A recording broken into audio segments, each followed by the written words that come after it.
Hey kids, Mark Miller here. Welcome everyone to the show. We're going to write some code today in C#, a little bit of TypeScript as well. How are my volume levels? Look okay, I think. Not too loud. Cool. Glad you're with us. We had a game last night, Dragon Humpers. So I'll put a link out here in the chat so you can see it. We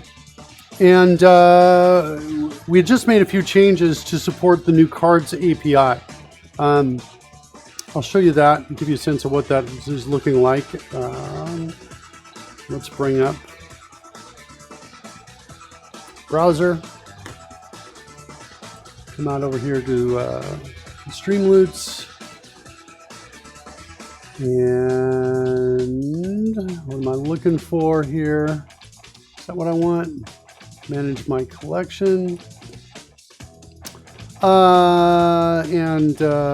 Let's see here. Test the card. So if I target Merkin, which is my character, which sits right here, and I say whatever that is, and I say go, you should see the card pop up. There it is, and stop right above my head. And then it goes away. So that's what we wrote yesterday. And it's not too bad. And we can specify a different character like Fred. And play that card, and we should see it jump above Fred's head. Like that. Okay. So in order to make all this work, though, we had an architectural problem, and I want to talk about that and how we solved it yesterday, and kind of, talk about the new problem that we have based on the solution. So I come up here, I gave it a checkbox indicating that we finished it. We moved knowledge about the NPC location to the front. The new problem is that drawing NPCs and monsters on the front overlay blocks important visual data, including the spellbook, the role summary text, and the die rolls. Even the die rolls themselves were blocked. So, that's not the fix. That doesn't quite work. What we're going to need to do is we're going to need to essentially the new fix is to basically share the logic in both overlays. That's what we're going to do. We'll draw on the back, but also manage positions in the front. That's what we're going for. So make that change quickly today. I'm expecting that won't take too long to do that. We'll go ahead and fix that. Right now, if we, I think I can give you a demo of the problem. It might be nice to show the problem and then show it's fixed, show it the problem initially. So I want to come in here, bring up a couple of the NPCs, bring them across here. There we go. So I got a bunch of NPCs up there. Let's bring open the scroll as well. And now let's roll some dice. Let's say 5d8 thunder. So the dice are hidden. You can see they roll behind those guys up there. 25 thunder damage. So it's not too bad, but let's go ahead and do an attack. Let's say Fred is going to use his great axe. Give him advantage on the roll. Roll that, Fred. And so you see the dice going behind. It's not great. Now we can't see damage at all. 11. And look at the +8. It's gone. Also, the word hit is behind river, and we can only see the H in hit. Damage. There it is right there, and then it disappears. All that's not going to work. So we have to get these back on the back plane and draw them in the back plane. So we're going to kind of get in that space today. It's actually, I'm wondering if,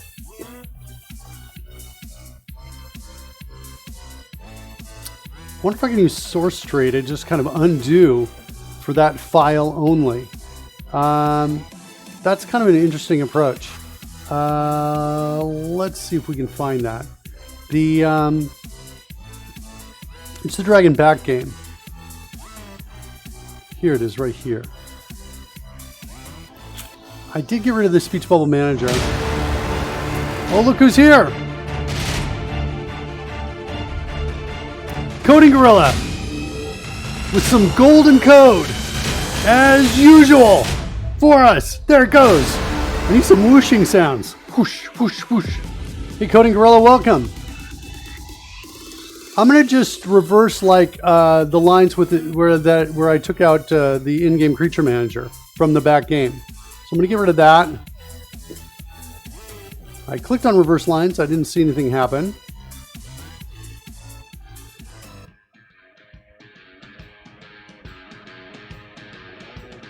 Let's reverse these. Well, I'm going to trust that these are working. We don't want the speech bubble manager drawing. Yes, it's true. My code don't stink. Let's reverse those. Not that.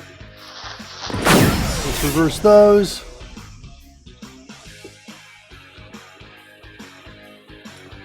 We're going to bring this one back. Those as well. Cool. Let's see if that worked. We want to go to Dragon back game. Hey, nice. There it is. Cool. Cool. Cool. Update in-game creatures. Nobody's calling this yet. We got rid of that as well. That was over in connection. And that is these two lines right here. Let's reverse those. I wonder if Coders can find that now. Ah, sweet. All right, nice. Cool. So now we're going to call the same call in both. We've got the same class in both. I'm going to go to the Dragon Front game, and I'm going to go to the here, right here, draw in-game creatures. I'm not drawing them. And I think that's all I need to do. And I was actually thinking about this. I was thinking, well, I didn't want to do this yesterday because I was worried about the doubling up of resources.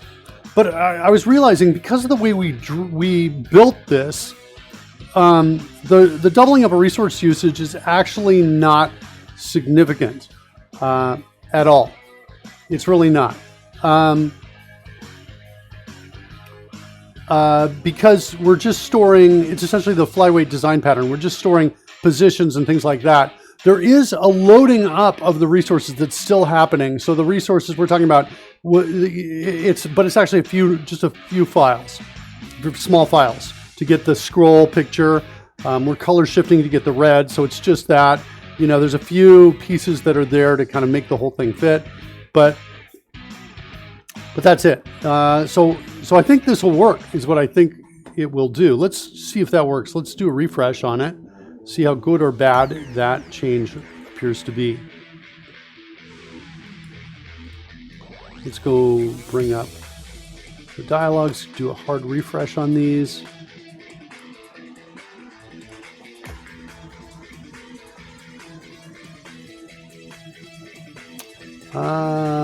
Okay, those are refreshed. Let's see. But what's interesting is when I'm hitting the refresh button from over here, it's not refreshing. It's like somehow we've lost a connection. Why is that? We weren't at a breakpoint that I recall.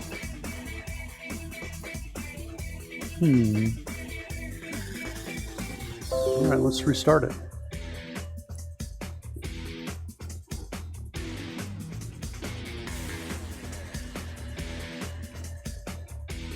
maybe I've introduced a bug.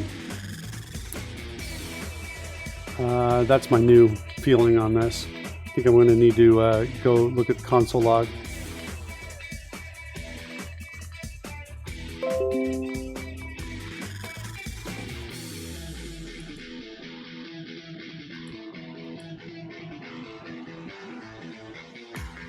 Connect to signal R is not defined.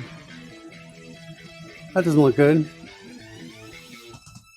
Okay, that could be why. Let's go find that. Something in undoing the lines over in connection.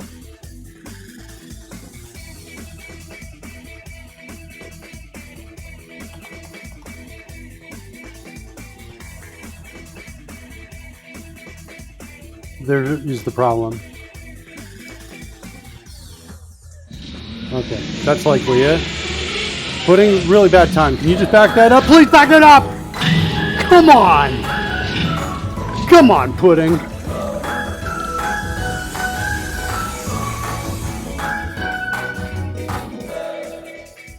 Pudding!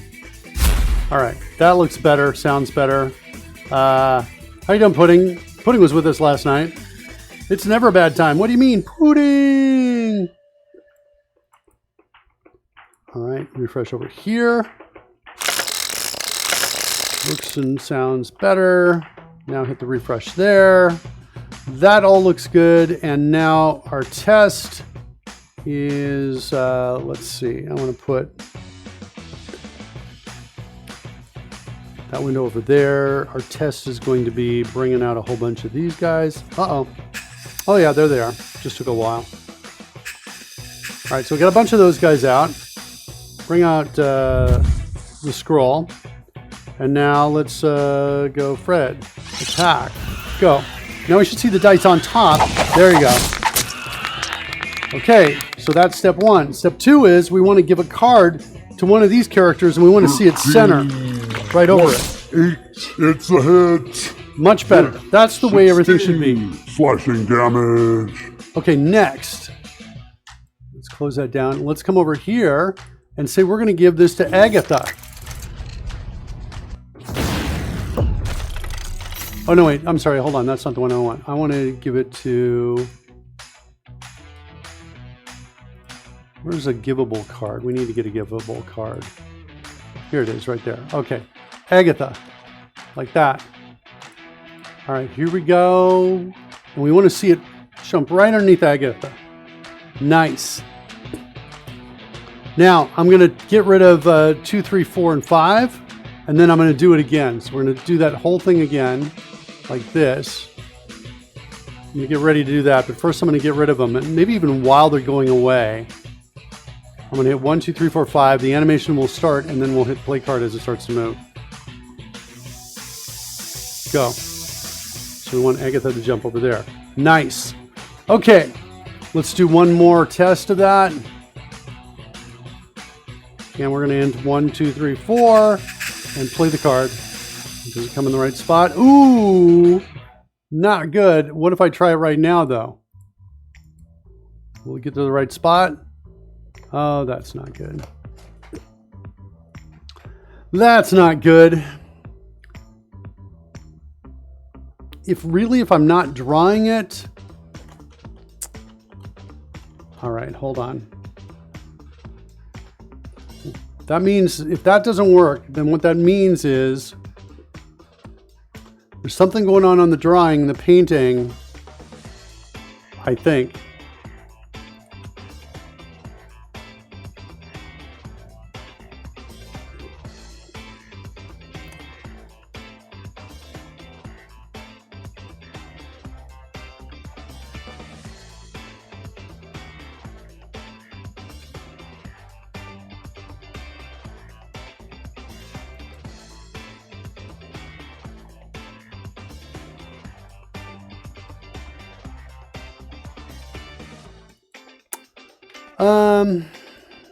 Let's see.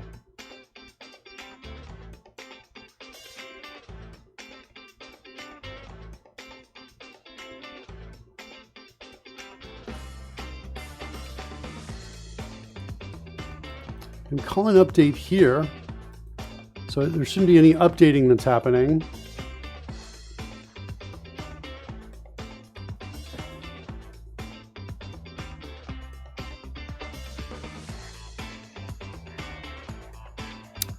Let's maybe do this.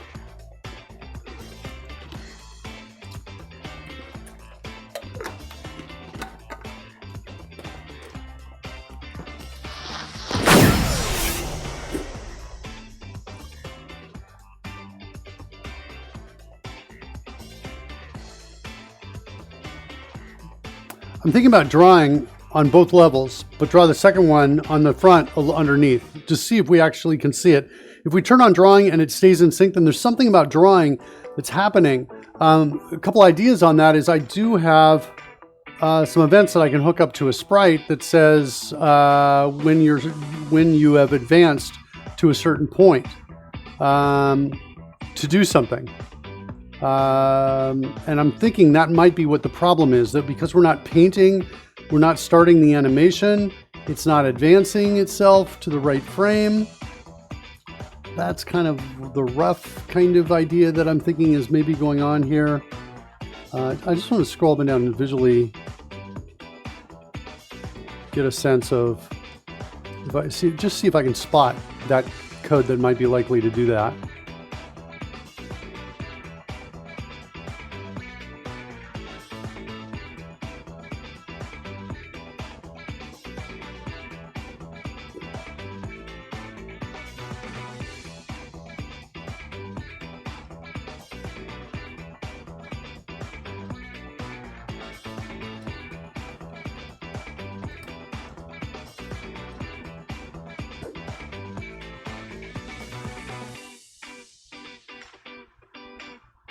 All right, let's do this. Let's make these so that we can specify the height at which we draw them.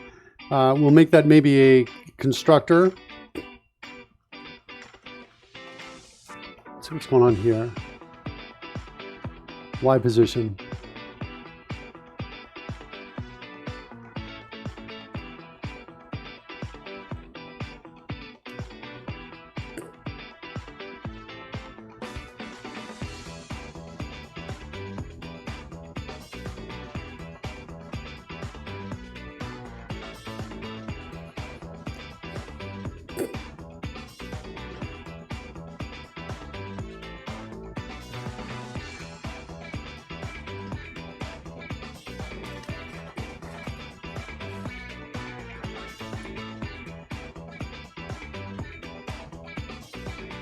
Looking for one when we create one of these. Here we go. Game stat top margin.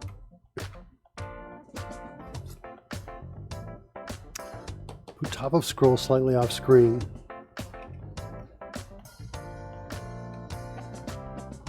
All right, so what I think I want to do is create a new variable in here.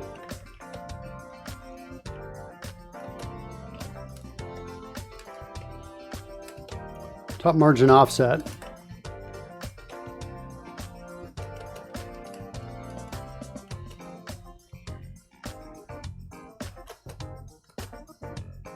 Now everywhere I see in-game stat top margin, I'm going to throw that in there as well.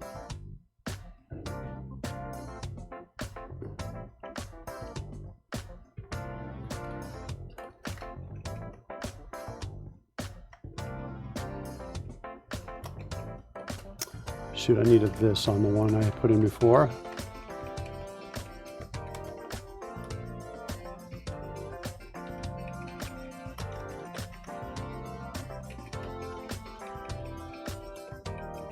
Okay, 1, 2,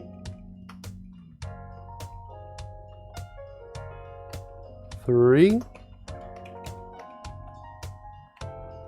4. Maybe I should have made a property. Didn't expect to have so many of these.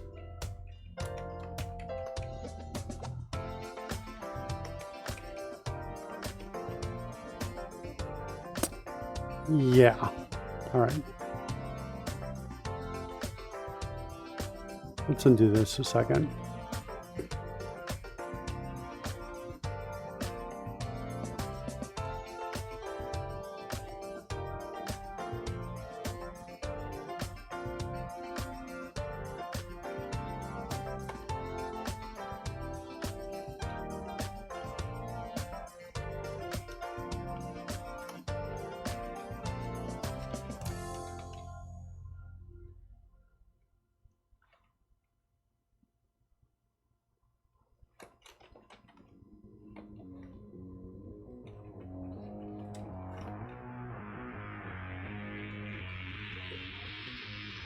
Okay.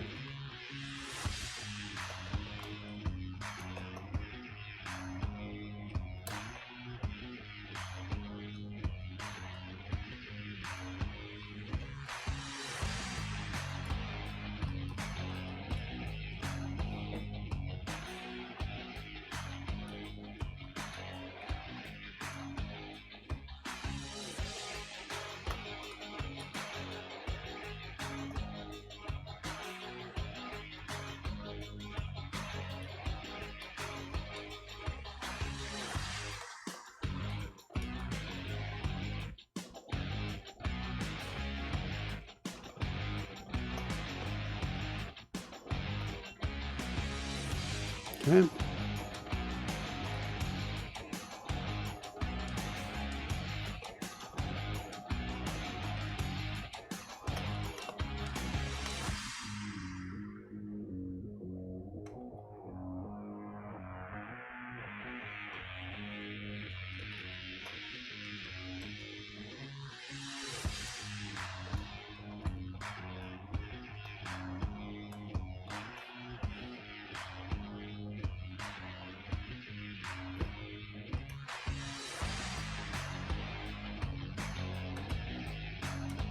All right, here we go.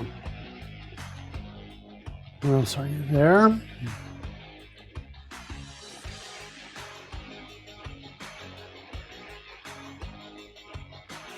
really liking using tabbed index reference to do this because it feels like a very controlled, like better than search and replace. Okay, so so that's it. We've now fixed that. The top margin offset. Where's our constructor? I declared it.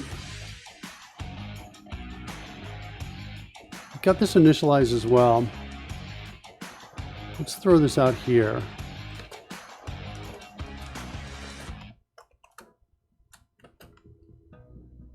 Top margin offset. What's my problem here?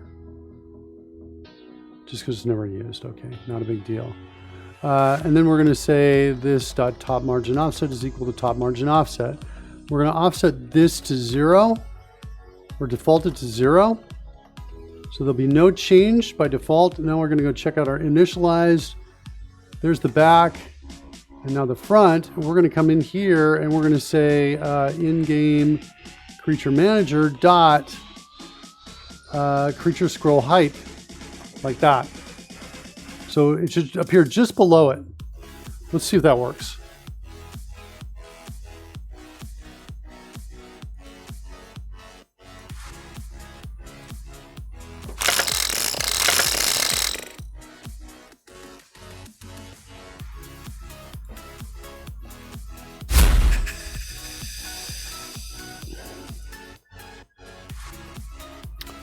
Okay, we got all those folks up there.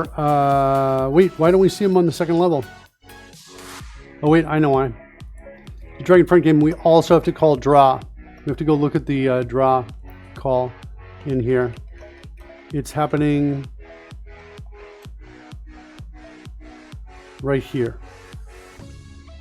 We need that. My theory is that's what's missing. And hopefully that'll be correct. So there it is. We just had this commented out right there. Okay. So it's in the front game.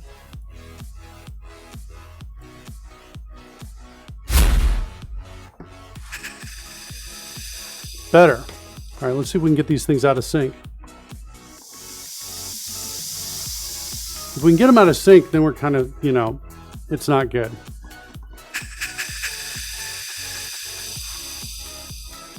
This should be all in sync, up and down, all the way.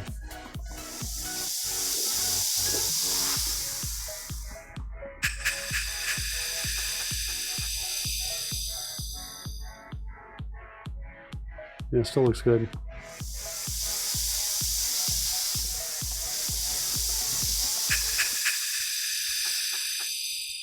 Something in the draw was keeping them in sync, it looks like.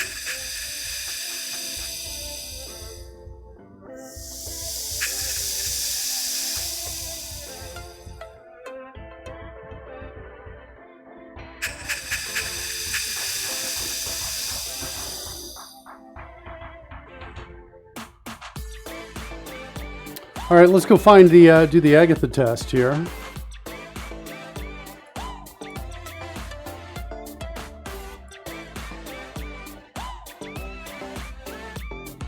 Okay, so it looks like we're going to have to draw them, or short of figuring out what the difference is, it looks like we're going to have to do some painting, or at least get close enough to that.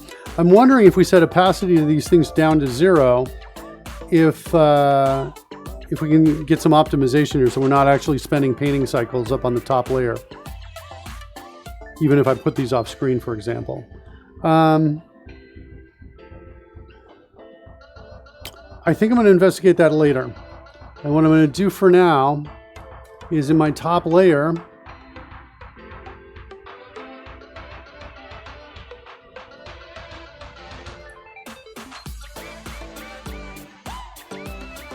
going to come in here and say negative that, and maybe even minus 100 again to just really get it out there. Then I want to say to do optimize this. Let's be specific of it. Optimize that so we are at least not actually spending any time drawing on the top layer. That's my my take on it. So let's refresh one more time. Now we see them only here. Do our Agatha test.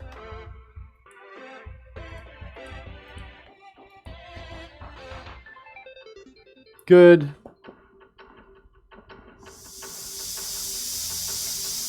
Agatha's over there now.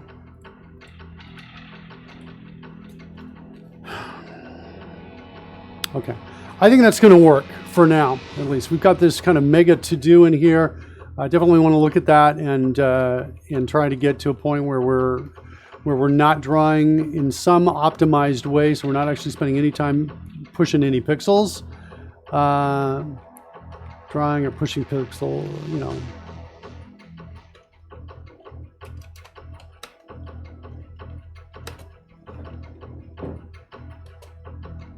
Find out why drawing is needed to keep this in sync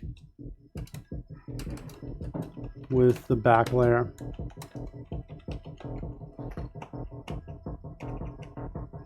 Okay.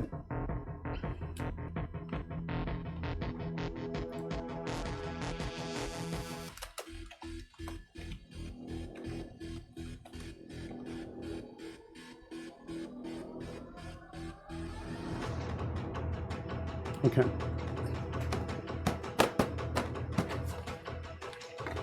All right.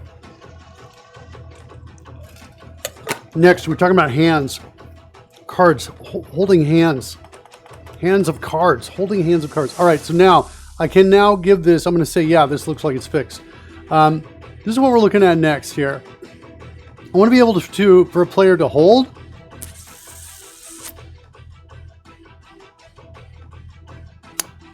Should I work on secret cards for a second?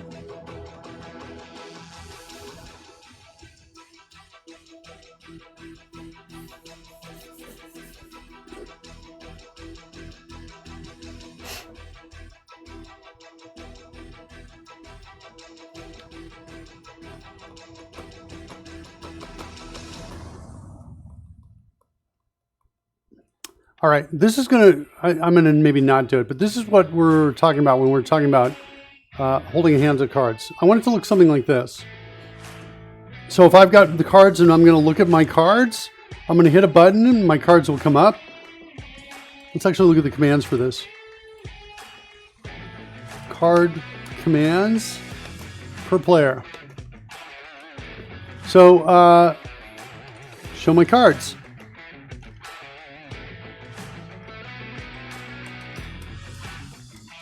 Hide cards.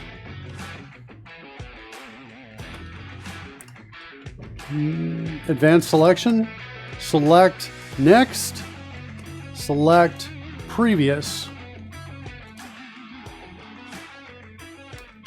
play selected. I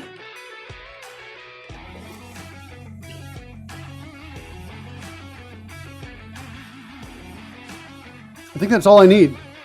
So I need buttons to show card, hide cards, advanced selection to the right, advanced selection to the left, and then play the card that's selected.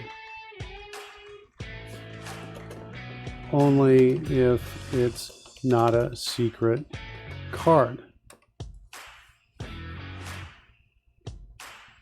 Okay, I think I'm good with those commands. Let's just do this because this is going to bug me if I see these little underlines.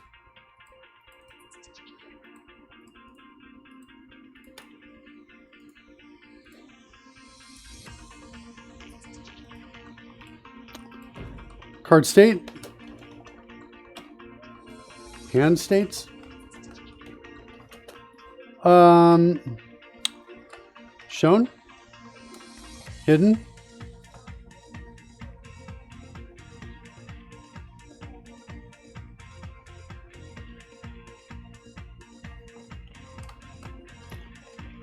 Selected card. We will say is hidden, is shown. And the implication of, we know, so we've got is shown, selected card.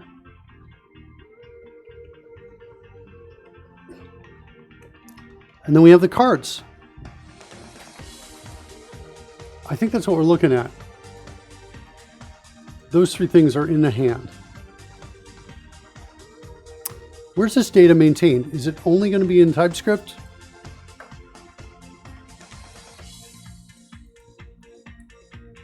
I don't think so.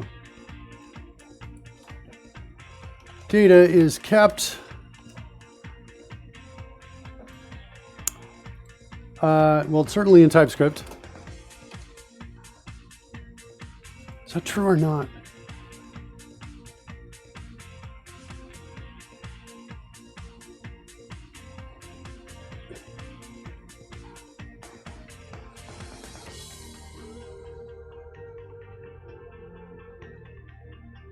It's not. I'm not gonna do it in C#. So we're gonna do this. Data is maintained in C#.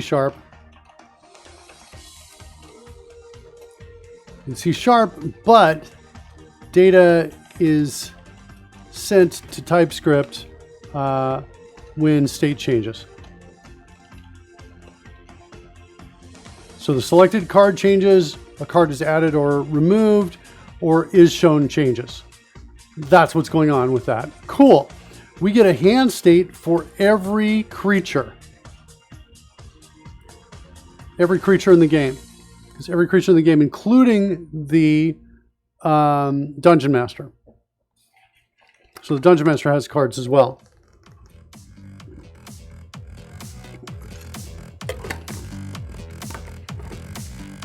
Is that true? No. The Dungeon Master, any cards going to the Dungeon Master are immediately revealed to the Dungeon Master and played immediately. Okay. So I say we start building this. We're going to build this up in C# right over here. And we'll work on the data sent to TS when the state changes.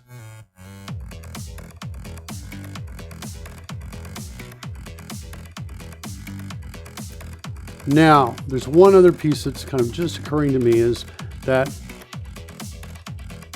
when state changes, I want TypeScript to animate the change visually. So visually, I want to visually see the change. The implication of that is it takes time. And it's similar to what happens when we come in here and we say, well, let's get rid of Jeffrey for a second. And Jeffrey goes away. And what happens is there's an animated movement over. So the state changes, but during the time of the animation, there's a kind of another state that's happening, which is, at least in TypeScript, in the overlay, it's moving.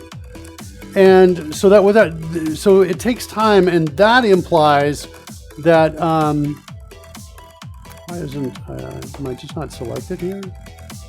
Not sure what's going on there. That implies that we need an additional state for the animation in TS, but not in C#. And that can make things a little complex. I believe. Okay, we'll deal with this problem when it hits us. Let's go ahead and build this right here. So we're in C#. I didn't think we were going to do that much in C# today, but it looks like we are. Let's close down the running app. Was it already closed? It was already closed. Sorry, hold on. I'm going to restart that app so we can still send messages across. In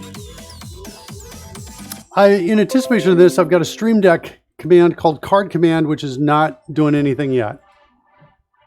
But I anticipate sending something over to the effect of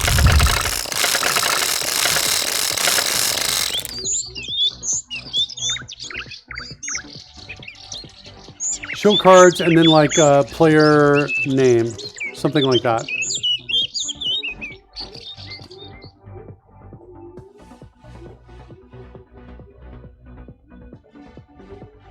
Or maybe player name like this. And what happens is there's a Stream Deck button I pressed before that specifies what player I'm going to send across. Something like that.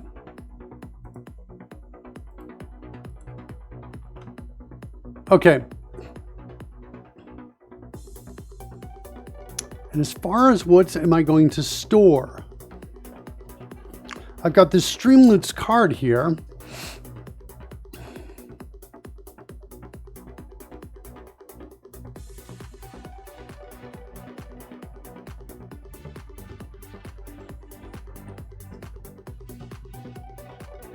It does have the username. That's the person who played it. It's got the name of the card, which corresponds to the image file name. And it's got a message.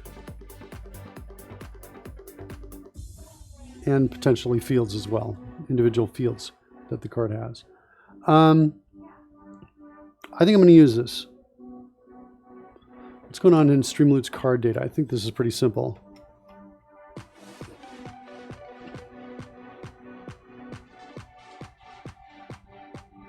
Okay, that all looks good. What's this? This is probably simple too. Good. Okay. So all that I'm okay with. So the Streamloots card is what we're going to do. So then that means I can create a new, a new class called, should I go ahead and say Streamloots hand? Like that.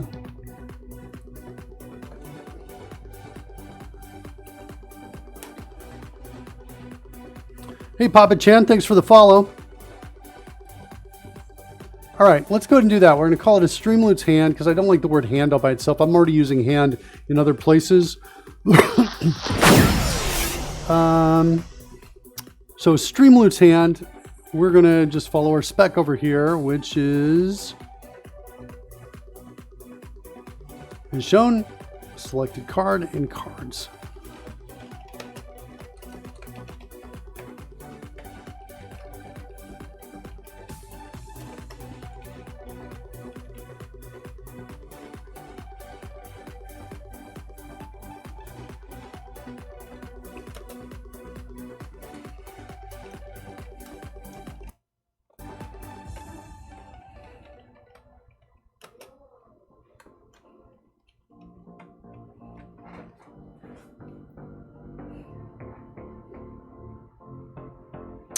And I think I might want to also add one more piece, which is the character ID that owns it.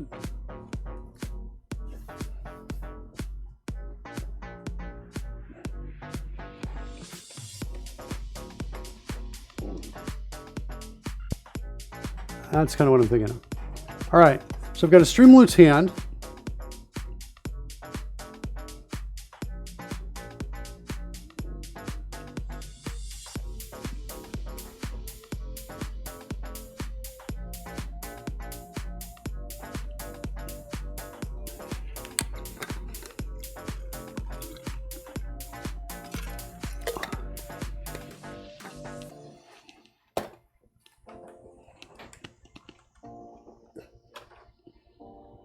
then I want to say, I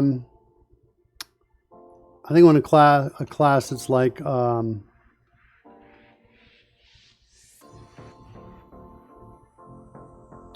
going to call it card manager up here.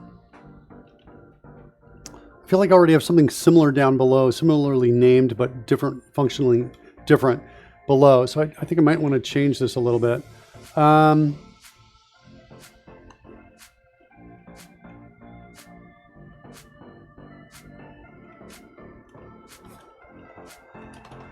We call it card hand manager. And it's just going to have a bunch of these hands. And we'll start with that, and we will go from there. We're going to add methods to this, like probably things like get me the hand belonging to, this particular person or entity. Something like that. Okay.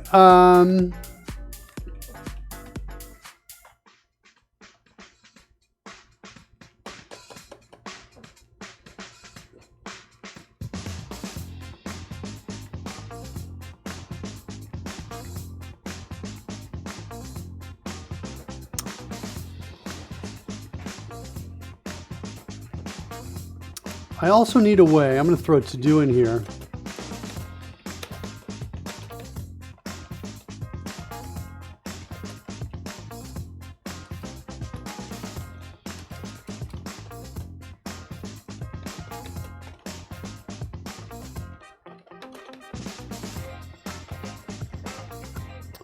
So if we've got cards, and something happens like a crash or we end the game, any cards that are still in the hands of people need to be in the hands when we restart the game.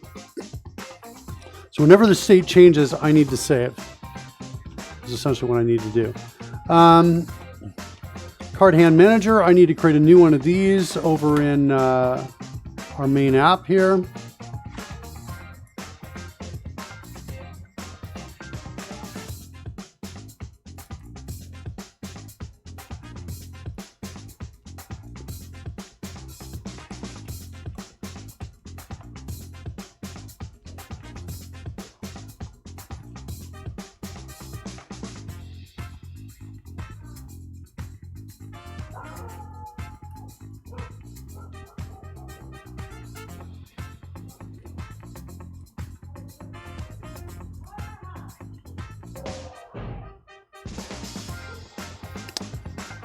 Okay. I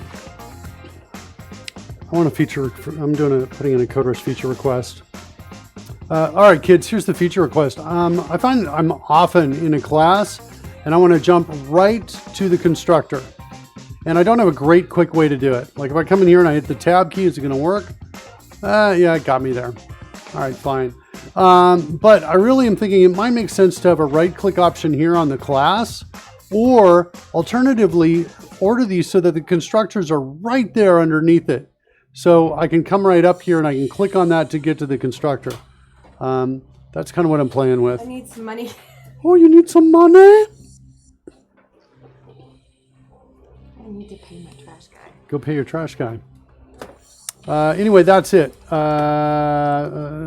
That's the issue. And that's a feature request, rather. Request, make it easy to... Pudding says, oh my God, that was Karen. Hi, Karen. Please don't steal Murky's money. He works hard for them, kind of. Make it easy to change. Feature request, make it easy to change, no, it's not change, to go to, jump to the constructor of a class. That's what I want.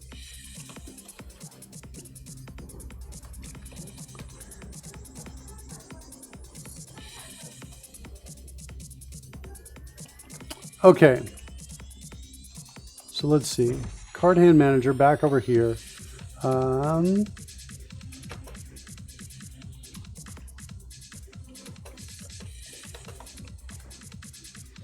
right, so now we got the card hand manager over here. at some point, card redeemed. Here's where we want to add that card to somebody's hand is what we want to do. Let's set a breakpoint here. Let's take the running one and shut it down. Start this one.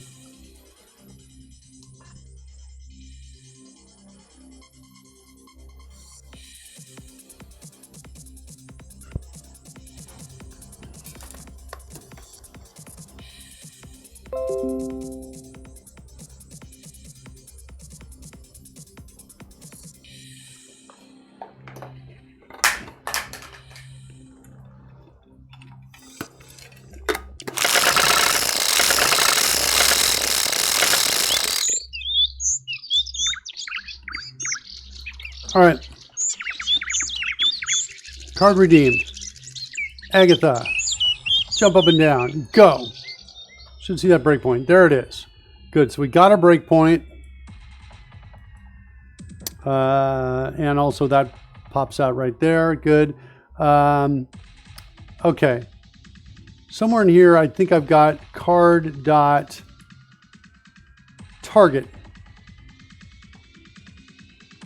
So I need to use card.target to find the actual target is what I think I need to do. I'm going to keep running it and make the changes because I've got signal R here. Signal R tends to disconnect if I spend too much time in a breakpoint. So what I'm going to do is I'm just going to write the code. We'll deal with the squiggly underlines while we write it. Target. So I want to do something like this.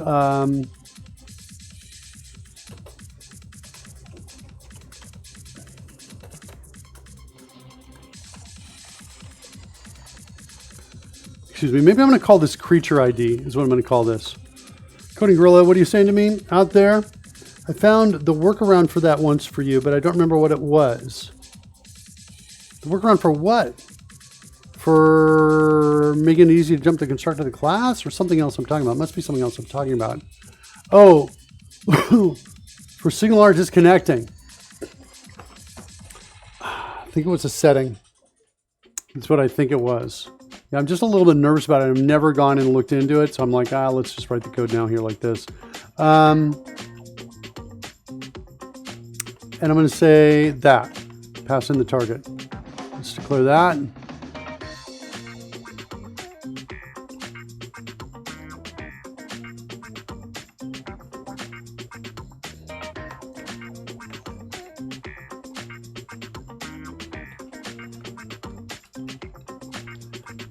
And let's do this. Let's maybe set a breakpoint there. Let's do something like this. If not 0, is that right? Is that going to be my? I don't think I can have. I think I can have a. Unfortunately, I can't have a 0 ID. So I'm going to say if character ID is not equal to dot min value, then we got something.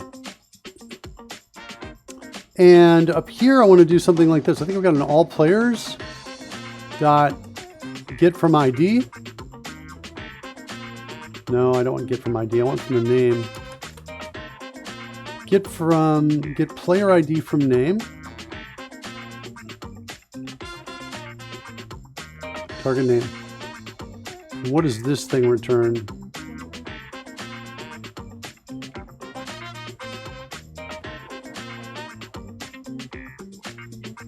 -1. Okay. So we'll say, let's declare local for that. Then we'll say, hey, if that's equal to -1, then we're going to try not our players anymore, but we're going to try our creatures. So I think we've got an all known, nope, all in-game creatures dot get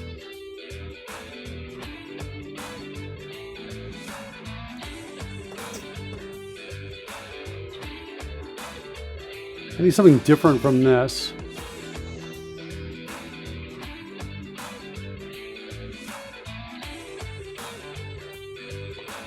I'm going to create something like this. Get creature by name.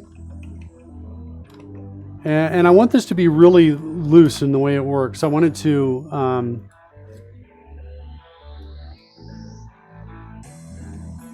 want to have a few options on here. To try, I want to try a couple things here. So I want to say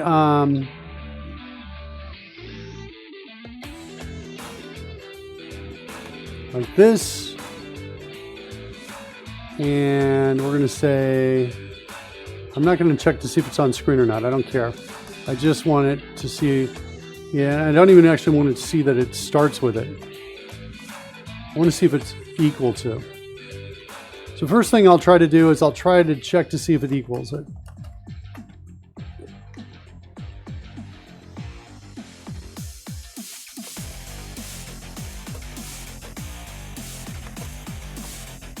Then I'm going to check to see if it starts with it.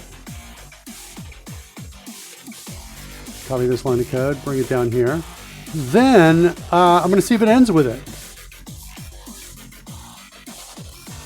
This is going to allow a player or viewer to be able to specify a creature by their last name, first name, something, hoping to get some kind of hit. If we don't get a hit, then we're just like, sorry, we couldn't recognize that creature.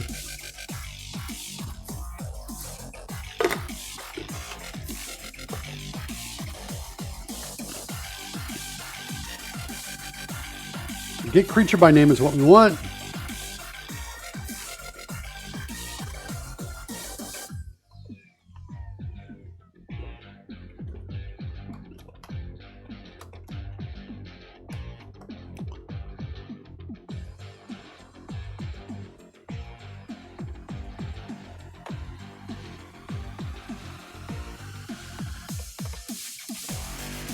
If not null,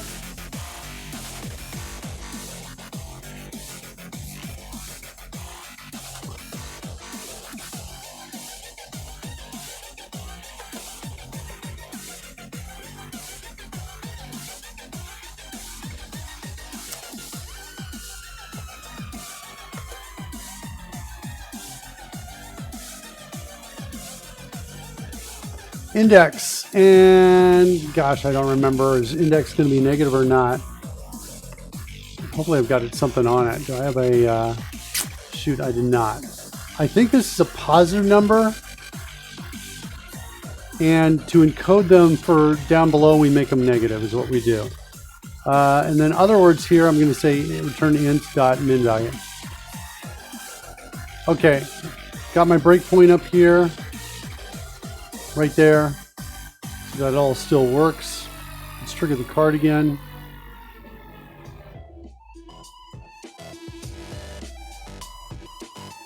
There's my breakpoint. Is my breakpoint going to get hit? Or did I change so many lines of code? That doesn't look good. Let me get a breakpoint here. Preview mouse wheel. There we go. Got it. Okay, run. Back over here. There's my breakpoint. Get all this to clear up. All right, so let's see what we got. Dang! What? Handle the case where partial packet data is received. Oh, that's over here in the background check. Okay, interesting. All right, I don't care about that. I jumped to another thread while I was stepping through and we left it. I don't understand that. Let's see if we can get it again.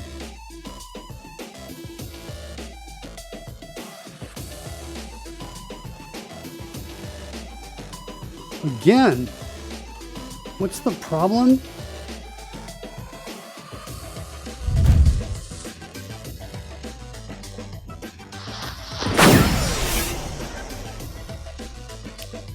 It seems to be when I'm just calling get creature ID, I don't even understand that.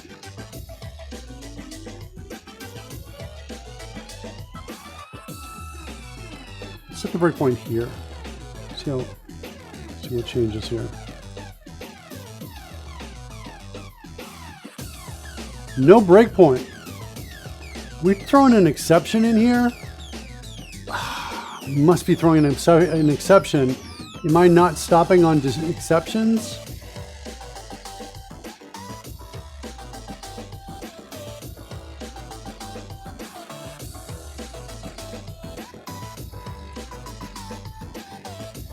think I'm stopping on exceptions, but whatever exception's happening, I'm not stopping on this one. Okay, that must be what's going on. It's our exception. I should have just looked at it to see what it was. Let's go in and get it. All right, here we go. F11 into it. Whoa, even the F11 got it. And I can't declare a new variable for it. So it just sucks it up. New theory is that, well, it could be that I'm trying to reach target and target is empty.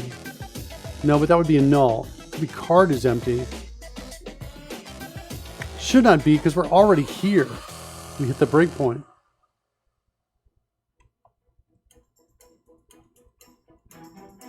All right, one more time.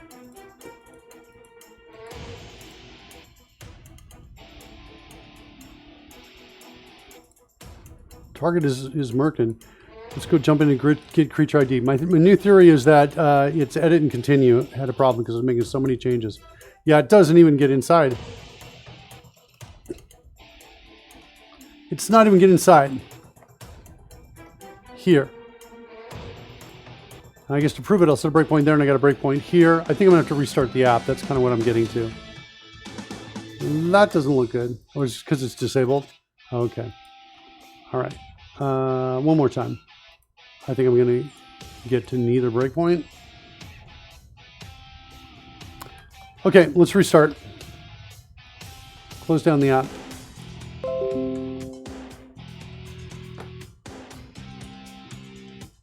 Run again.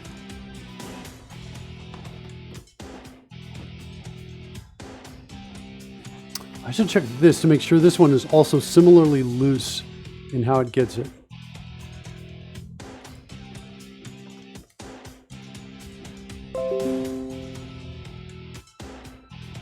I do starts with here.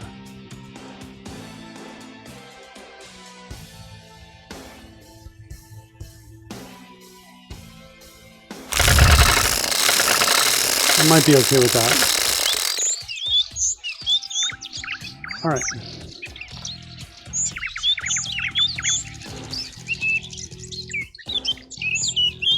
Now we get inside. Yeah, it was a restart that was required.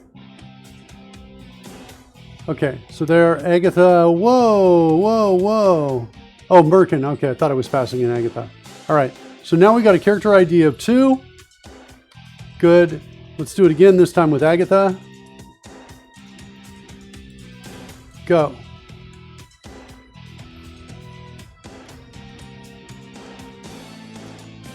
And we got this, and the index is -6 being returned. Sweet. Okay, good. So we have those. That creature ID is working now. Okay. So yeah, edit continue wasn't liking all of those changes while we were not actually running. I suspect, well, I was kind of suspecting it had to do with this new added method. We added a method, and this whole thing blew up because of this. We added a method that didn't exist in another class.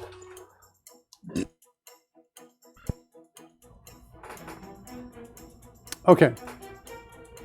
So next, we want to go into the, what is it called? Card hand manager. And we want to say, I'm going to say add card. ea.carddto.card. We're going to pass in the character ID.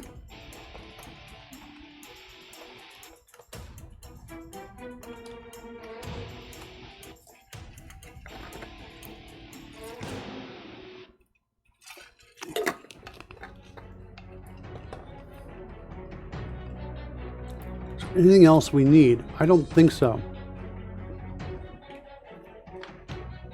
Okay. Declare method. Adding the card there.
this thing ever initialized? Let's initialize that.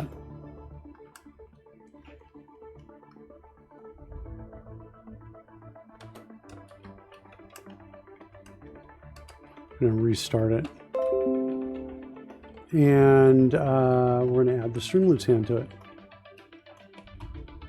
No, wait, is that right? No, we're adding the card to it. Right there. All right, so we're adding card. We're checking to see if it already exists.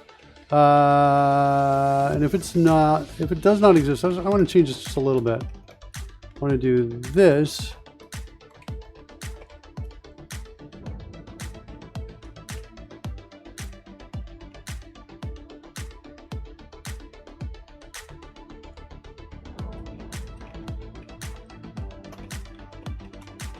And then we'll bring that down there. All right, so if we don't have an existing hand, we're going to create a new hand. We're going to set the character ID to that hand, and then we're going to add it to our list of hands.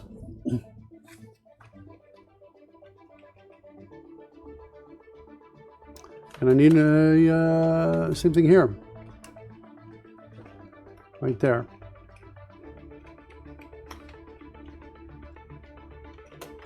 No, Mark.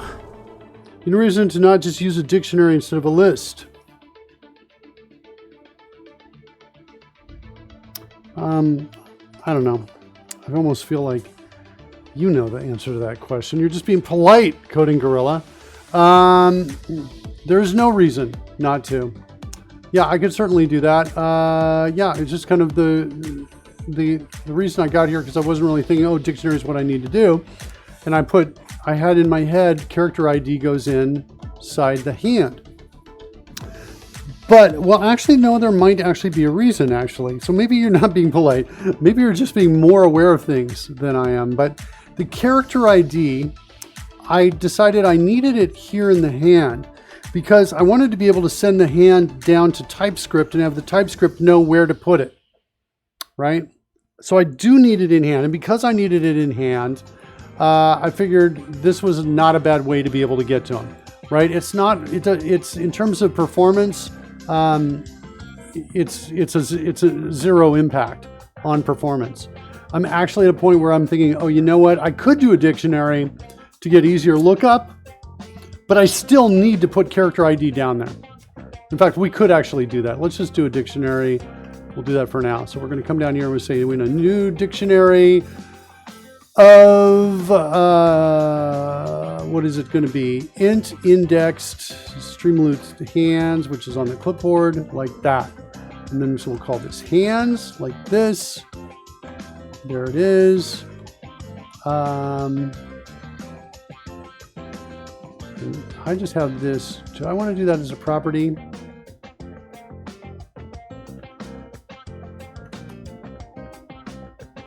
Let's do it like this, hands, like that. Let's do the exact same kind of thing that we're doing here.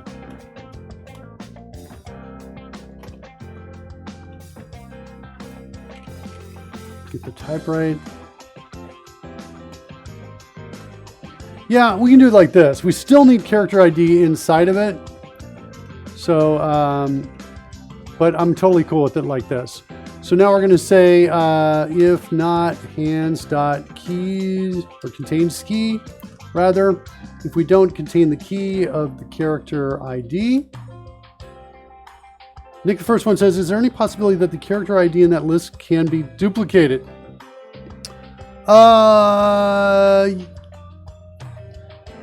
Under normal conditions, under normal states, no, not really. Under the whole state of all, positions of all atoms in the world, yes, absolutely. But if you're getting at why not use a GUID? Because, well, I think a GUID would be a great design if we came at it from the very beginning. But I started doing character IDs at the beginning, and so we've got data using already character IDs using numbers and integers. Also, instead of contains key, I would do, instead try get value. It gets the value and checks if it exists. Let's try that. Try get value. Thanks for that suggestion. Out Streamloot's hand, the hand, like that. So if not that, then we're going to say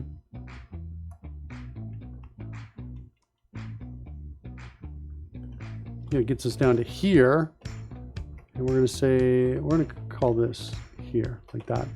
Okay, so if we can't get the value, then we're going to come down here, say that, and then say hands.add character ID, comma, existing hand. Like that. Good. Good. I was more of asking because the dictionary will not like it if you have duplicate IDs because you're using any of them as keys. Right. No, I get that, Nick. Yeah, so under normal conditions, in other words, never has it happened in the game that there would ever be a duplicate character ID. That's normal. And the reason why, the data, I'll show you where the data is coming from and what's going on in my head here. One of them is coming from in-game creatures, which has these right here in the spreadsheet that are locked up here. So this column, if I try to make any changes, well, I thought it was locked, never mind. I thought it was protected. This is basically where we're getting these IDs. So it supports up to 21 characters that we can work with, and those are their IDs. So yeah, if somebody came in and changed these numbers, then yeah, we could answer that question as yeah, there is a possibility. But under normal conditions, when the game is running, that's not ever going to happen. These all are, we flip these to negative numbers when we're running the game so they don't conflict with the player IDs, which are positive. But yeah, your question brings up kind of a flaw in the design, I think. Cool. Okay, so for now, we treat it as a primary key. Yeah, that's what's going on. Thanks for the questions, though, Nick. I really appreciate them because, you know, reflecting on this is good. And that's one of the real values you guys add. Okay, so there's the add card.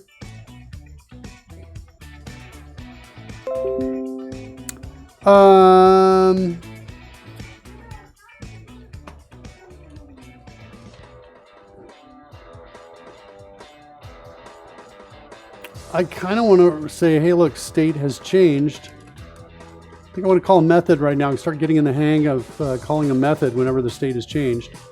Let's do that.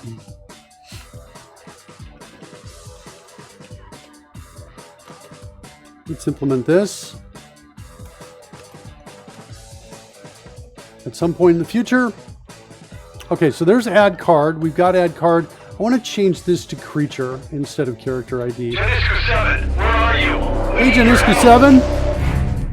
We need your help. Genisco 6 through Genisco 1. They tried helping us and they've all been taken out by the bad aliens. That guy. Here. Got him. Yoda just in time. Whew, that was a close one, kids. Dun, dun, dun, dun, dun. State has changed. Yep. State has changed. Welcome, Genisco 7. Hope your things are going well. Almost done with the year. Almost done with 2020. Welcome, everybody.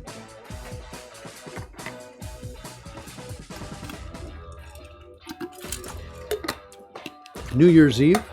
Happy New Year's Eve to everybody. Okay, so I got to add card. Add card's called from there. Let's step into it, watch it, see how it works. Also, a quick one, I would refrain of using the out inside a negative out parameter because it's going to be confusing to read. I have actually gotten used to it. I actually kind of like it. I totally hear you. When I first saw it, I was like, wait, what? But I love, this basically creates a variable that can be used right down here too. Yeah, no, I get you. You know, I've just gotten used to it, and I actually kind of like it. I think it's super clever of how that language allows it. So, all right, so we're up and running. Let's get our breakpoint and watch it go through. Go. Here we go. Run. Okay. And no, new hand. There's the character ID. Adding it in there. There, and now we add the card to it.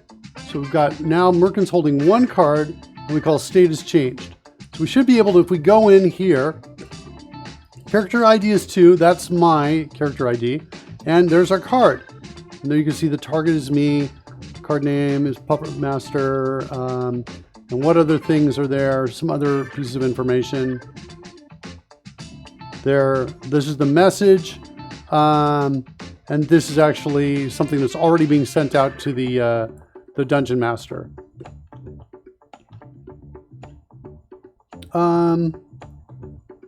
Okay. I'm just noticing that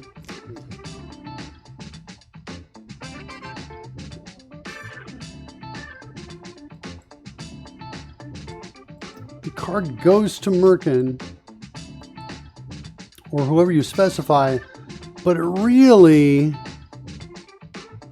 shouldn't necessarily be given to them. I think it should almost be given.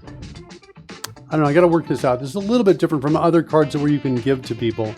Some of the other cards that you can give to people are, like for example, something like this, a skill penalty. So we look at the skill penalty right there. This totally applies. Play the card.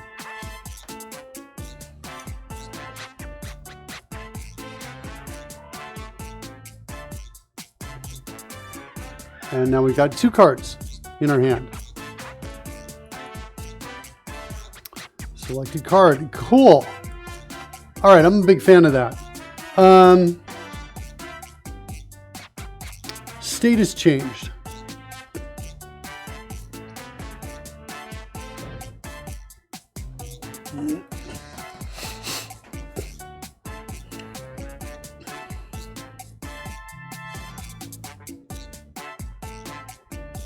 All right, I think we're ready to start sending stuff down.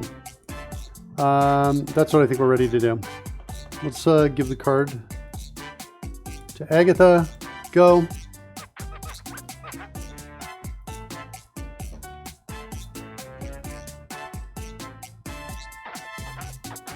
There we've added one.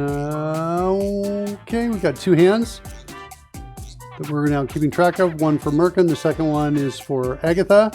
So there's the 2, there's the -6. And we call status changed. And now I want to go out to like Hubtastic base station dot, what do I got with the word card? Card command. I want to pass it a card string. What are we sending out here before? A card DTO. What's my card DTO?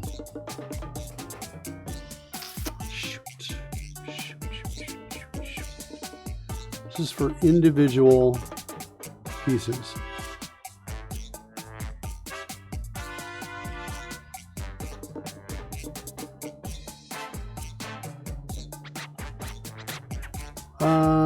What's my problem?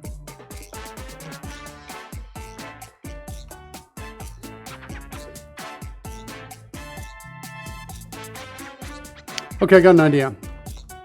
Well, we can do this.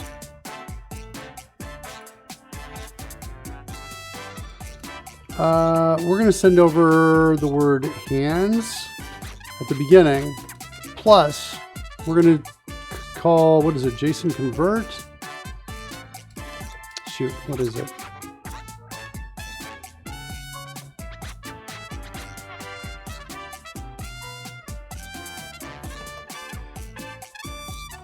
And we're going to serialize the hands. So what I'm doing is I'm just kind of there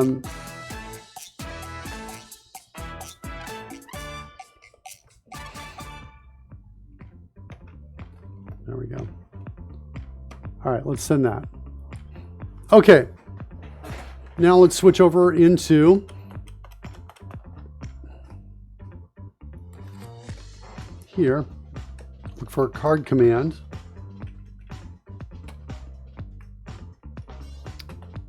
And it's just called in the front game, so it's just here. And I'm going to say, hey, look, if card string dot starts with hands, like that. So what I'm doing, yeah, okay. So if it starts with that,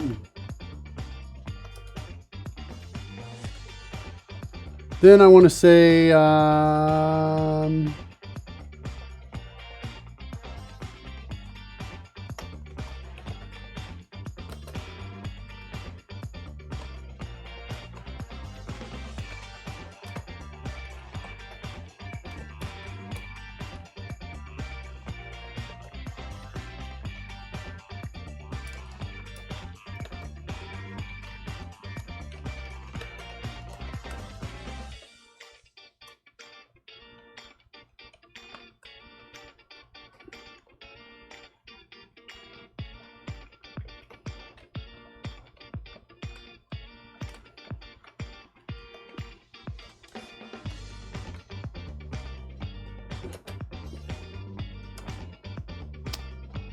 So I'm going to do this. I'm going to grab the first beginning of that.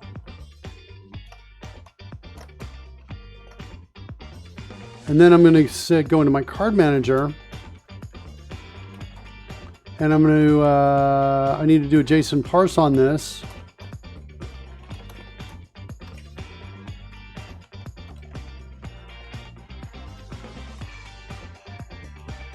What do we call the class over here?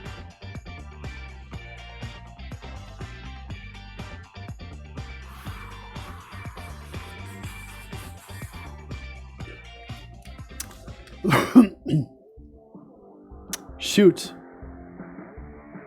I'm serializing a dictionary. Can I serialize a dictionary and get that out on the other side with JSON? I don't think I can. I may have to switch it back. Serialize C# dictionary.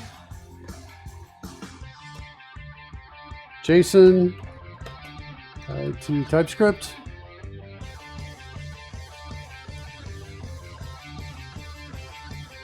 Yeah, it doesn't map very well. I think the first one says I can. I'm not sure if you're talking about with this current question or if I missed an earlier response from you.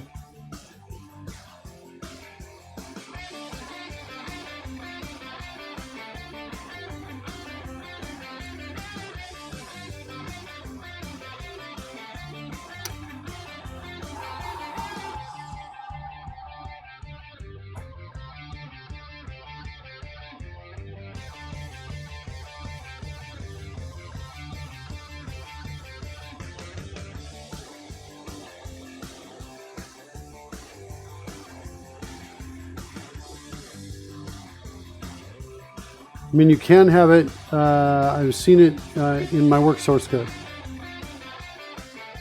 I'm kind of liking this. Although we're doing index of strings, it looks like we can't get away from that.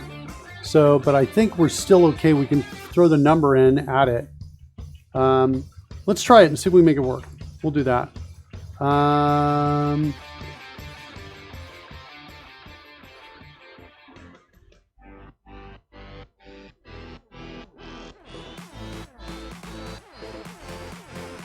All right, so we'll try it out here.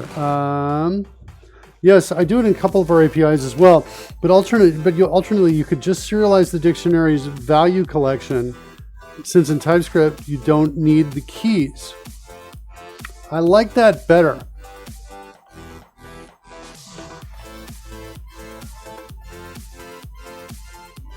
I really like that a lot better. Let's do that instead.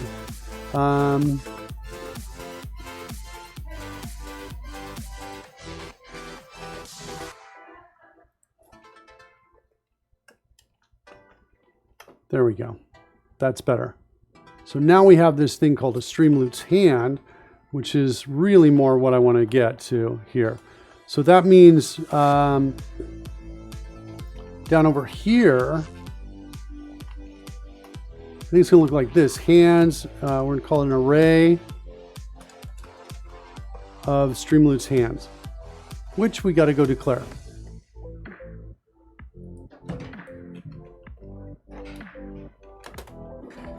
How you doing, baby? Good. I'm coming to say Happy New Year to you. Oh, thank you.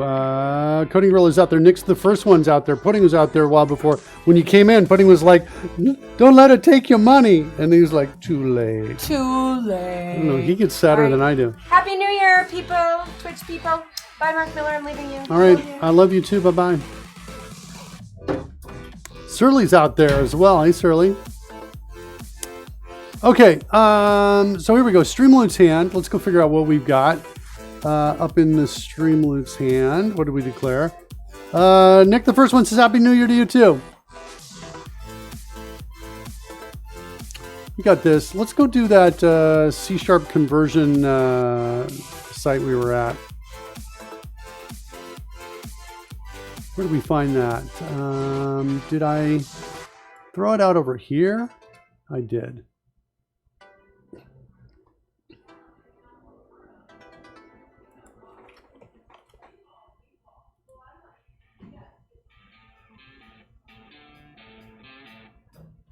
Cool.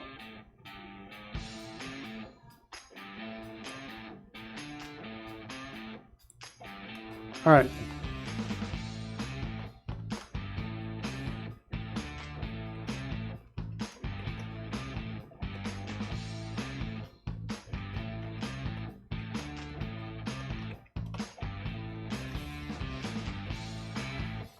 Cool. There's my Streamloots hand.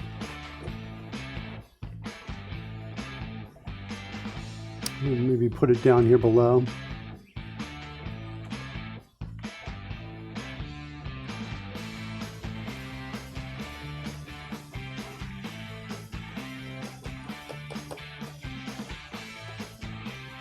Okay, cool.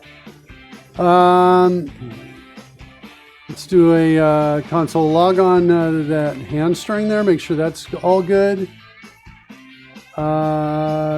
This I don't want to do. Instead, I want to do show hands.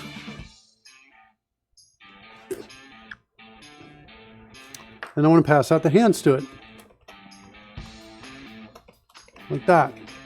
Let's go declare that.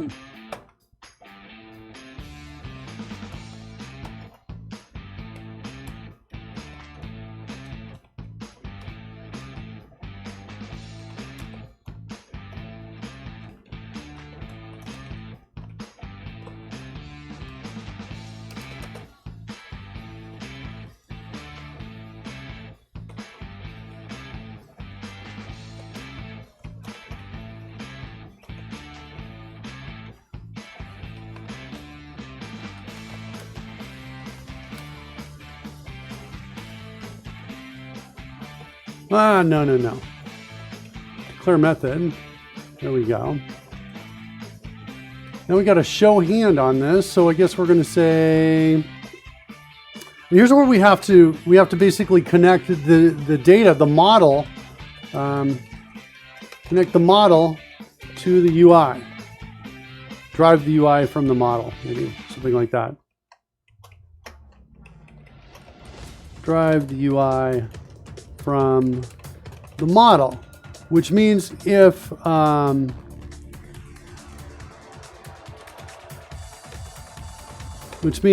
the UI is showing something that should be hidden,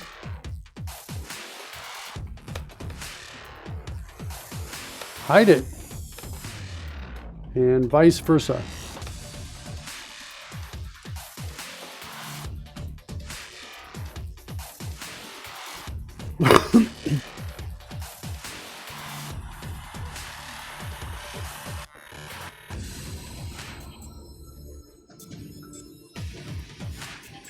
Okay.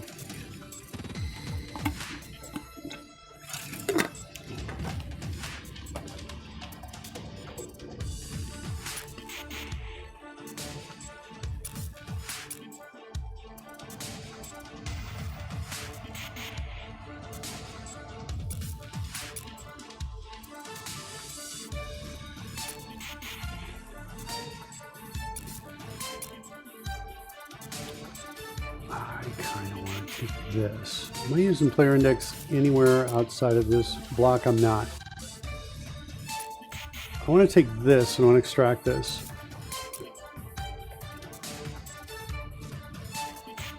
And we're going to say, call this get card center.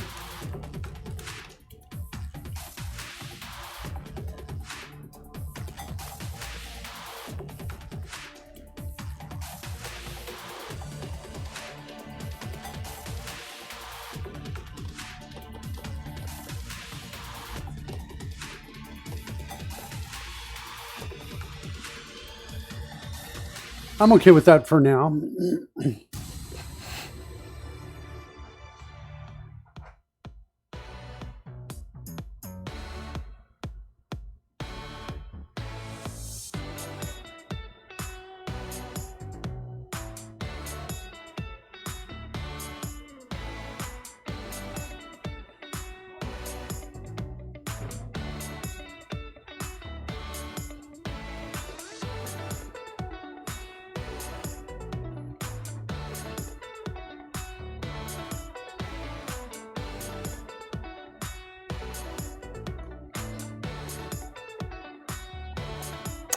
I'm just looking at this. So what's interesting about this is when we play a card that we don't identify with a creature or person, for some reason it shows up on the left side of the screen. But I don't see the code in here that makes that happen.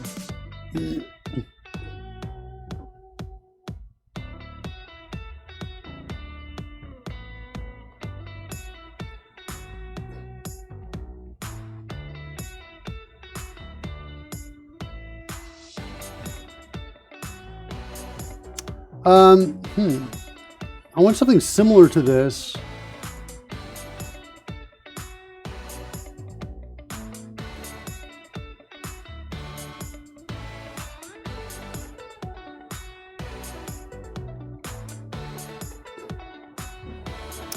Well, let's do this work on the pseudocode down here, and then we'll jump up into that.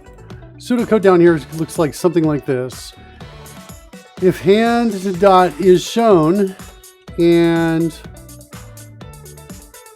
not hand is shown hand dot character ID, then we want to call like this. Whoops, I needed this up here. This dot show hand.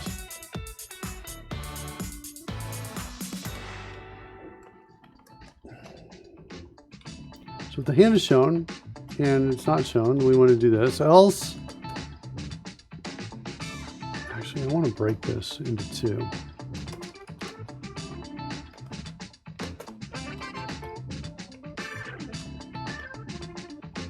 Else we know it's hidden, and then we want to say, hey, if the hand is shown, then we want to call hide hand. That's what we want to do. All right, let's declare that.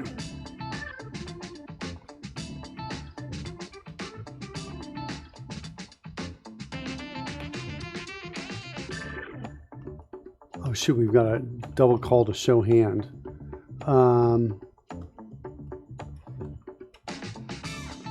Let's make it show hand UI.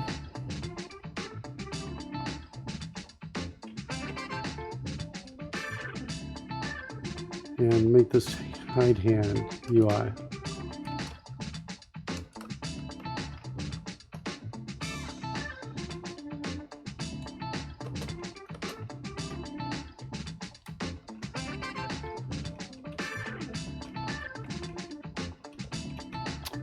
All right, hand is shown. I'm going to return false for this for now.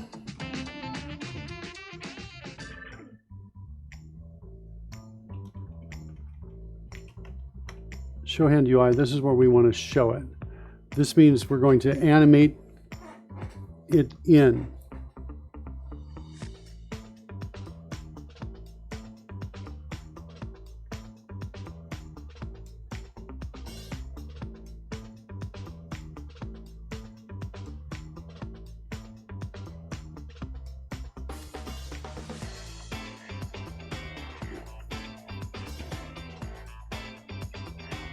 So we're going to have a whole bunch of sprites down here.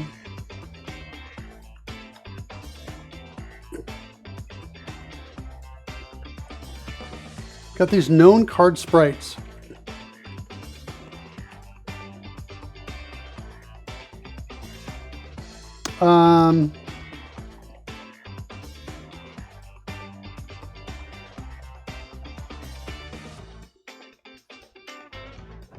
Right now we're using only the known cards when we show the card to kind of pop it up in here.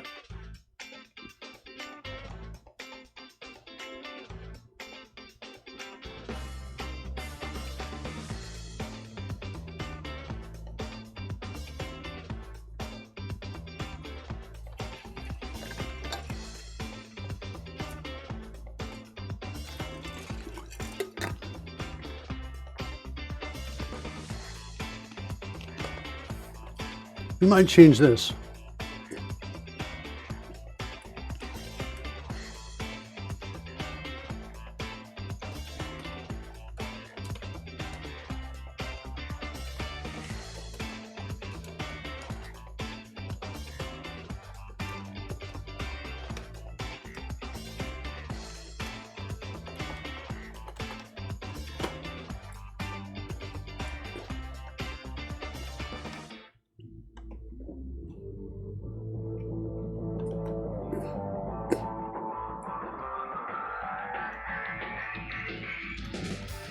that not working? Not working. Why not?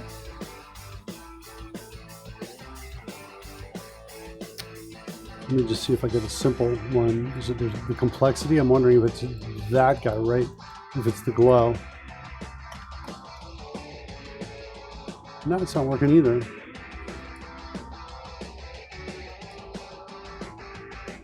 Sure got image embedding turned on.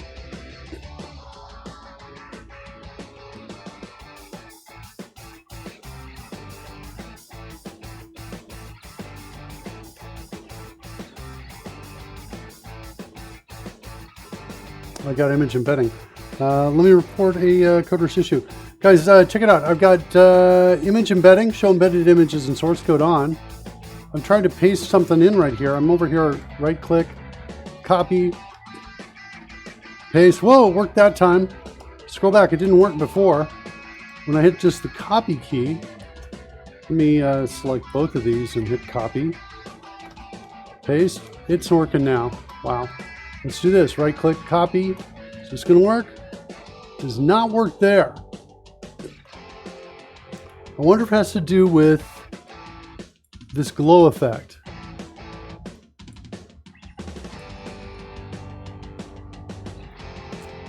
What's going on that guy right there? Let me cut that guy, get it out of there, paste it over here. Let's come back here, copy, paste, still not taking it in. Copy, paste, not taking that image in. Just copy that one, paste, nothing. Copy this, paste, nothing. Copy that, paste, now it's not working anymore. Right click, copy, paste, okay, now it works. Right click, copy, paste. Oh, worked that time. That's the issue. Had some problems with it. Take a look at the log, see what's going on in there.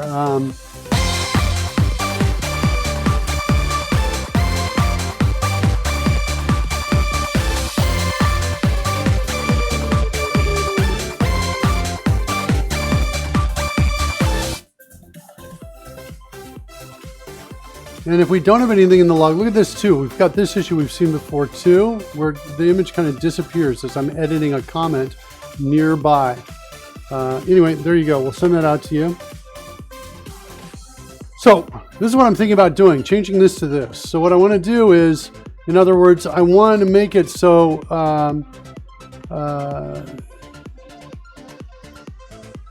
making show card show the new card as selected, like this. So it's basically just in there and selected. You see all the cards come up. You see it now in there, in that list. Something like that. That's what I'm thinking about.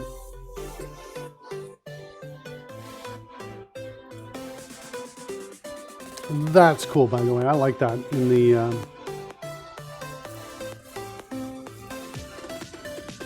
the code. All right.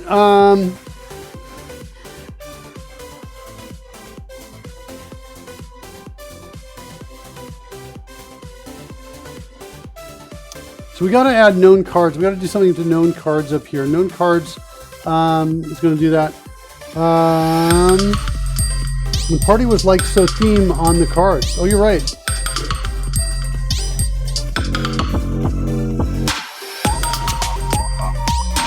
Pudding Girl, I was thinking it had to do with, I didn't have a space after it. Pudding Girl, I thought it might have something to do with whether I had a space or not. Do a space there.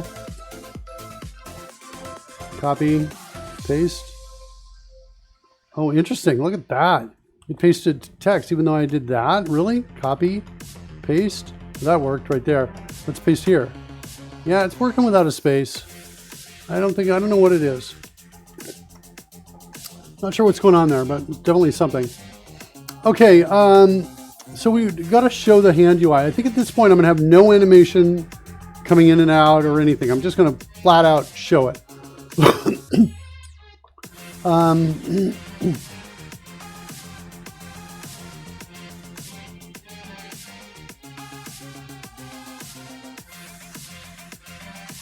So if this is the case, I think we need to come in and say this dot known cards dot add image, just like we were doing before up here. And we just pass in the card.card name like that. And card.card name is going to be coming from the hand.cards. We're going to do a for each card. I think it's a Streamloots card, if I'm recalling correctly. And then we're going to call known cards.add image. Add image has got to check to see if it already exists. It's got an image map. So the image map is checking to see if it has it, then we just simply return that particular the get on that, which is the index of it. Okay, so that's going to be my index, and I assume I'm doing the same thing up above. There it is right there. So I need to do something similar here. There's my image index. And there we go. We're going to add the sprite. Well, now we got to figure out where to put it.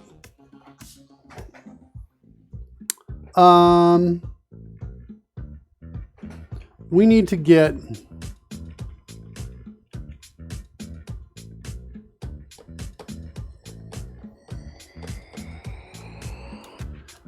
the hand center position, where the hand is going to be, and whether it's oriented down or up.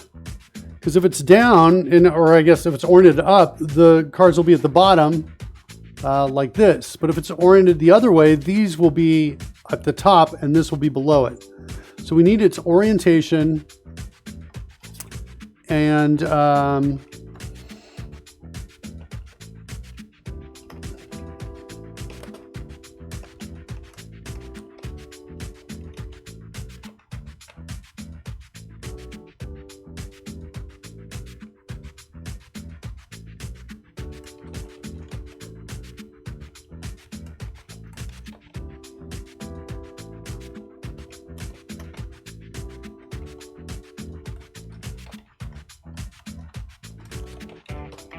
so those are my two choices for hand orientation.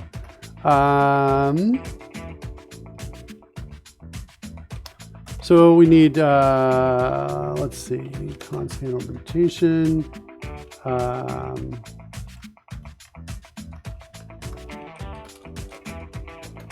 Equals this dot get hand orientation, I guess.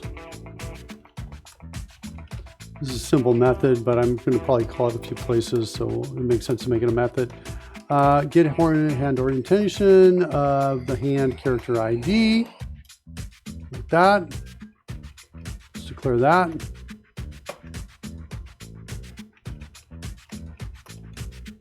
And we're going to say, hey, if the character ID is less than 0, then we're going to return hand orientation dot selected card is below. That means it's up across the top row. Otherwise, we're going to say selected card is above, like that. So there's hand orientation.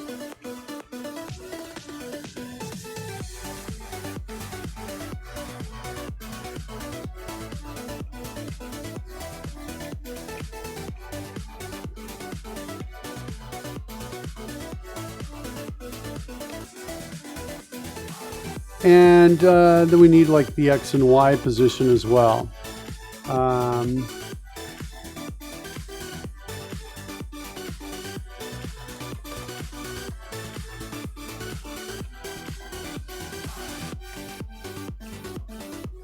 We'll write it here.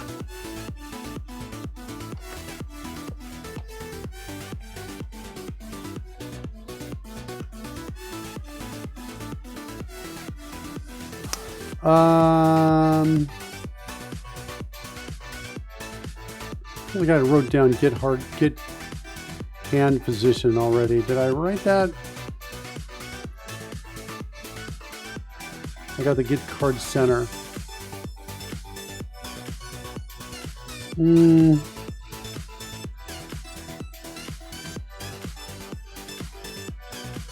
All right, so let's work it out here. It's going to be similar to this bit right up here. Like, let's copy this for now. Well, let's do this actually. Let's do this. Come down here and say get hand center. And we want to pass in the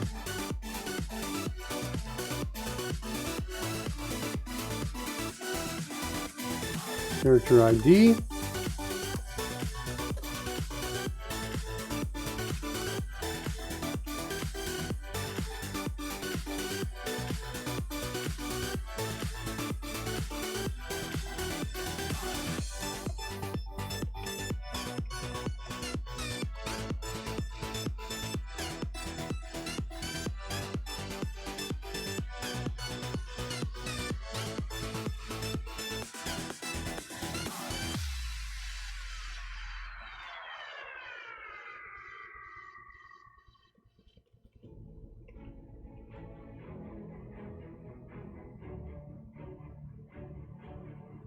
Okay. So now we just got to figure out the X and Y, the appropriate X and Y pieces in here. Get the creature position. That's done.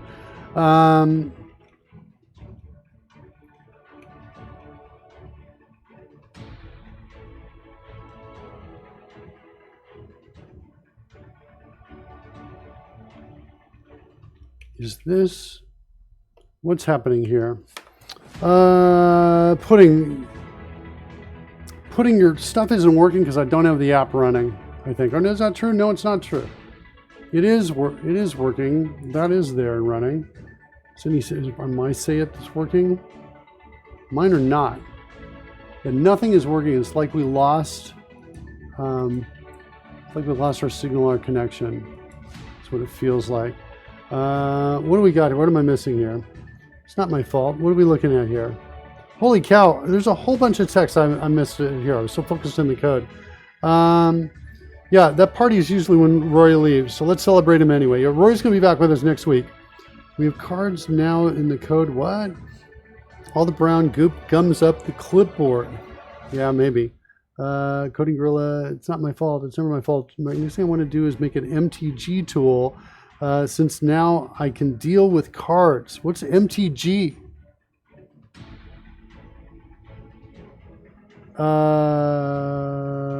Yeah, you don't need the double quotes. Lost my powers, but I failed you all as a mod. Missed the party message. That was like 20 minutes ago. Magic the Gathering. Yeah, sorry, kids. Magic the Gathering. That's what MTG is. Okay, thanks. The bestest card game out there.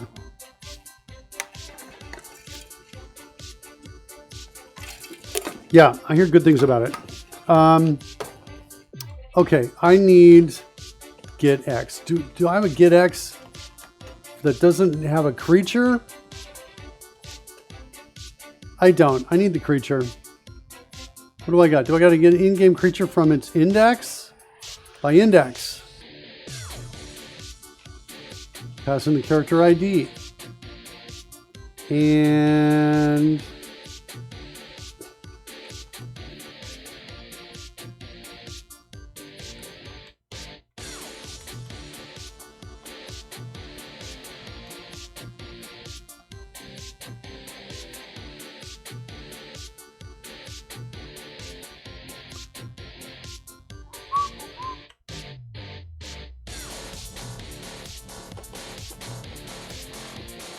Okay.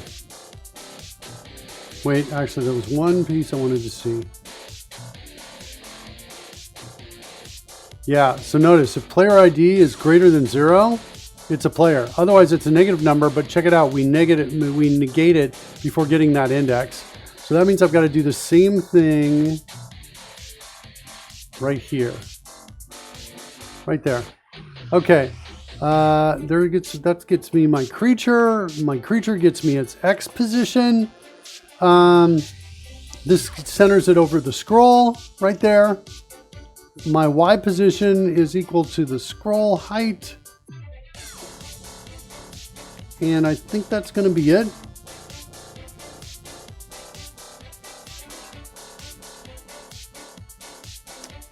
Where am I getting card height from? I think I declared it as a constant up here.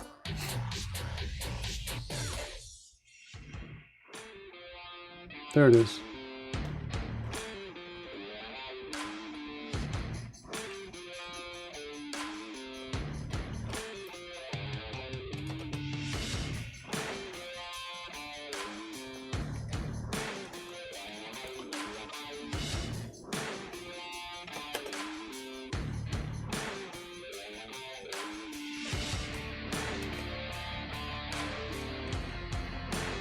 So what's the height of the card in the hand is the question I want to answer now. I can't tell if this is actual scale or not. I think it's close. I'm going to guess it at about, what is that, about 64? That's what I think it is. So from here to here, if this is, if this is actual size, that should be about 424 right there. 433, it's a little big. All right, let's just shrink it down a little bit.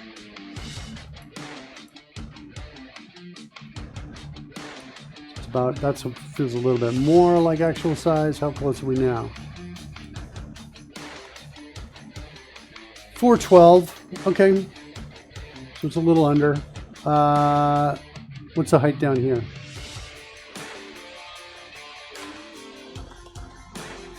$88, okay, 88 pixels. So the card in hand height, I want it to be about 88. Is that really, wait, did I get that really, get that right? Just gonna double check it. Yeah, I did. It's 88. I want to make sure I didn't make any mistakes there. Okay, so the in-hand height is 88.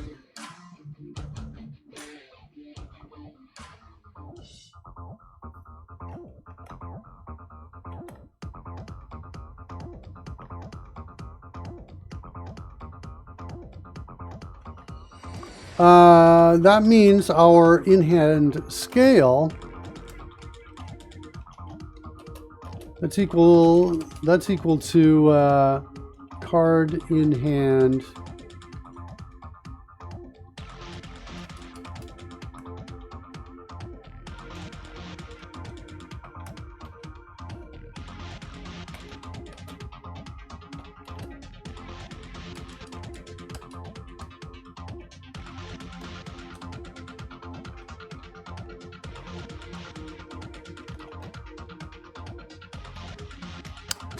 There's my scale right there. So I know this height right here. So the Y position is equal to the MPC scroll height plus the card in hand height divided by 2.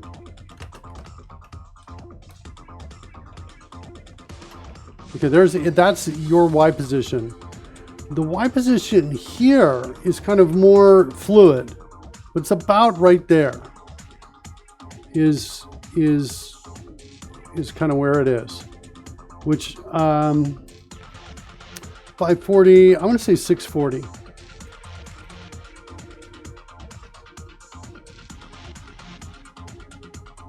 I can actually calculate it in a second.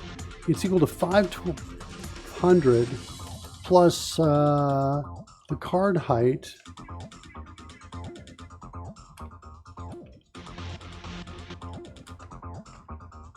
Divided by 2. It's actually more closer to like 700 is what I think that is. Is that right? 500.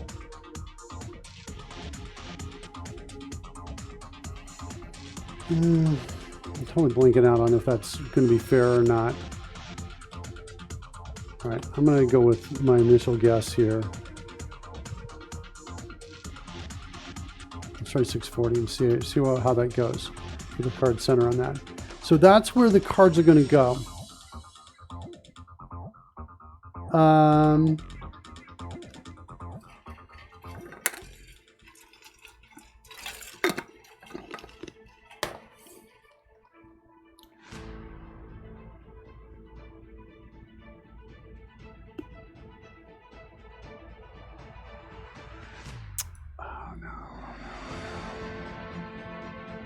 Was I making changes in the wrong places? I think I totally was. That's my least favorite thing to do. Let's undo this a minute. Go back.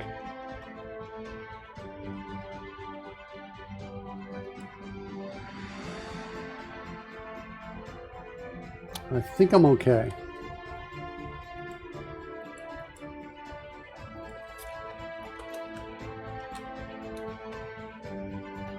I think I'm okay. All right, just need to come down here now, finish it up.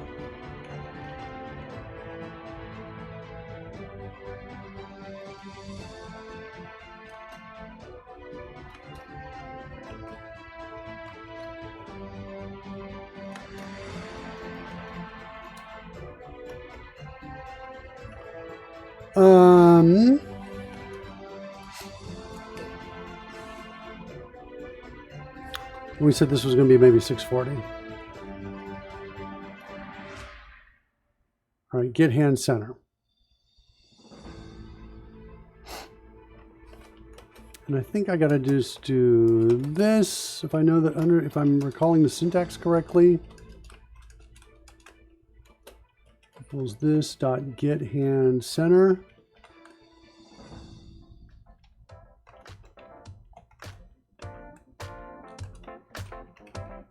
Is it without types? Okay, so that gets my center for where the hand should be. Then I want to say, show the hand,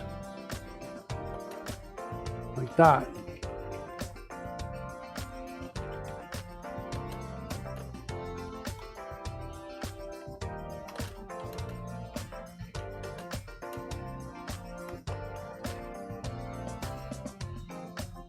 Okay.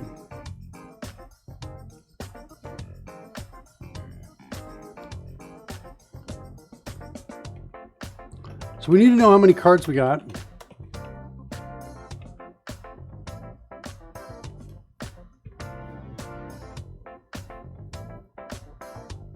What if we get a Rory avatar that can talk when he does? Kind of like a VTuber. Yeah, I've been thinking about it. I just haven't built it because, you know, time. Available time, don't have that to do it, to create it, but I started work on it. I think it's a great idea. It's really fun, but I kind of need to have some time off where I don't have anything else I have to do.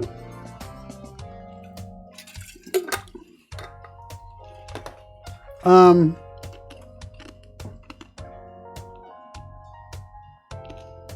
right, we need to figure out where to start, where to do the start initial X offset is going to be.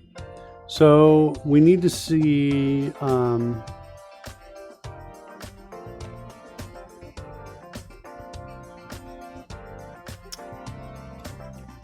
let's do this.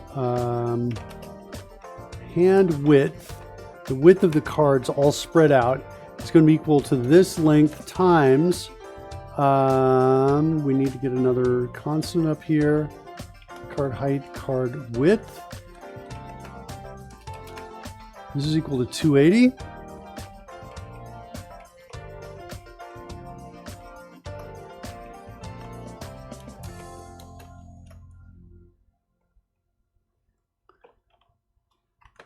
Card width times card manager dot, what's my scale? In hand scale. Plus we need to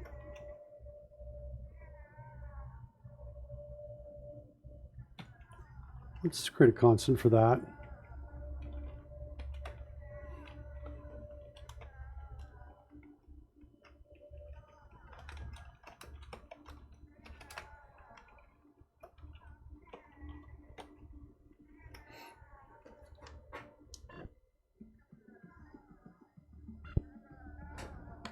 Okay, did we lose our Code Rush music?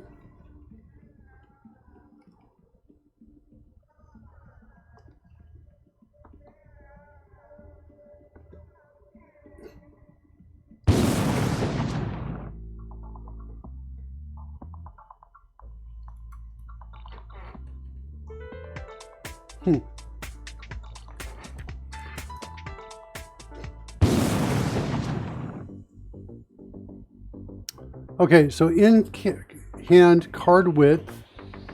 Let's give me one more card in hand. I think I want to have it in hand card separator.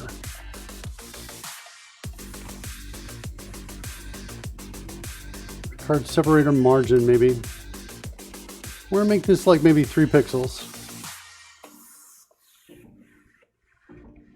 And card width. All right.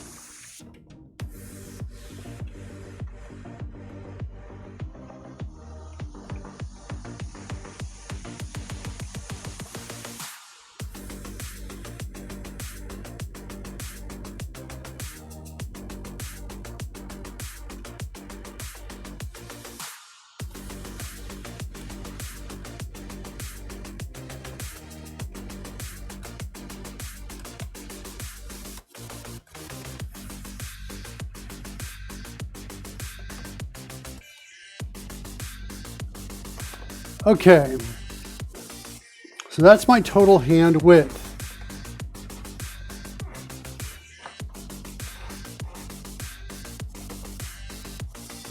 X position is equal to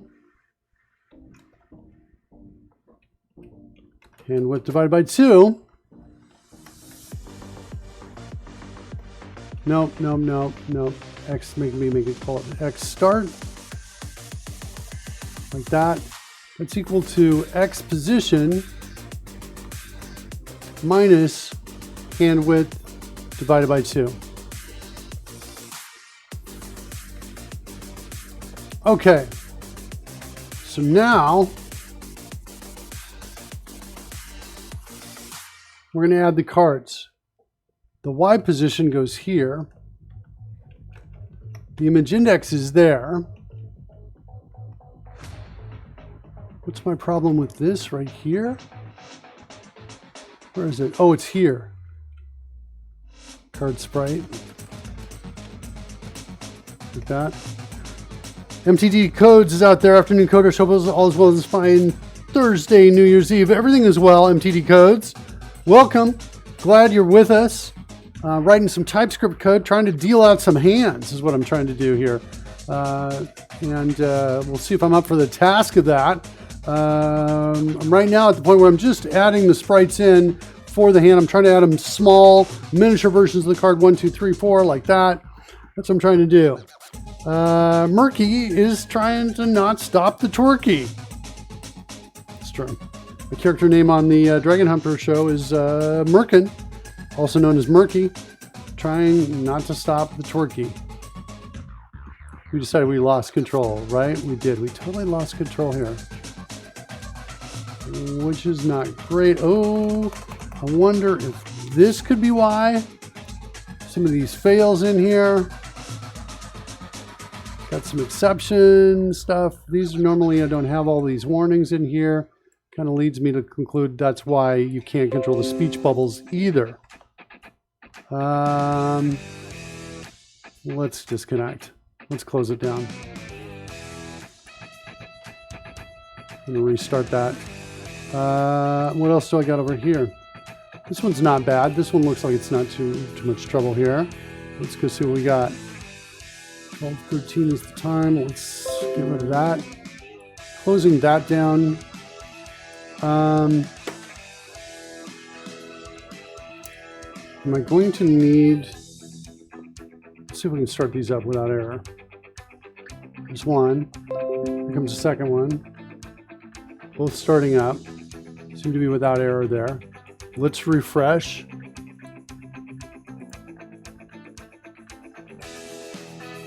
Do I have everything written without errors? Can I refresh this one?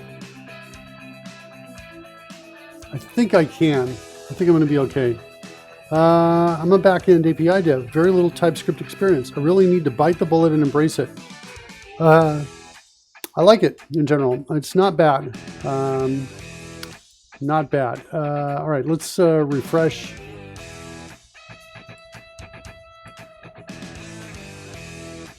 Our overlays.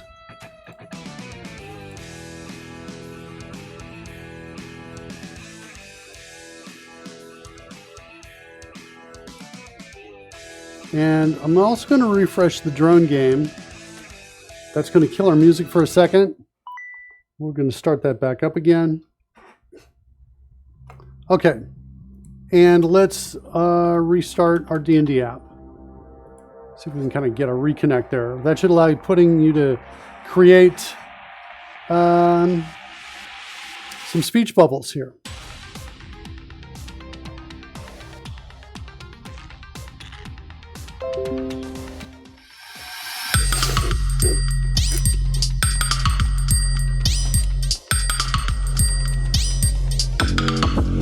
Double fanfare, maybe, yeah. I think you're right. But Pudding, you interrupted your fanfare with the party. You interrupted your fanfare, Pudding. You know what it would have been like? What it would have been just like? Which might also have been canceled by party 2. It was, yeah. Here's what it would have looked like had you had it. It would have looked something like this. Oh, no, no, no. No, not now. No! What? Saved by Coding Gorilla. That's a double interruption of Pudding's fanfare. Coding Gorilla takes it away. The reason he took it away is because I manually selected him instead of him getting it on his own.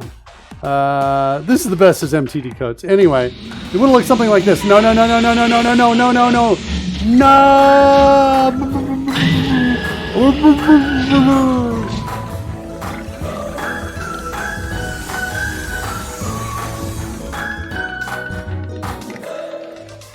Pudding! Triple fanfare. What do we got here? Do we have something we can test yet? I'm not sure if we do. I kind of wanted to review this. We're adding known cards here. Also the Twerky Murky. There you go. By the way, I don't know if you know this or not, Pudding, but you can also do this. Here, let me just copy what you just typed in. I want to show you another alternate syntax piece that you can do here, where I can say something like this and do it in color. You can specify color if you want at the end. Just gotta get that piece in there. Okay. And for MTD codes, if you're out here, you can remember the colors too. Yeah, you can do that too. MTD codes. I think you can. I might be wrong. There might be a level threshold, so you're gonna be like level 7 or something like that. I misread. I do, but he's coming back next week. Excited for that. All right, so let's look at this. We're gonna add these cards at this position. We need to set the scale. So card sprite.scale is equal to plays Careless Whisper. Card manager dot in hand scale. Then I need to say x start plus equals. Let's create this as a constant, local constant here. This is going to be card space, maybe we'll call it like that. Like that. And then so x start plus equals card space. Which means this is a let. That'll get us those cards and create them. Then we need to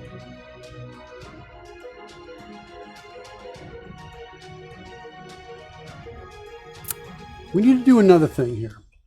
We need to set that card sprite.data property equal to,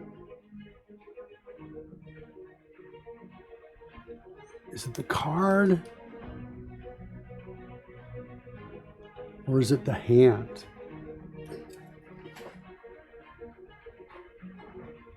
The Streamlit.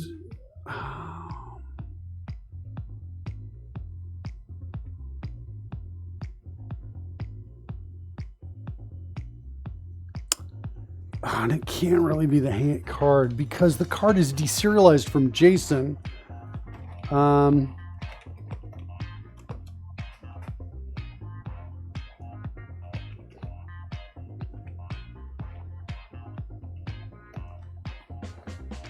We need a kind of a way of identifying the card or the hand that this card is belonging to. I think I'm going to do this. I'm going to just set it to the character ID in the data.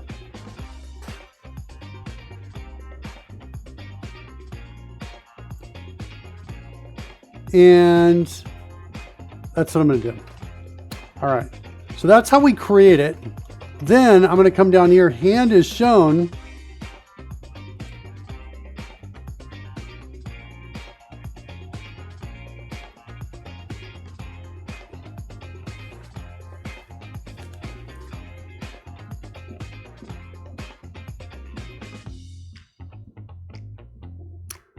Let's see. I like the keystroke overlay. I got that from Karnak. Got to get that XP. I'll get there. The keystroke overlay is Karnak. It's not bad. Actually, there's a bug with it on my machine, and the bug is simply that it shows up on the wrong monitor. And my workaround for the bug, I have to do it at the start of every show, is I go into my display settings and I change my primary monitor to the top one. I've got a 3-monitor setup here. And then I start Karnak, and then I switch my display settings back down to the bottom.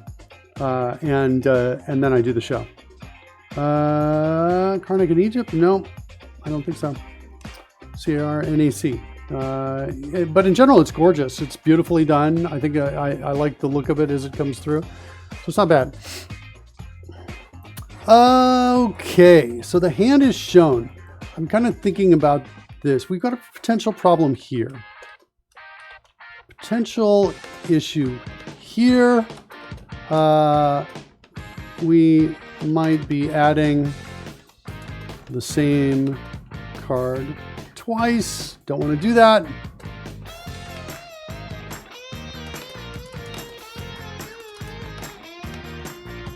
So we'll have to address that.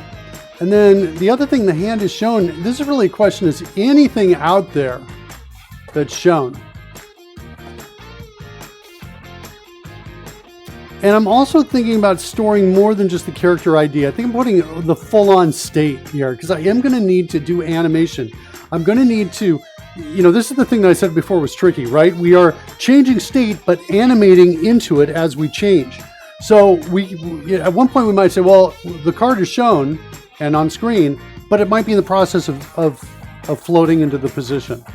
So there's kind of a visual discrepancy in some ways between what the UI is doing and what the actual state in the background is.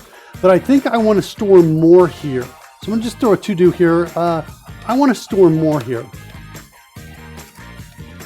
Store more state data here than just the character ID. But we'll do this for now. Okay, we're going to do this for now because I want to just kind of get something up and get it working and see what it looks like. The hand is shown. We need to finish this bit right here, which is going to be we basically need a for each through each. This is a card sprite, which is of type sprite proxy. And we're going to say if card sprite dot data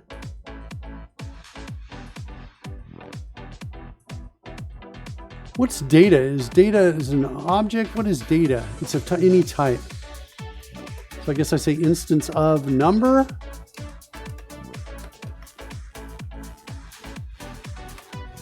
Is that what it's going to look like? I was expecting a lowercase right there. Nope, it doesn't like it. Okay, if it's an instance of number, I totally want to do the C# thing here. Can I do this here, or am I just being dumber by trying to do that declaration? Yeah, I'm sure. That's not working. Okay, so then we're going to say, oh wait, That's all I need to do, as I recall. Now all of a sudden data is a number, isn't it? You have to do is X functions. I don't know what that is. Is X. Let's go look at that.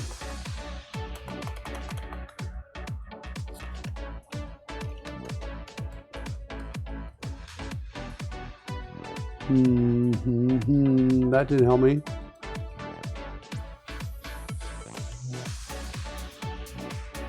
Spell out TypeScript here. Or is it just is functions?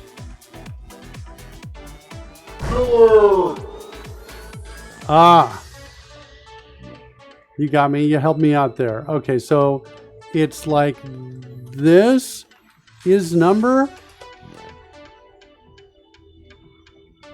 Are these on number?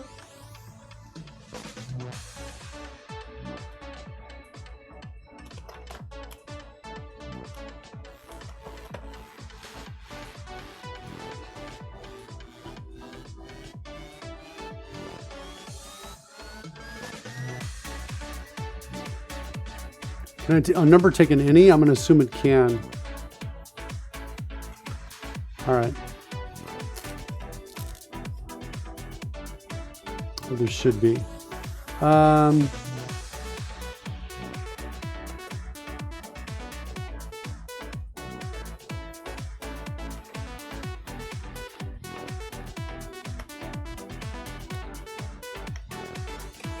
We'll turn with my for each.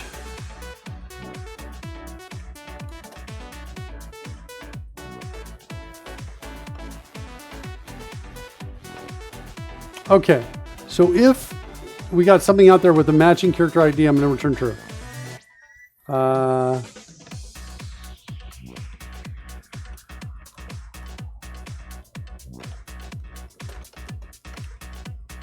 Change this when we change what we're storing in the data. So this is connected to this right here. These two lines are connected. If it's not, is not a number. Okay. So I'm going to do that.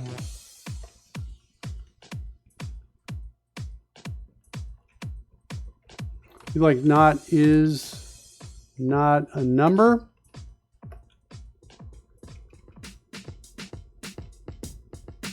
Well, I still got to do the number thing on it anyway. I'm going to do that for now. We'll see how that works. Hand is shown, and then hide hand UI.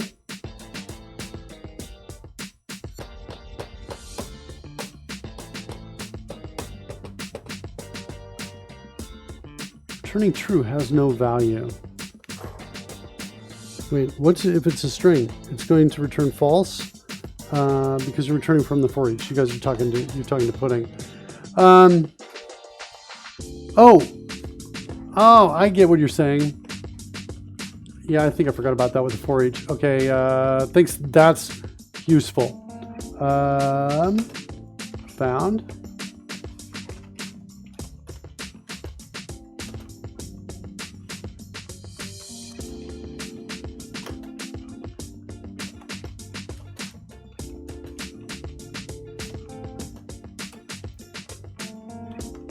Better? You like that? Thanks for that, reminding me about that for each. I forgot about that. One of the differences between C# and yeah, no, I'm talking to you.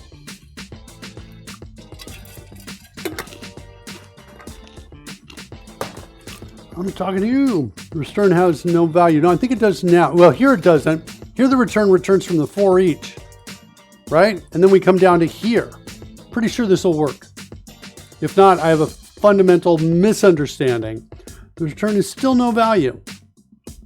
Then I've got a fundamental misunderstanding of this. If this code doesn't work, I got to go to a for loop, which I can do as well. Oh, that will work for sure, but the return on line 198 is redundant. I thought it's not. Doesn't it interrupt? Doesn't it stop the for each? Oh, no, it doesn't. It's the return from this. We're still going to keep going. There's no break. Is there a break? That's what I want. That's what I want. No, it's not what I want. I can't break. Can I not jump across the function boundary? Fine.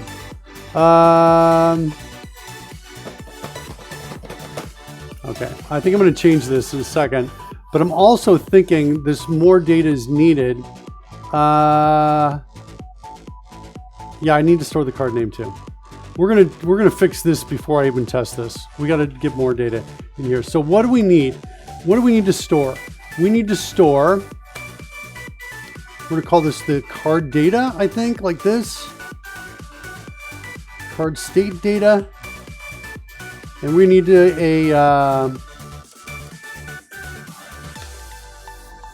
we need the card name.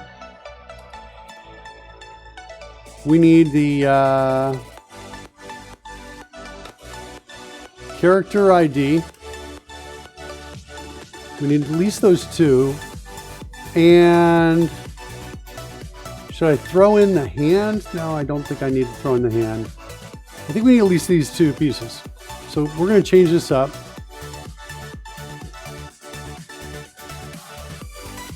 We're going to say is equal to new card state data. And I want to pass in these two pieces.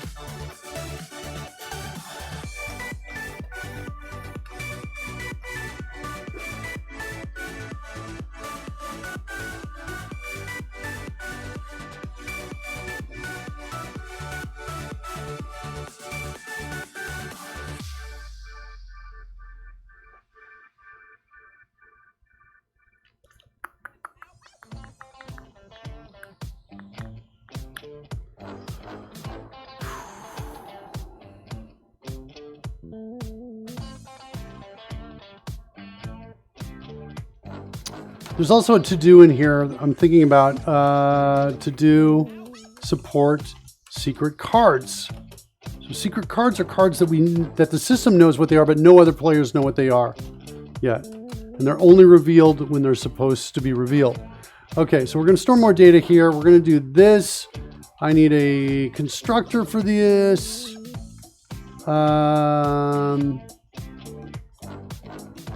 Let's change this, put these here.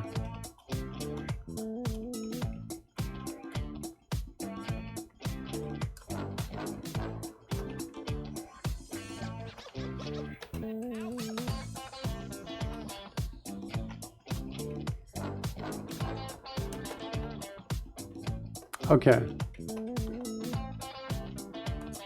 Okay. That's step one. Step two down here is we're going to say if this is an instance of that,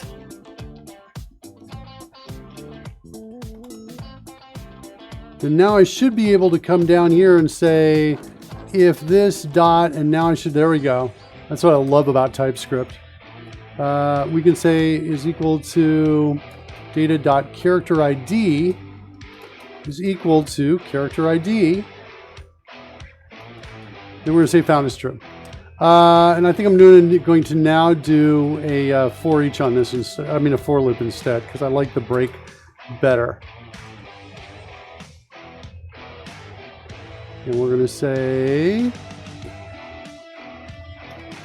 card sprite that is equal to, so actually would be a constant.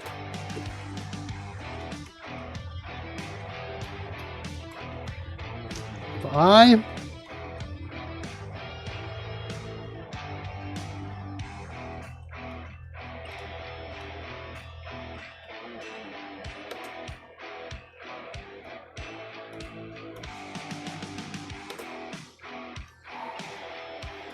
Okay.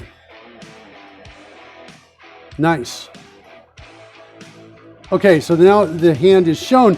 I want to do one more piece here. Because what happens if we get a new card and they're shown? I don't want to now re-add all the cards again. So what I need to do is I need to see if the card's already been added. And so I need something that says, hey,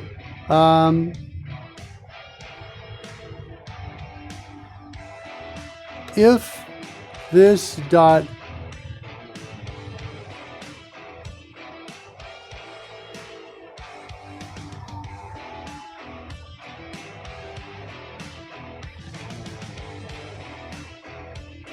hand already has card. So we're going to check to see if the hand already has the card. And we're going to go to, we want to pass in card name and the hand, character ID. If that's already got the card, then, well, if we don't already have the card, then we're going to do this.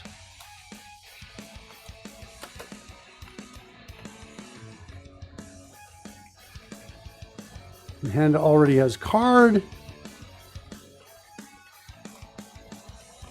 It's going to come down here. And it's going to look a little bit like this. It's just a little bit, it's an extra check here.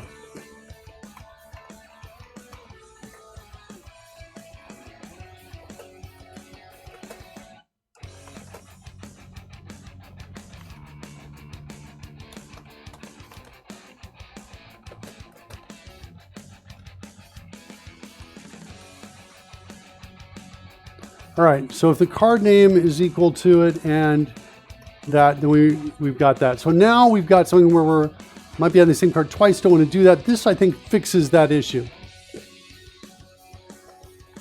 All right, let's see if we can actually see some cards on screen. Wouldn't that be great if we could actually see something when we added a piece here?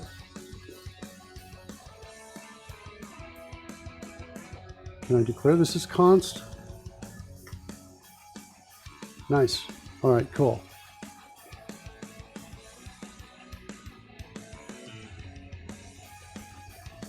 All right, last, I actually think I might do this too.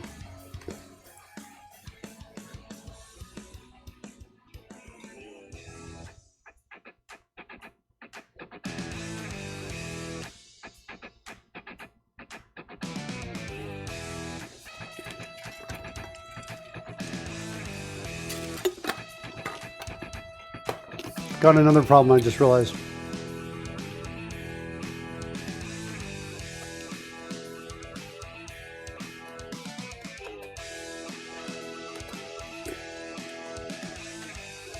If the hand already has the card,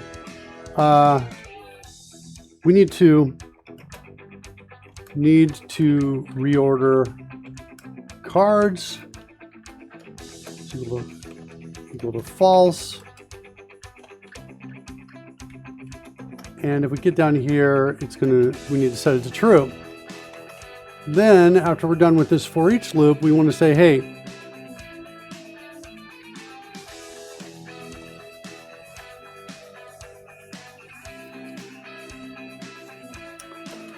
if need to reorder cards, we need to reorder the cards.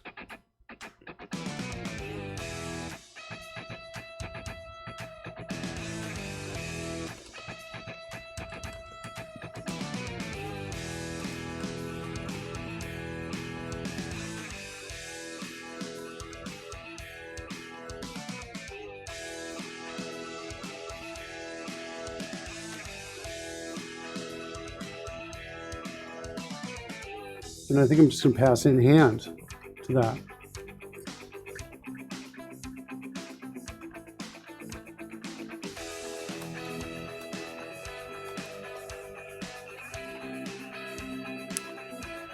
Nothing happening now. Let's just see what happens when we run it. See if we get lucky. We can actually see something that we can work with here.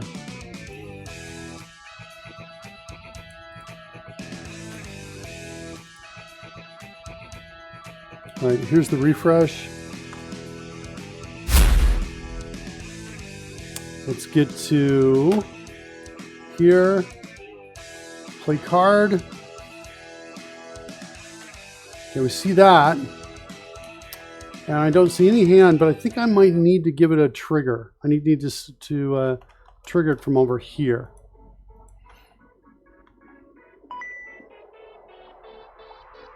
Maybe not. Set breakpoint here. I think that's going to do it. Yep, we're definitely setting that command over.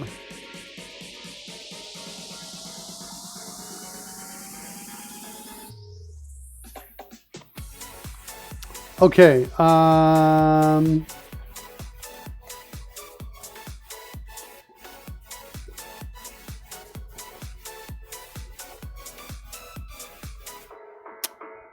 The hand is not shown, I think. Let's set another breakpoint here. Let's give another card out.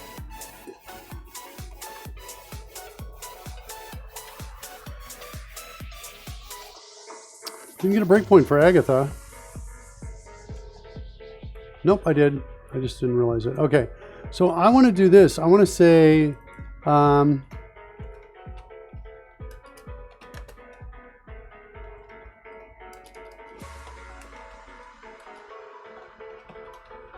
just a real quick thing right here where I want to come in and I want to say this dot is shown as to true. Okay. Now do I see anything? Still nothing.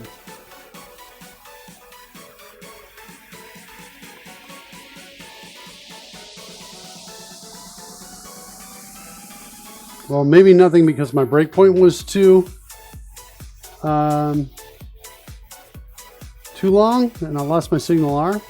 Does that feel true or not? Yeah, it feels true. I'm making changes here and nothing's happening over on the other side of things. So it looks like I gotta restart it.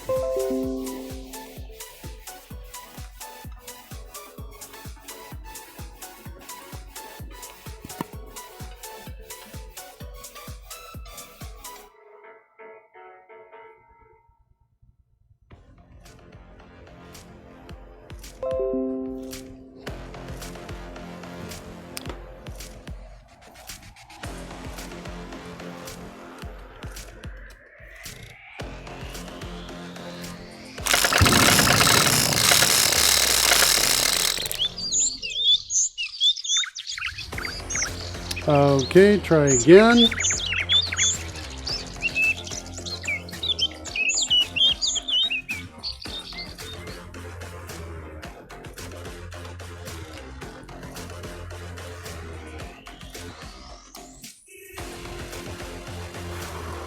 Nope, not seeing anything. All right, we're gonna have to send some messages out. See the hands. Let's do that.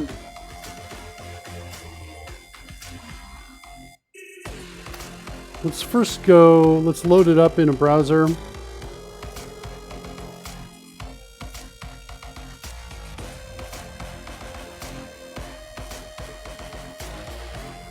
right, so make sure we don't have any errors. Oh, that's not good.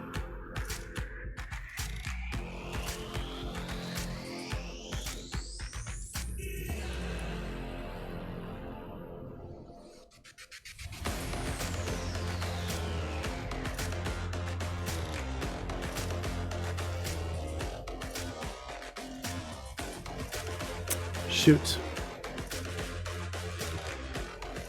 It's a totally unrelated error. 296 though, I want to go after it. In Condition Manager. Right here. Yep, there's my problem.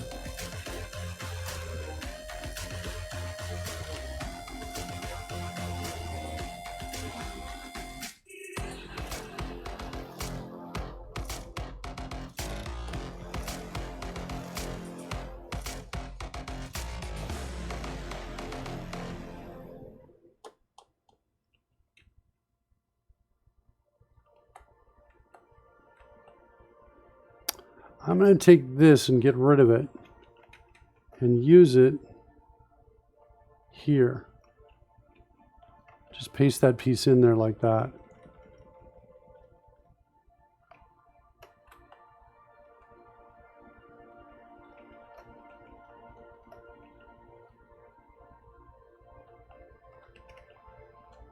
I'm going to fix it like that. All right, back over here, refresh. Okay, good. Refresh the data. Scroll out a little bit. come over here. Play the card, come over here. There we go. Problem in the syntax.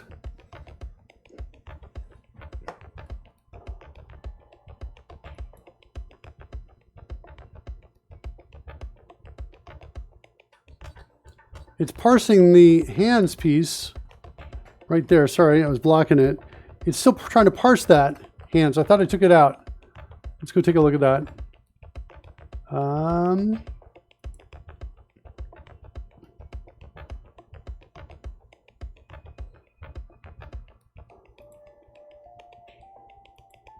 Nope. That's my problem right there. Let's double check the hand string. Hand string is coming up with nothing in it.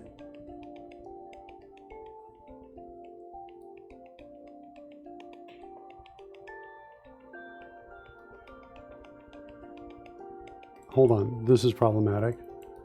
Wow, all kinds of problems in here. Okay, a little unsettling that I wrote this code moments ago and I was feeling fine while I wrote it. That didn't look good at all. Let's see if this is better now. Okay, send the card. Not what I wanted. Hold on, this is problematic. It's destroying my life some days. Play the card, come back over here. There we go. I'm not sure why I have two. I have one here and one here.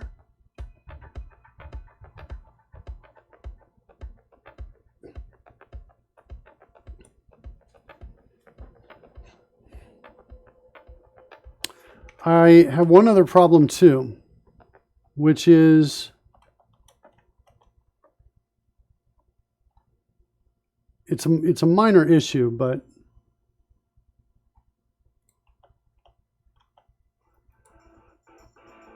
the get hand center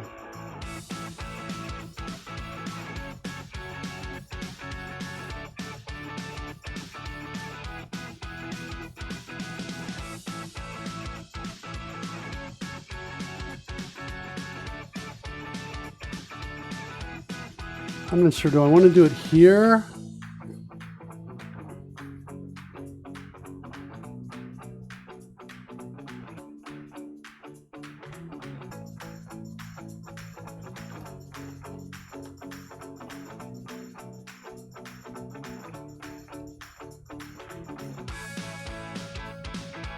What I'm doing is I'm subtracting the width divided by 2 to basically get my left starting position. But what I really want to do is for that X position is I want to at some point increment it by half of this right here.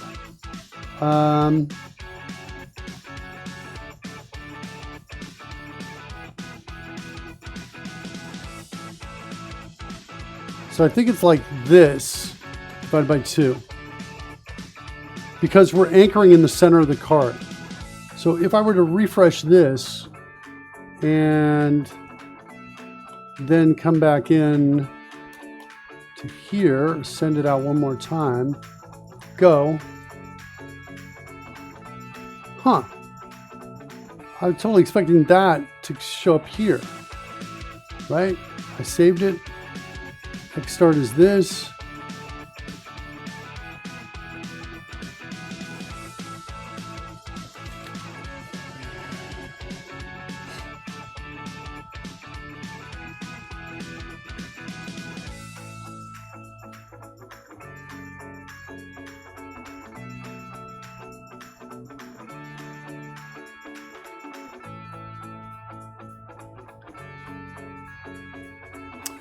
Oh, sorry, not in-hand separator margin. It's the card space divided by 2. Okay, let's try again.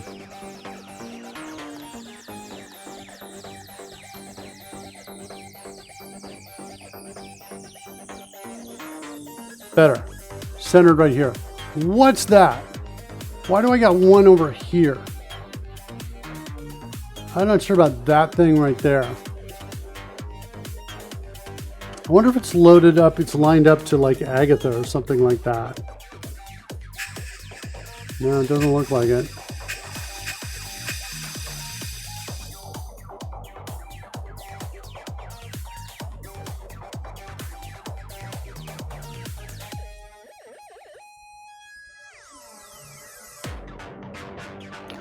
Let's add a second card and see what happens. Different visually looking, a different card that looks different.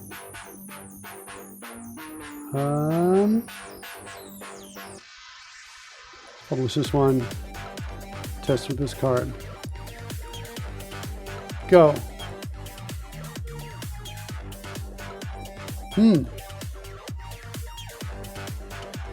Nothing happened on the second one. Is that because the card is already seen? Let's give it to Lady. Go. Huh. That's a mess. What's going on here? It didn't load it. I wasn't able to find the source of that image. Secret saving bonus +2.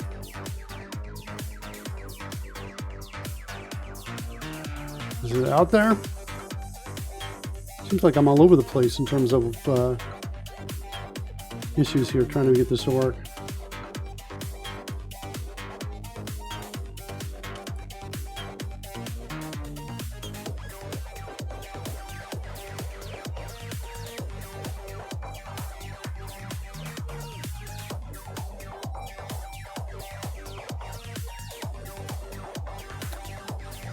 It's the secret save bonus. Card's got the wrong name. Card's got the wrong name.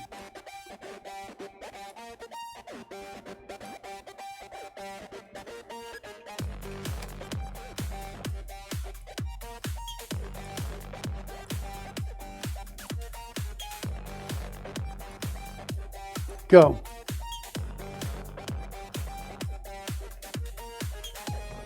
So probably gonna get a lot of those errors. Yeah, a bunch of those errors. All right, refresh.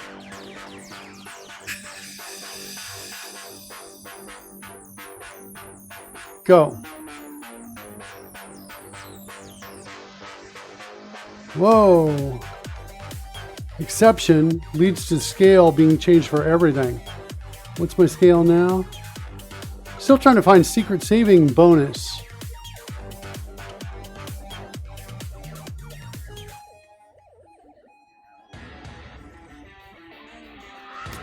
Secret saving bonus. Why did that fail?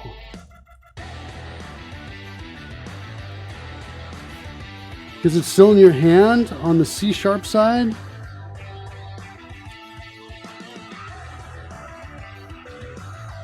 Maybe.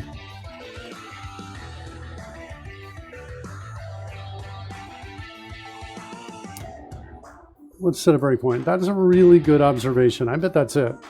Let's go back into test again. Go, play card.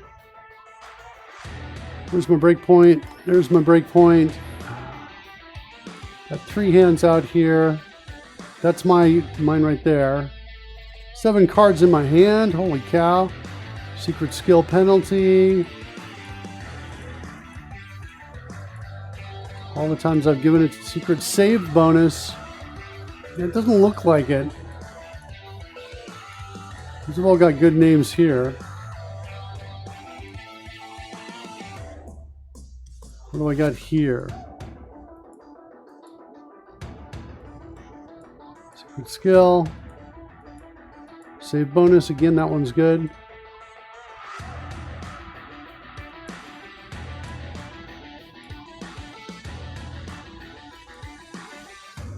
There it is.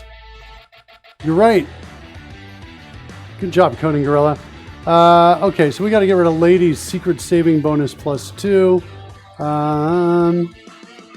What's the best way to do that? I guess I just come in and say hands.clear. Can I do that?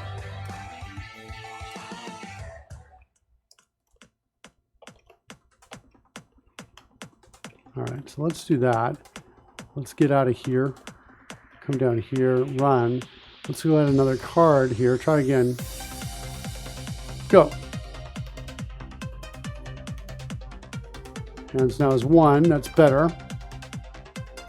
But am I messed up? Did I kill my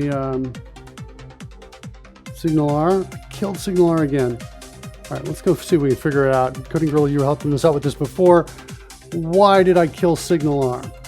At least that's what I think. Signal, we lose signal R connection.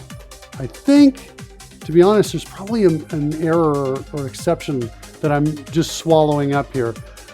Lose signal R connection after debugging, or during debugging, too long. Let's see what happens if we get that.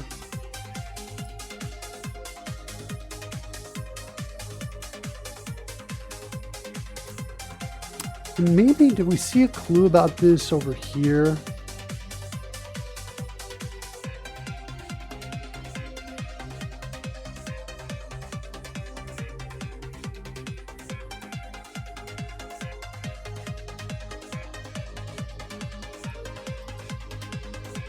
All right, I'm gonna restart this so we can get this connection again.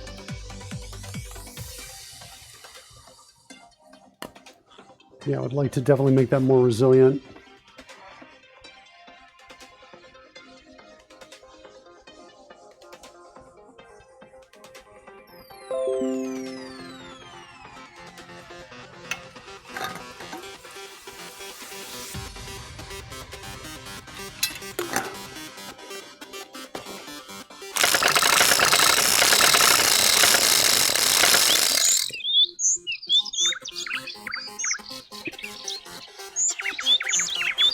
All right.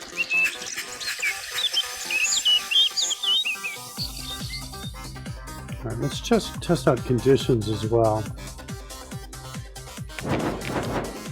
Shoot, conditions aren't working. Get scroll top is not a function, really? Must be in a static. 308, let's go look at it.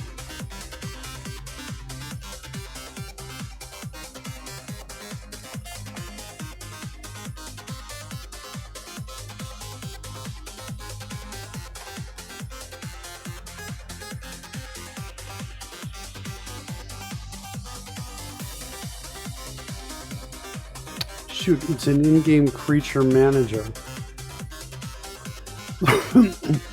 Well, in fairness, I really don't need it here. I'm going to take it out of here. So we get. Okay. The downside is I'm now drawing that on the front layer.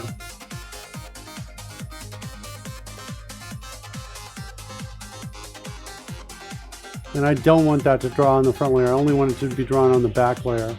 So let's go figure out that. Condition manager.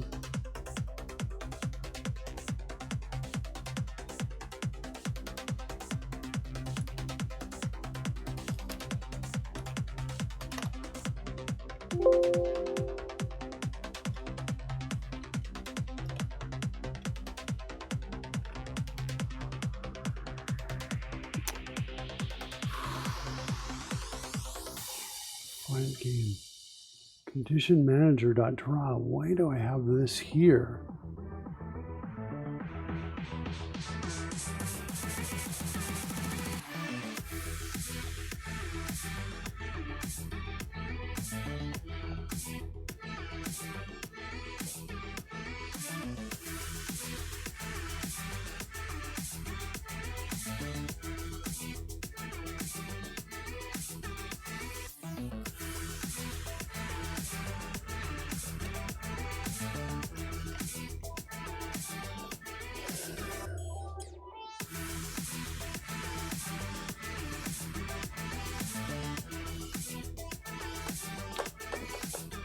I think I moved it and I didn't want to move it.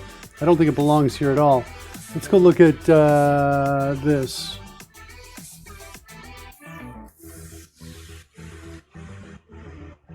There's no condition manager in the back game. Is there a condition manager in the in-game creature manager?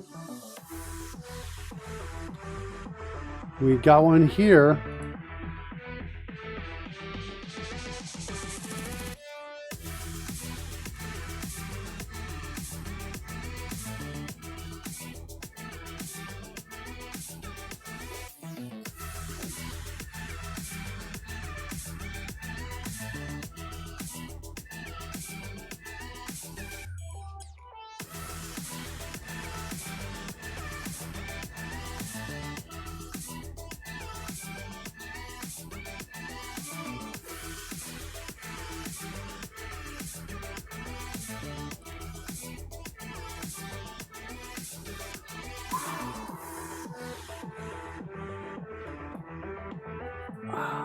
Yeah, I'm not liking that.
I'm trying to figure out, so we can find out where these are added here.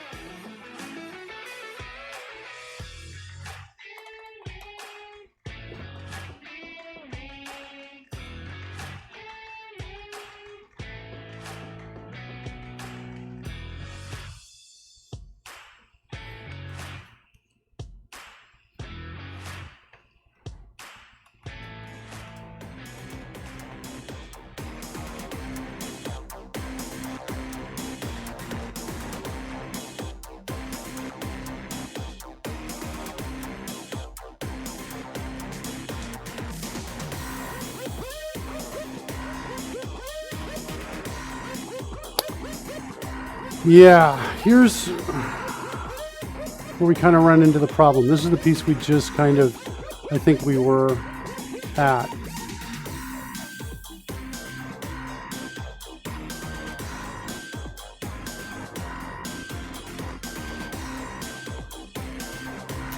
Here's how I want to fix it though. I don't actually want to touch this code.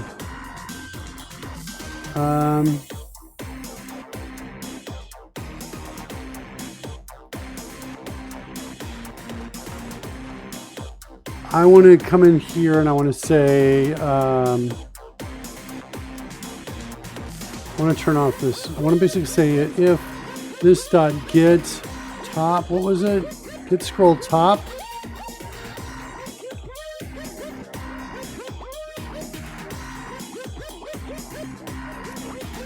So I want to do this. If this is not 0, then we can draw the conditions. See if that solves it.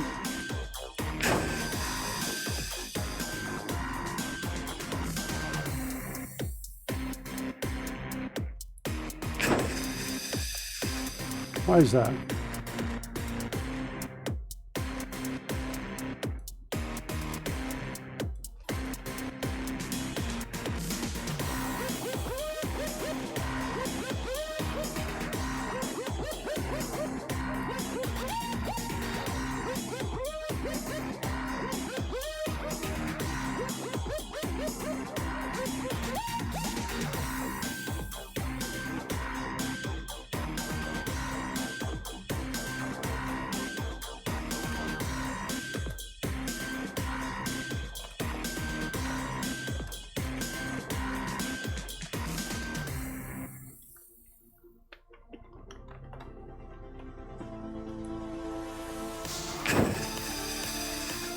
Okay, so definitely calling condition manager.draw.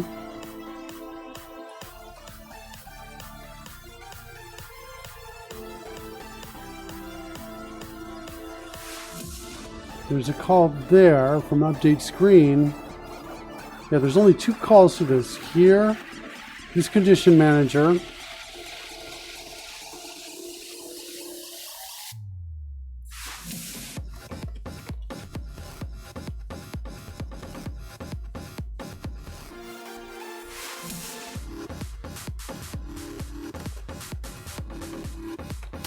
I'm going to get this no matter what every time we update the screen.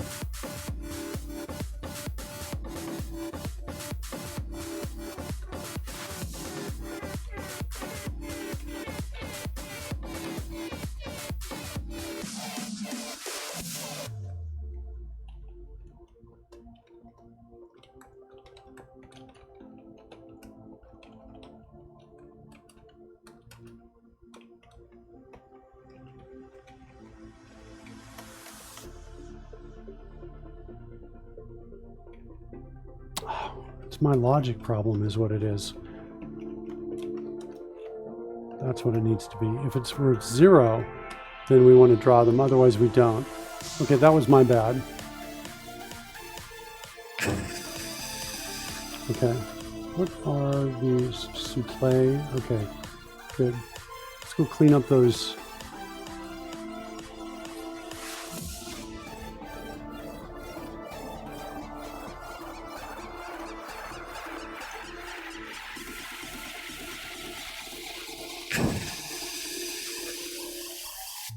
Okay. All right. I was like, squirrel. Let's go get that bug. Okay.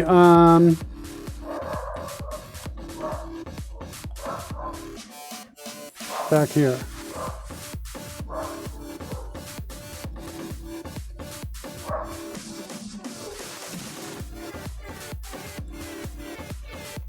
Did I play it? Did not play it. Okay, it's to Markin, but for some reason Lady's card was showing there. Let's go to Cutie. And there's Merkin's card now put up there.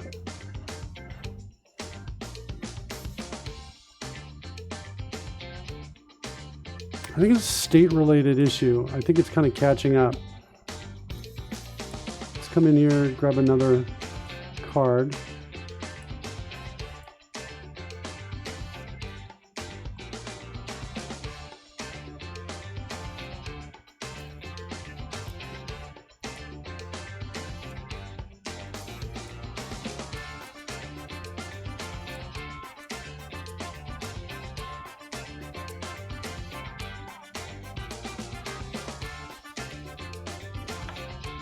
So no additional card here.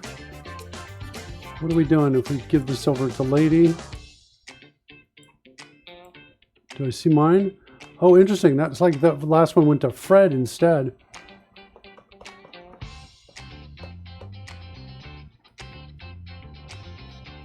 Why did it go to Fred?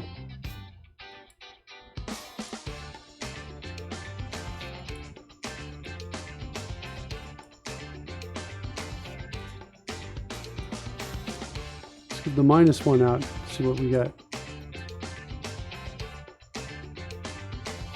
We're going to see the card updates down here.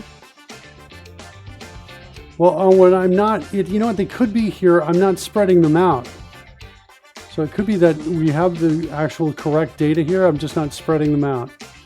Let's see what we can do about that.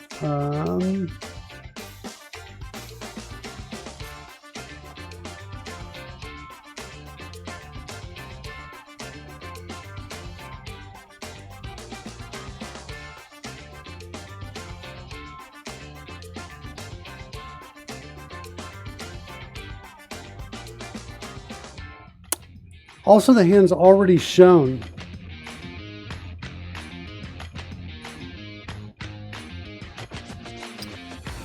Yeah, I've got some logical problems here.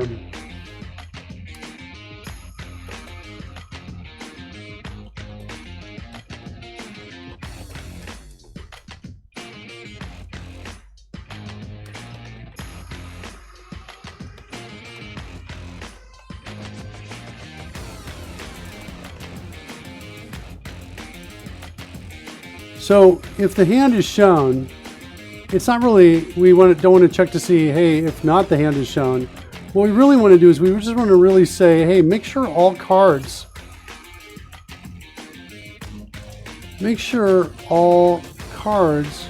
are in view for the hand. That feels like more what we should be calling this code here.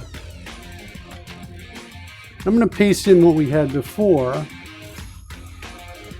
But I don't think I wanted to check on to see if the hand is shown or not.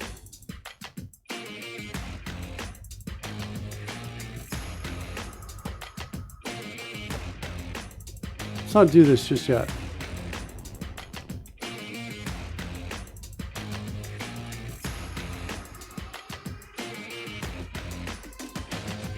This might help. Then in show hand UI, need to reorder cards. If need to reorder cards, then reorder cards of hand. Then what we need to do is we need to go in and say get all cards.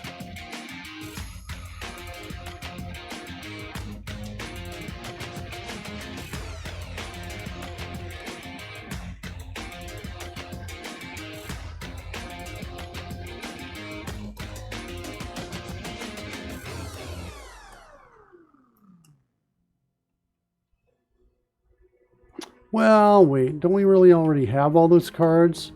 Actually, I don't want to assume this card. I want an array of sprite proxy, I think. All card sprites is what I want to say. Get all card sprites. Pass in hand. Then once I have all the sprites, I want to then position them. I got to get those, do the same thing where I'm saying, where's my get hand position that I've done here before?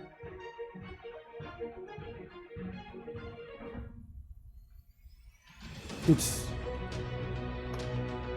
these parameters.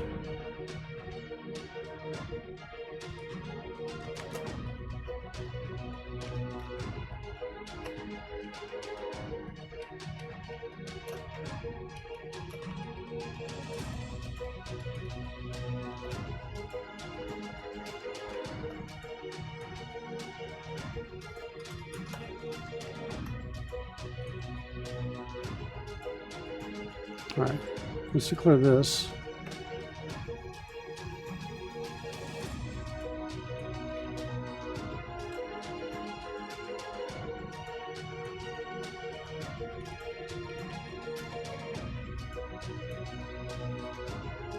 Let's declare a new all card sprites right in here, and then we're going to say this.known cards. Dot sprites proxies, and for each on that. And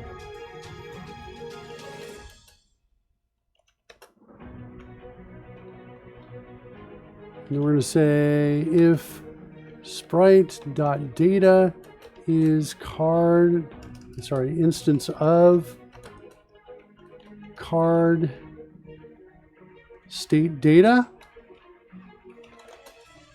If sprite.data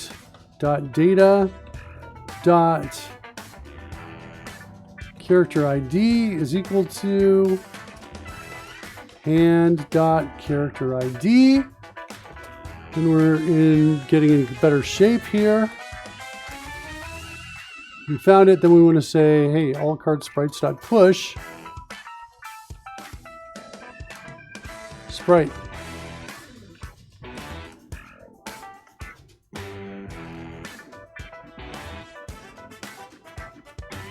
And then we want to return this at the end.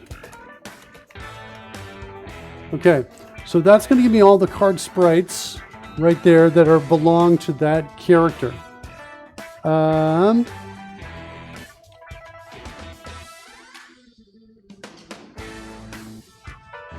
I already offset by half of the card width?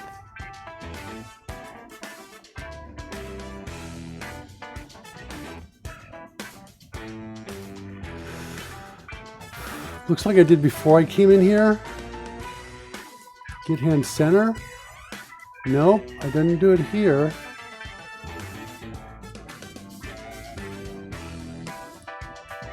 I'm not seeing that. Oh, it's card space divided by 2. It's there. That's where I increment X start.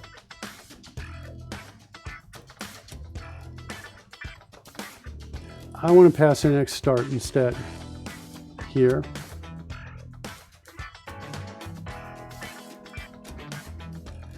X start there.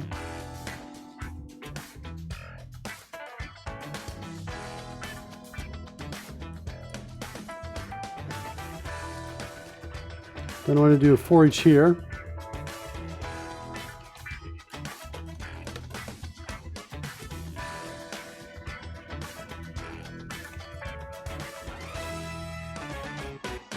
Sprite dot, what do I have? Do I have a move? Delta X and delta Y. I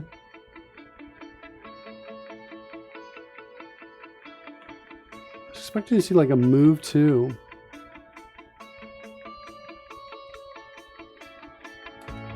Could have just moved. I guess I'll just do this. X is equal to start X.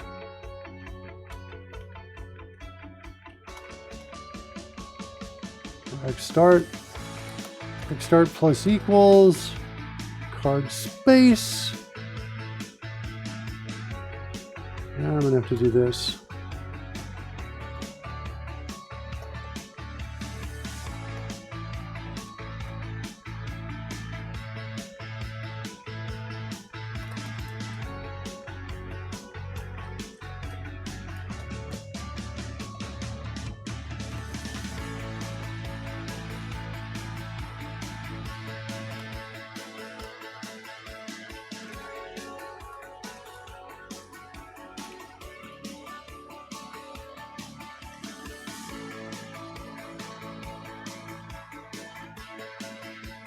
Okay. So there's that. Sprite.y is equal to the Y position.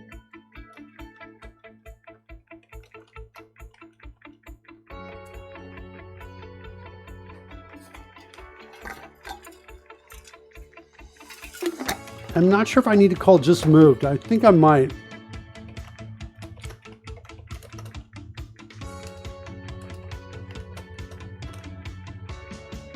Nope.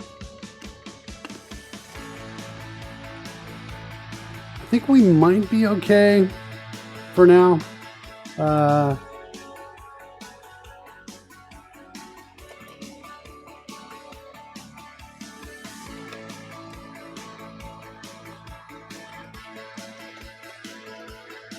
Let's see what happens when I refresh out here.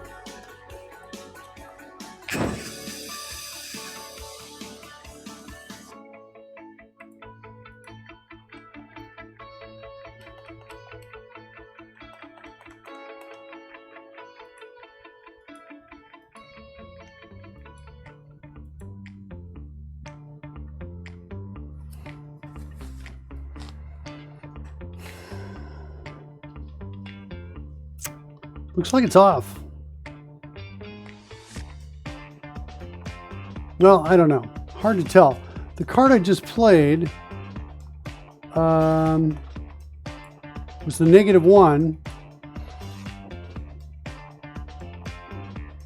I don't know why Fred's got that. I got a -2 up here.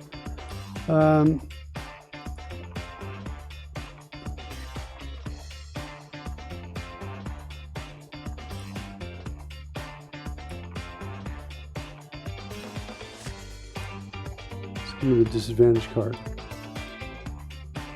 Yeah, it's adding over there. Also, look at that. Is it because I've got older cards there? No, because they should still have the same ID.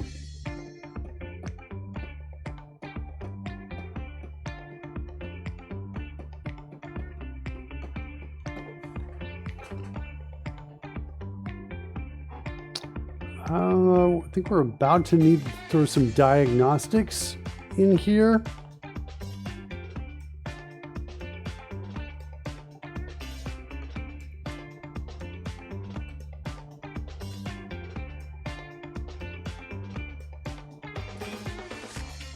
Let's see where we're drawing the known cards.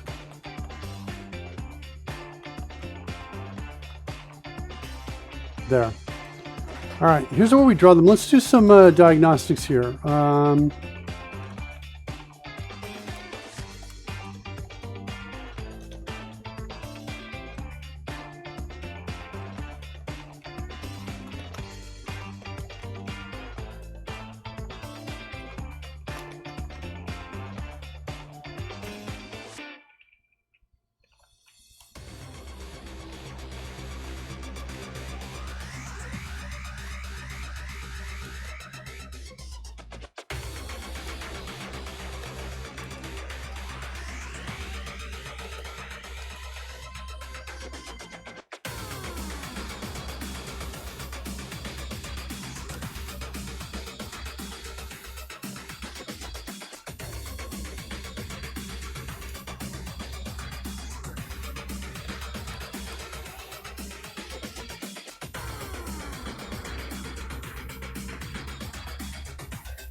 Okay.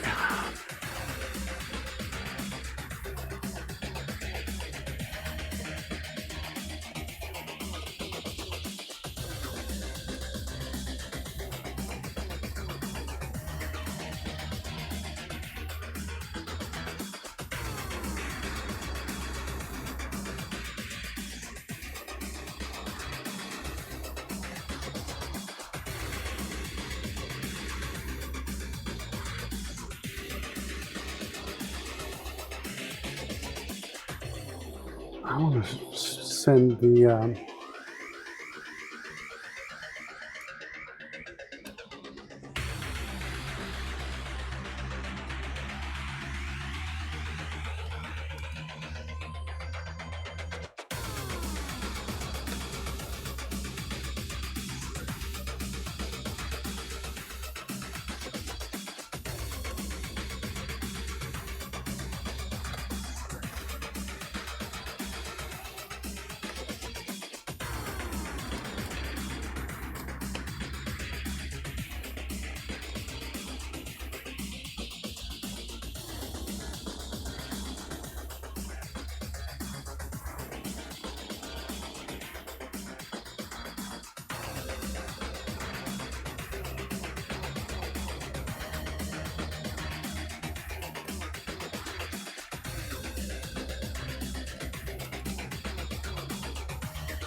okay.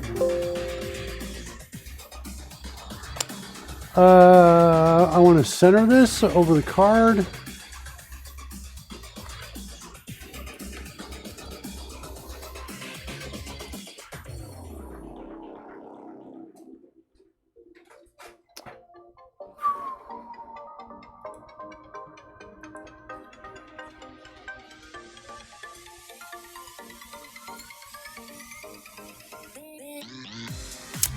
And I want its Y position to be minus card manager dot have an in-hand card height. When can we put an in-hand card height?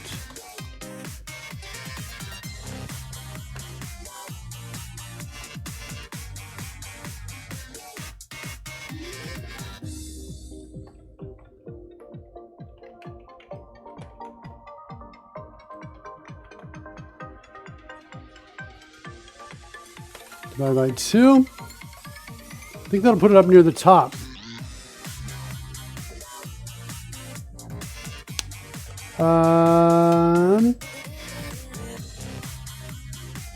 see if that works.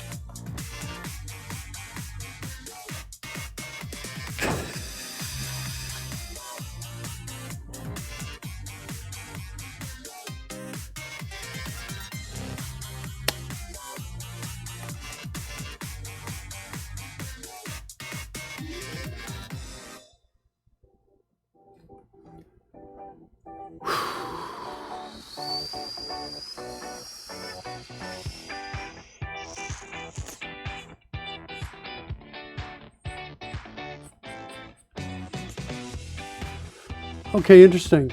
So the alignment is off, which is kind of interesting. There's a couple things going on that we've learned here.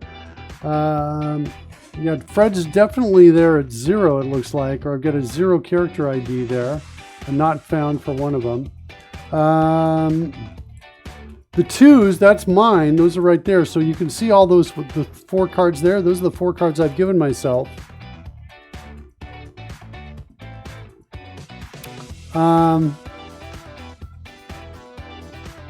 And the 3 is for little cutie off to the side. The numbers aren't exactly over the cards, but I think it has to do with the scale and the X and Y that's happening there with those. Let's see if I can figure it out to get those numbers a little bit closer.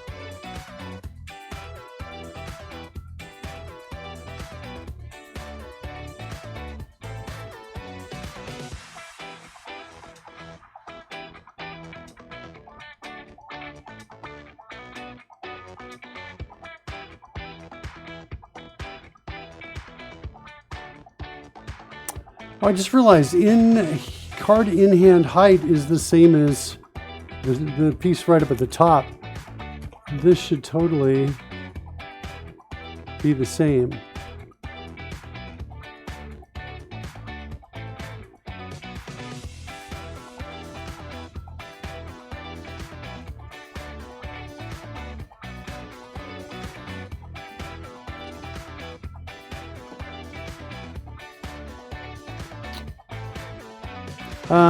Kids, developers, perf issue right there. Take a look at it. It took a long time for Visual Studio to find all of these. Take a look at the log, see if you see anything in there.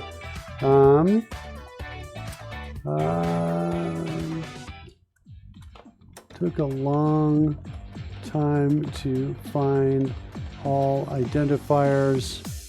Just go back a bit, roll the videotape back a bit and take a look at it. For a rename.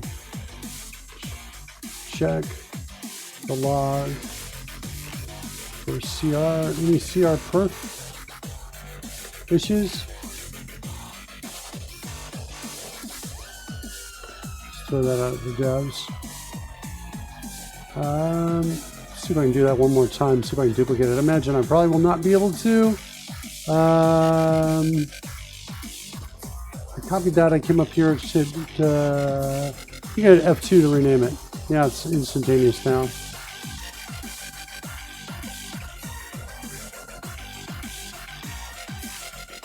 get rid of that. I don't think that's going to make any difference at all, mathematically.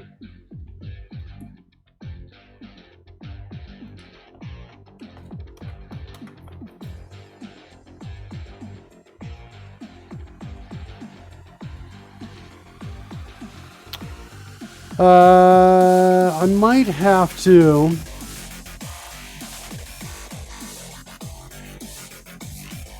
offset, adjust this by the half the width and half the height of the card. I think I'm gonna have to do that. That's what and that's based on this dot known cards dot origin X and Y. So I think it's going to look like this. And this plus just that origin Y. See if that helps or causes more problems. We'll see. And Jalisco 7, where are you? We need your help.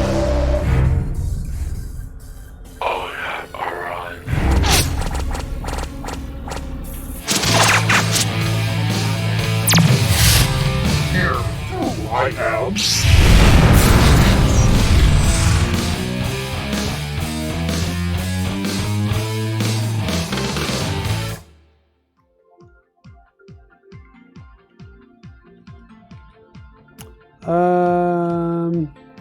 I just want to say minus like 5 up here. It's diagnostics, so I'll keep that magic number in there. Not a big deal. All right, we're getting closer to it. And I need to go to here, fire it off, play the card. Okay, cool.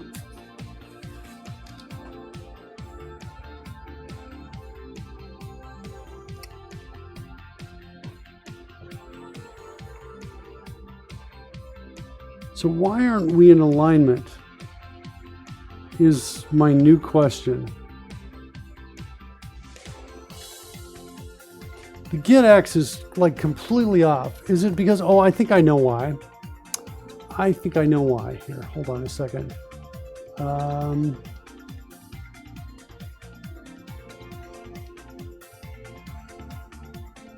know exactly why. Just gonna go find that code. Here. The character ID is coming in.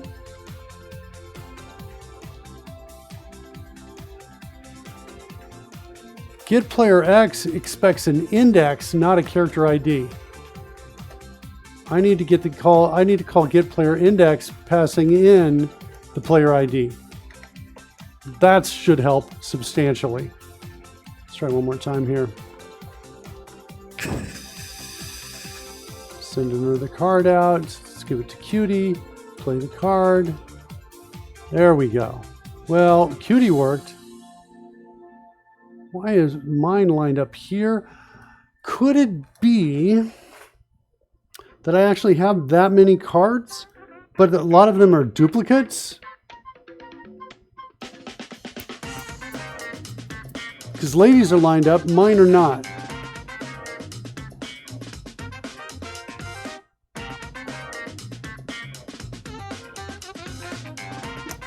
Because I was thinking about the duplicate problem.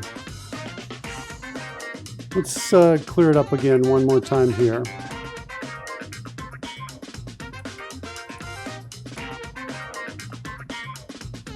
Come in here again, go to hands, dot clear, step,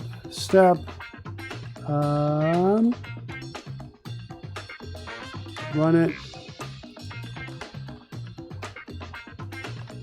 Now we should have nothing. Maybe I'll have to refresh it.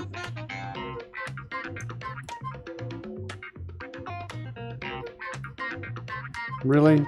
Lost control just for that, those few seconds. Okay, restart. It seems like it's in the D&D app that's losing the connection.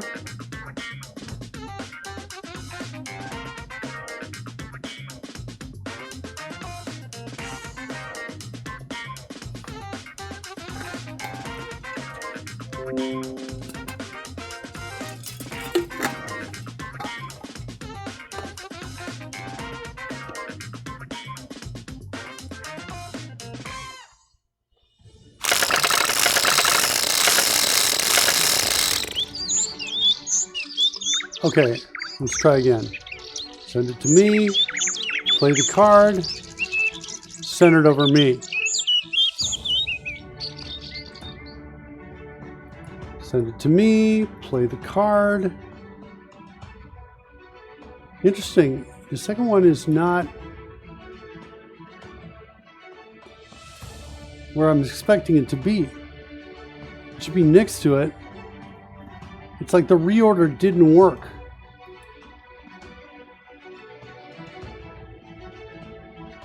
Send a third one.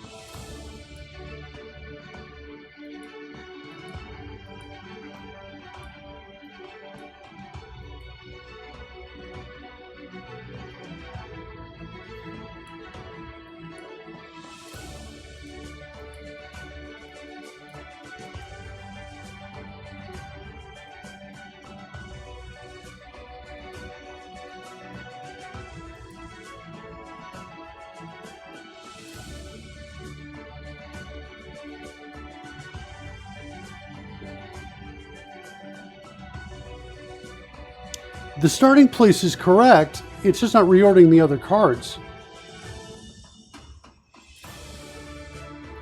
Hand already has card where you need to reorder cards is true.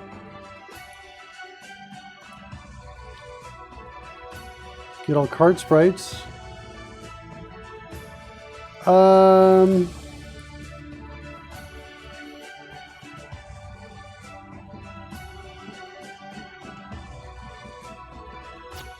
I might have a fundamental misunderstanding here. What do you got for me, Coding Gorilla? Is that Coding Gorilla out there? You reorder cards, you adjust the start by the space, but you also need the card width divided by 2.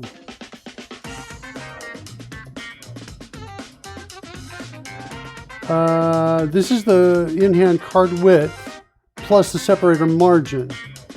That's what's happening there.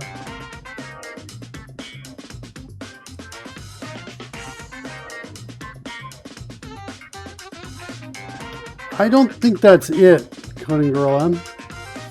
Oh shoot, I forgot to hit send on this. On my perf issue. Looks like I did.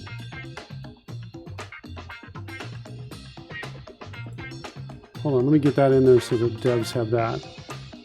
Apologies, devs, if you watched this long, you only need to watch a little bit to get to it. Shouldn't your next card position be also offset by half the width of the card?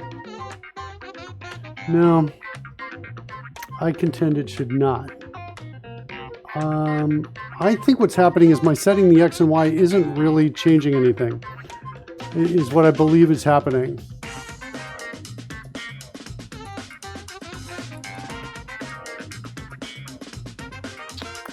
Oh, unless...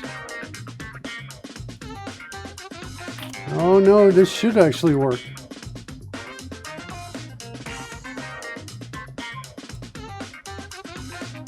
Just move, just call it, check to see if there are any attached elements to it.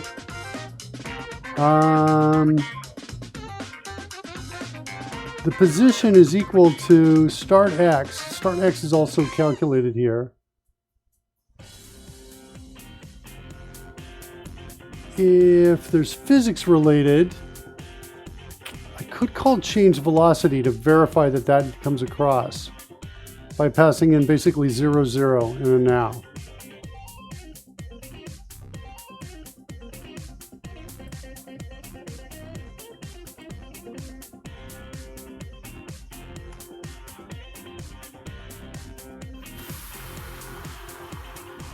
If there's any kind of physics, update position on this. Ooh, I got a set XY on sprites.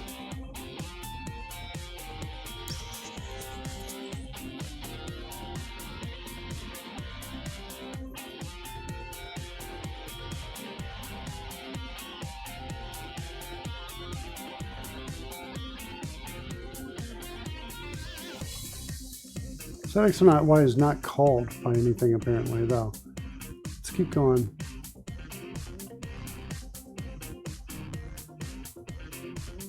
All right.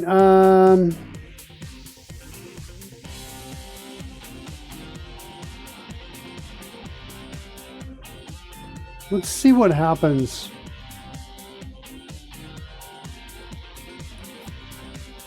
I just want to throw in this to see if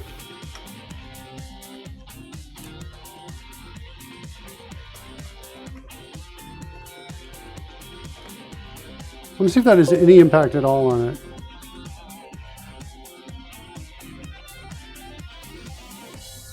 If it does, that means that it thinks the card's moving or has some sort of physics associated with it, which could be true for known cards. If I... No, I said moves. Oh, I said moves is true. And I've disabled gravity. So I think this change will actually work. If this works, I think I'm going to create a method in Sprite or up in animation element to do this right here, to basically say set position or something like that that just does this. Let's see if that works.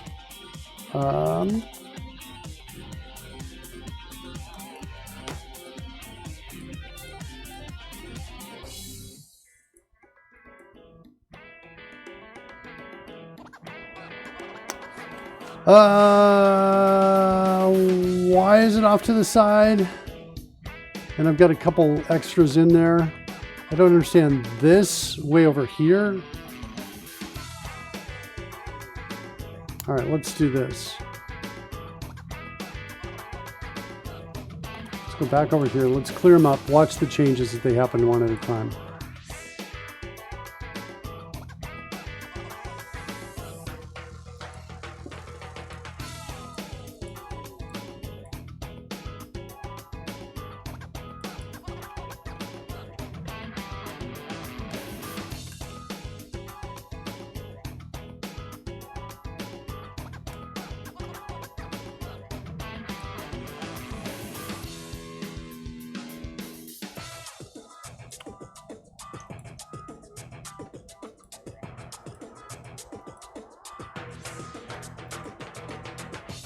Oops. Seriously broken? Oh my god. It's killing me. Just there, debug was for just a moment.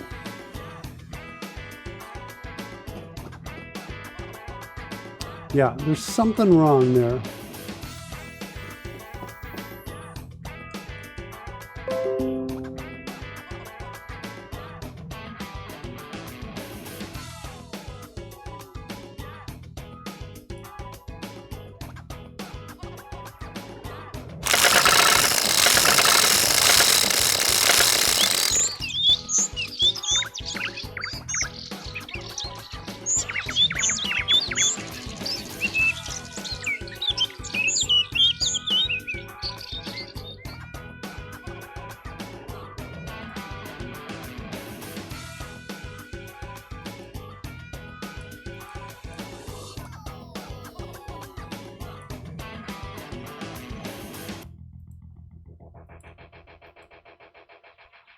Okay, good. That's in the right position.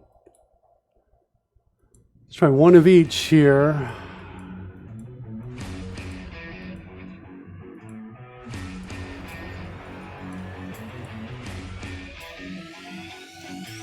All right. Well, they're side by side in the correct position, but their starting point is off. Starting point is off by the origin offset is what it looks like to me. The origin of the card itself. Yeah, it should be up there. So let's go fix that. That should be easy fix. Should be an easy fix.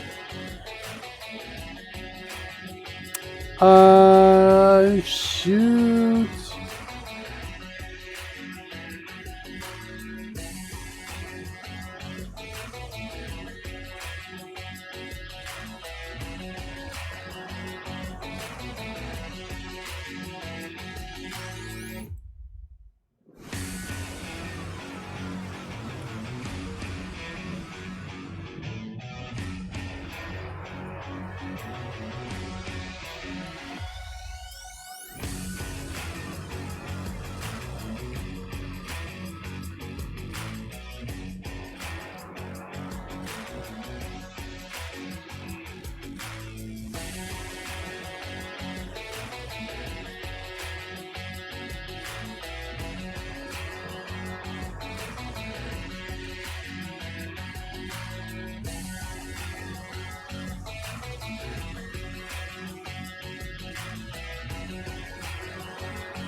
All right, I think I know what I need to do.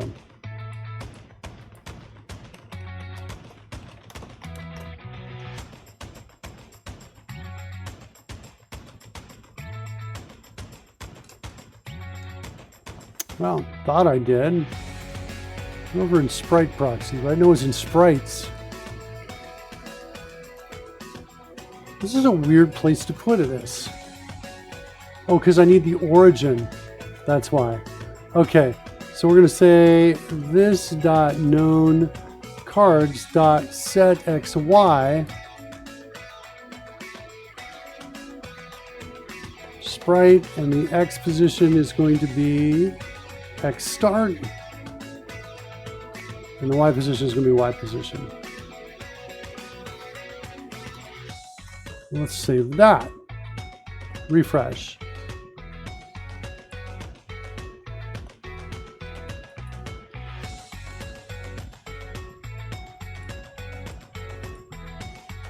Play card.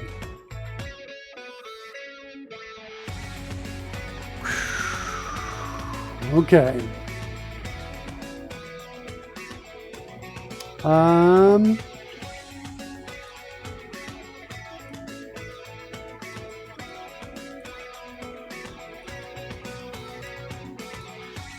Play card.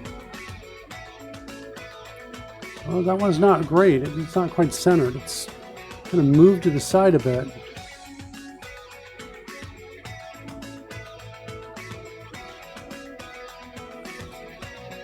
Is Parsha out there? What did I miss from Parsha? Hey, this card game you're making, does it have its own graphics engine? Yeah. Yeah, the graphics engine is something we've got custom done here. We custom built it. I'm trying to figure out why it moved to the side. Move to the side. Do I have a double of one of the cards? I think that might be what we're playing with here. I thought I was careful to only send one card of each type. Let's play this card and see what happens.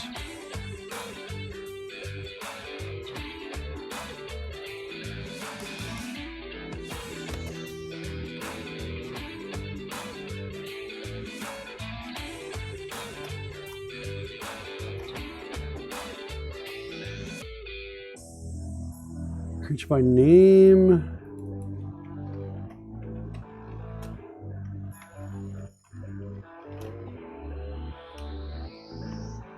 Somehow I got a null in there. I'm not sure how that happened.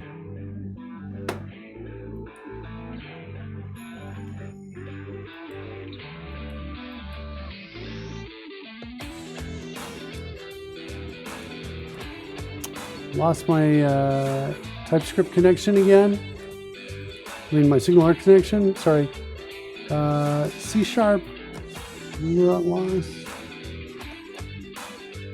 SignalR connection. Detecting connection loss in SignalR from client side. Is that what we want? Connection closed. So I need to find out where I'm creating a new hub connection. And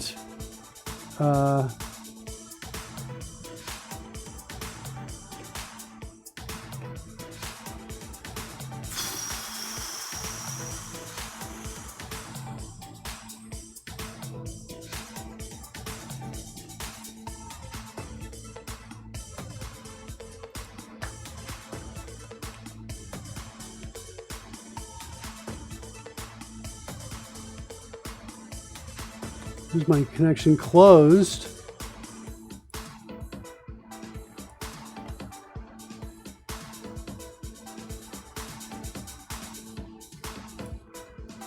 If the server is stopped, the connection will time out after 30 seconds. Yeah, seem to be getting this way sooner. State changed event.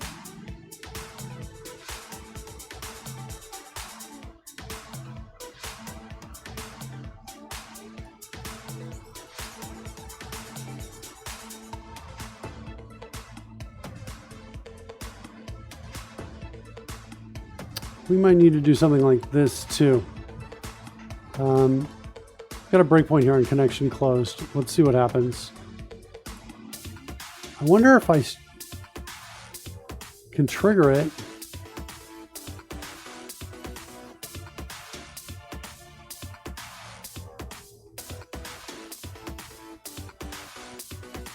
Let's see if we can set a breakpoint here if we'll hit the other breakpoint.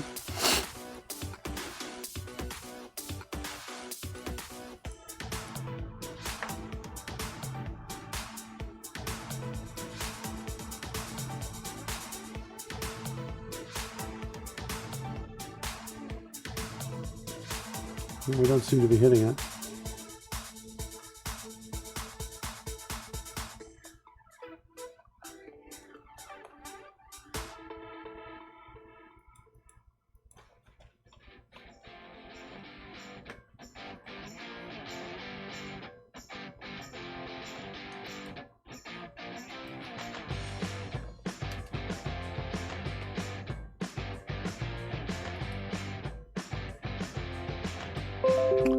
All right, restarting.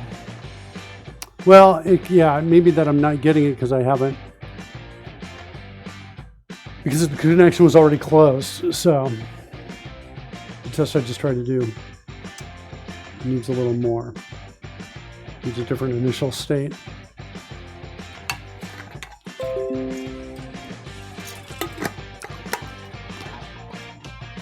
Yeah, even the spinning coins around here are also coming from that custom engine. Okay. Okay. Let's send this. Go. Play card. Centered above me as I'm expecting. Let's play a second card. Go. Not centered above me.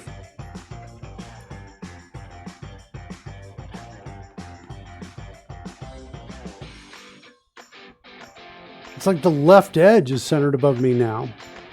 Let's play a third card.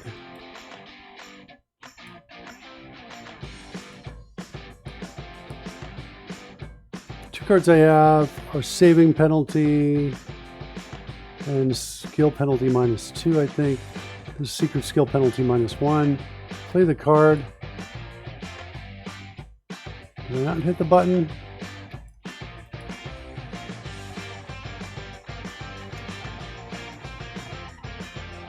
It looks like my center calculation code is off.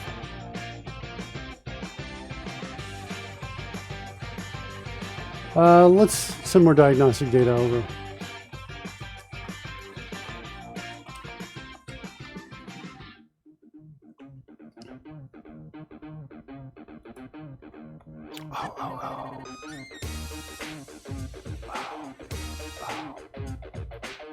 Could it be that is my problem? That's probably my problem. Kind of need to reinitialize it.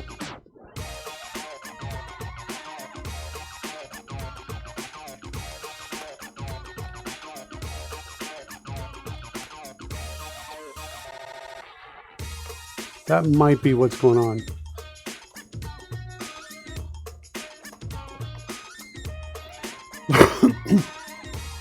All right, try refreshing there.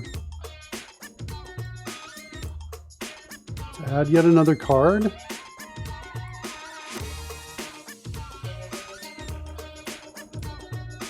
Go. Shoot, didn't initialize. Let's add another card.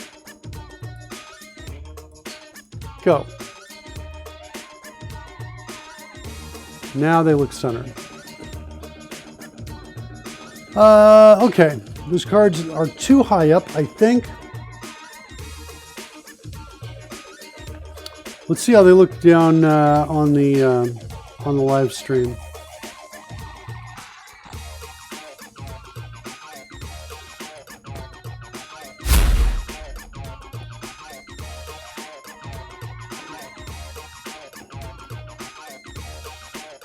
Okay. I'm going to maybe not close this down just yet, but let's play the card. Okay. Yeah, it's centered. And it looks like it's taking two cards. So if I have two cards, it's getting them. So I add the same card again. That's what I was hoping to see that. Let's play it again. Now we don't see it. It acts as if it has the card, but it's not giving us two of them, I think, or three of them now.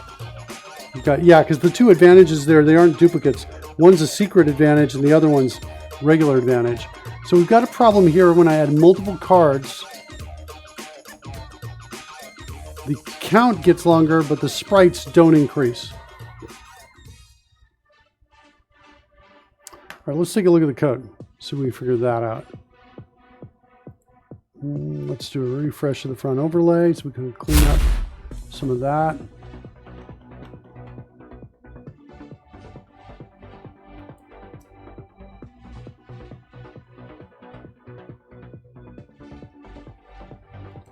Hand already has card.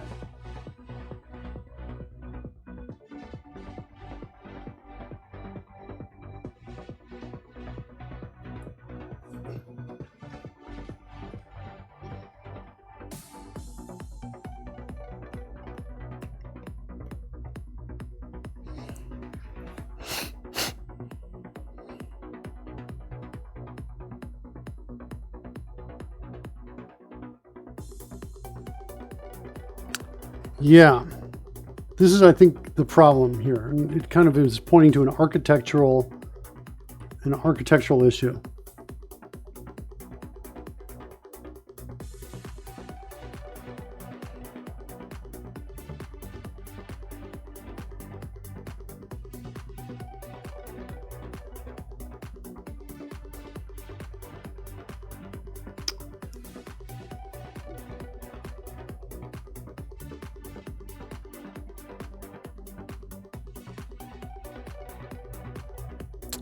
I think what I want to do with this is I want to add a new variable in here.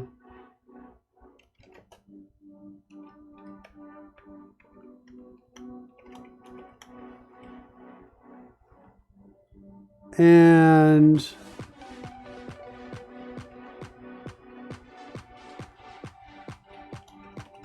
I want to clear that variable here.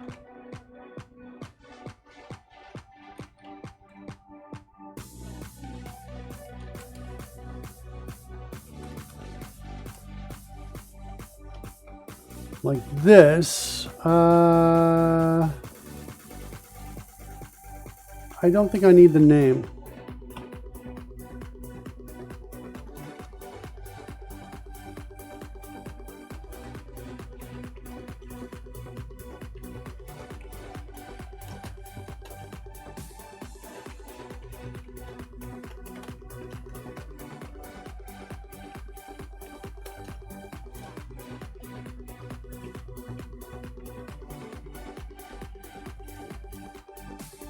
So we're going to go through all the sprites on screen.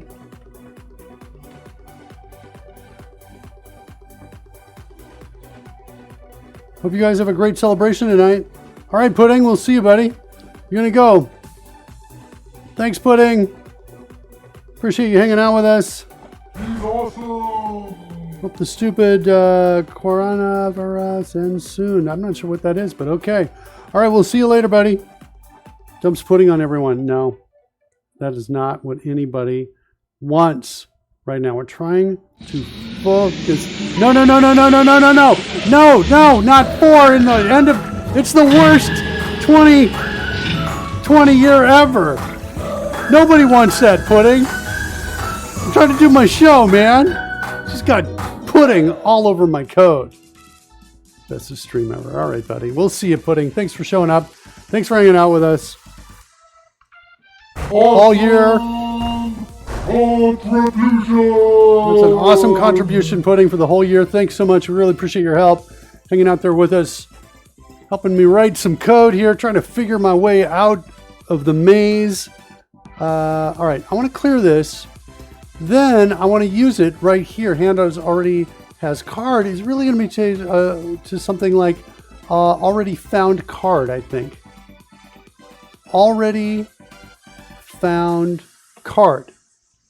So we're going to get down here and we're going to say and card sprite dot data dot found, not found. And if we're not found, then we're going to set found to true. Like that. We're going to return it. So already found card is going to look like this. We're going to need to say, make a call up here before we start that says this dot, what is it, clear all found card flags. Passing in only the character ID is all I think we need. Cool. This should support doubles. If we've already found the card, we need to reorder. Cards. Reorder cards is here if we have not already found that card. So what's cool is we're going through the hand for each one. We're checking to see if we've already found, you know, that particular card name with that ID. But if we have two of them in the hand, we're going to return true for the first one. But the second one, if it's not there, we'll return false, which means we come down here and we create that sprite card. I think that's going to work.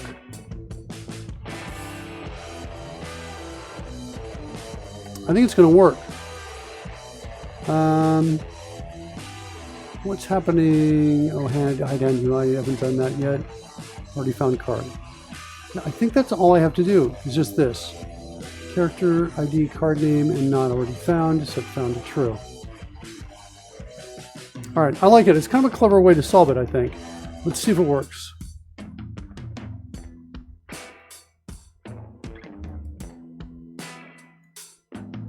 There's the refresh. There's the refresh there. Let's send it. Go.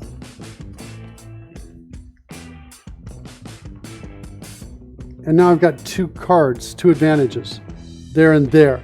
It's offset, but I believe it's offset because of the data and the sprite. Is there the sprite issue here or not?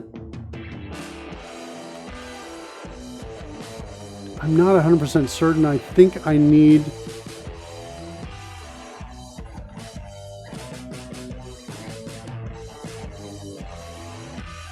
a way to clear them all without killing Signal R, but I think I'm going to kill Signal R here. Let's see what we can do.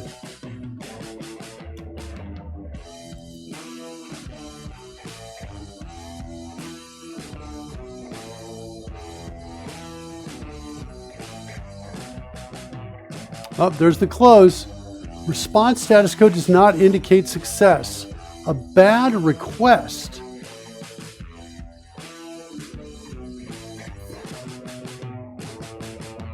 Okay, so yeah, definitely that's my problem. I love that now that we got that breakpoint here. That means, Coding Girl, if you're out there watching, listening, that means I got to do something like this.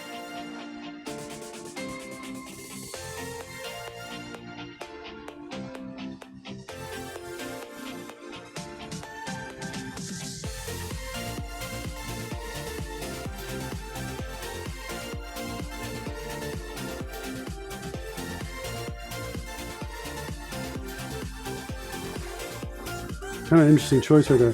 Can you just reopen the connection? I'm a little nervous about doing it immediately. A little nervous about it. But yeah, we could try it. How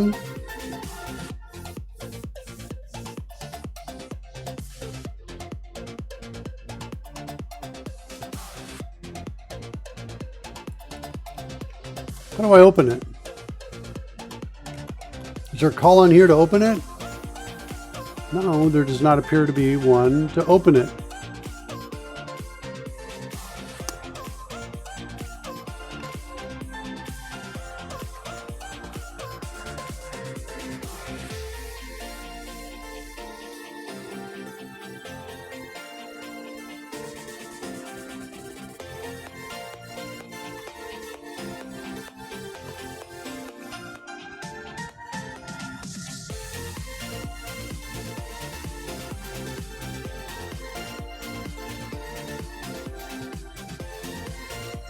What are they doing here? It's connection.start.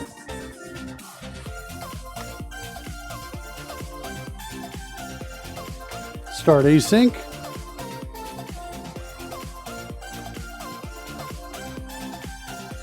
Need a cancellation token.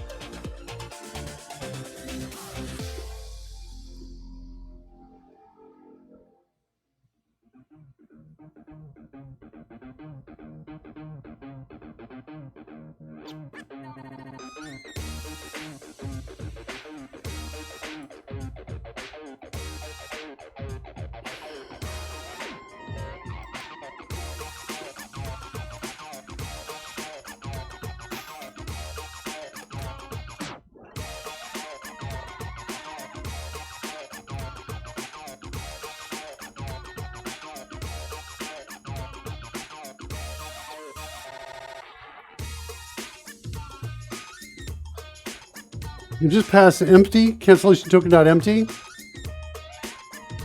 Okay.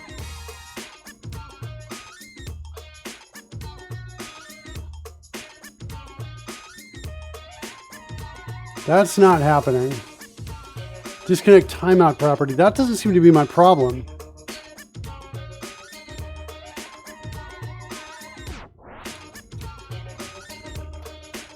Also, I'm kind of wondering how much trouble do I have if I'm shutting down? Am I going to get in this error here?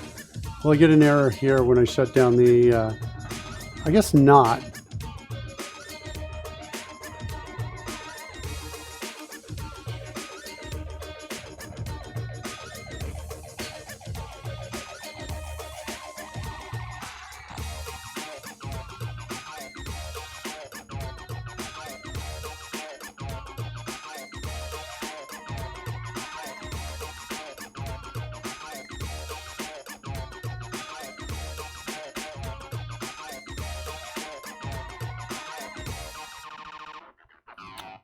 You can try that.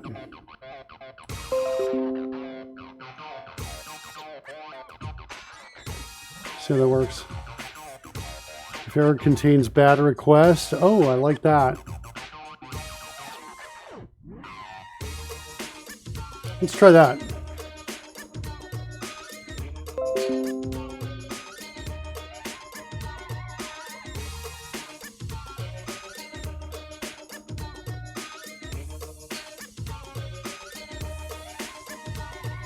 We'll do that.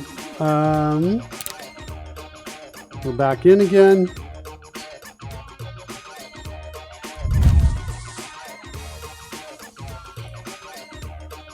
Okay, connection is good.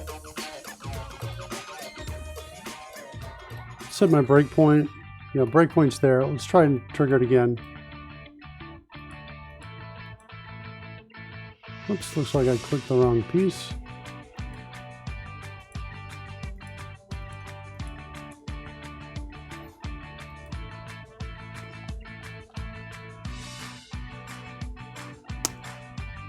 Got the debugging piece in here.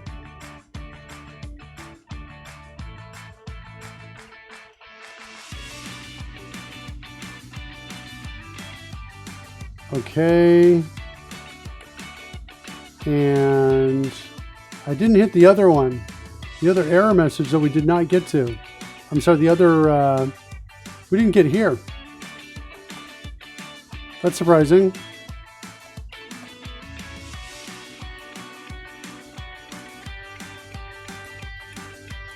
Play it. State has changed. Oh, that's this one. There it is.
Now, does that restore us?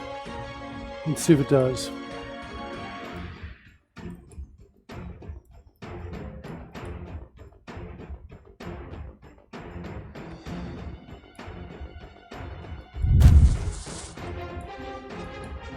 It does.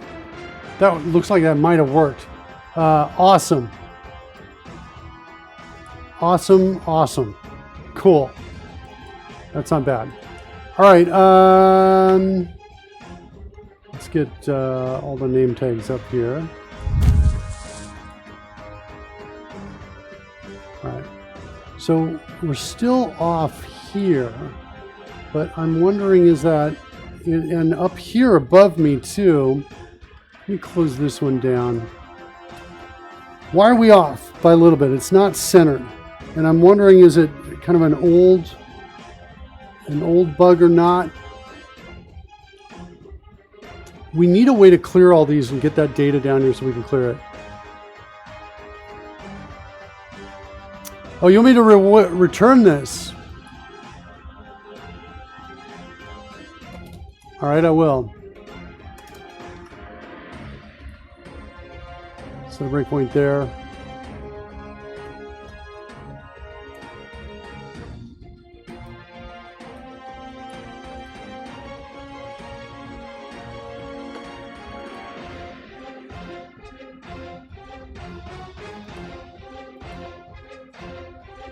Got hands here. I've got 2 cards. Only 2 cards.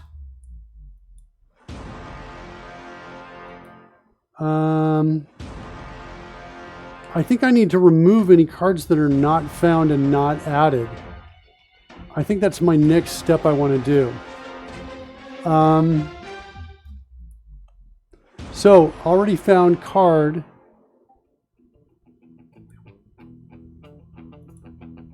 Here.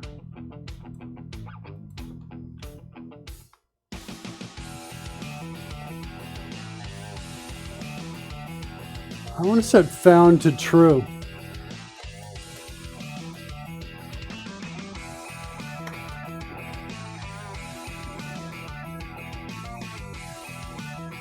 When we create it.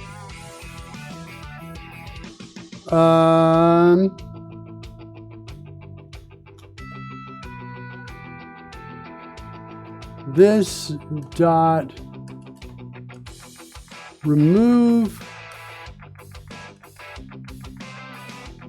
any orphan cards.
I want to splice, but I really want to do a for loop, kind of in reverse.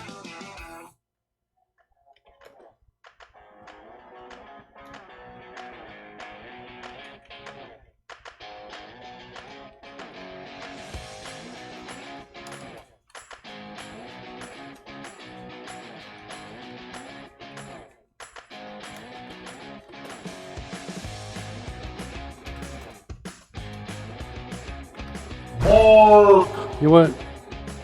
There's a filter function on known cards. Or on sprite proxies, maybe. It's on the array. Whoa, whoa, whoa, whoa. I didn't know about that. That's awesome. What's it taking in here?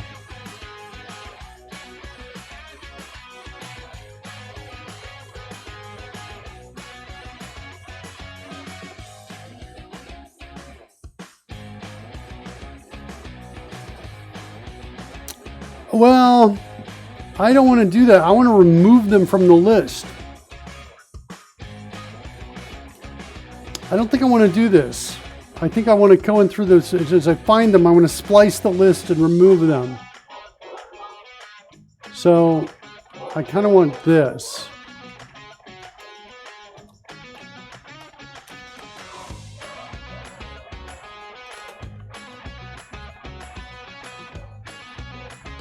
This is assign the filter back result to itself. Okay. All right, let's go back and try it again here. Set that equal to this dot filter. And let's see if I can get the syntax right here.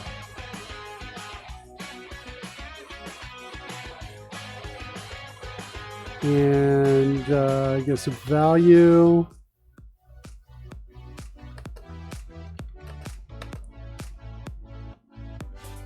Index. And the array.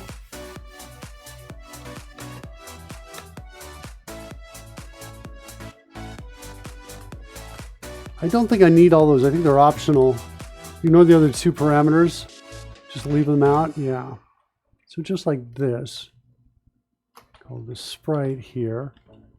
And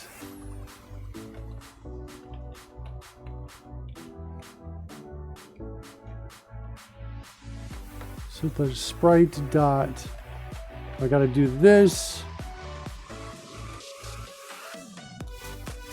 It's kind of like this here. I want to say if this, then I think I do a return true here probably, and otherwise I return false.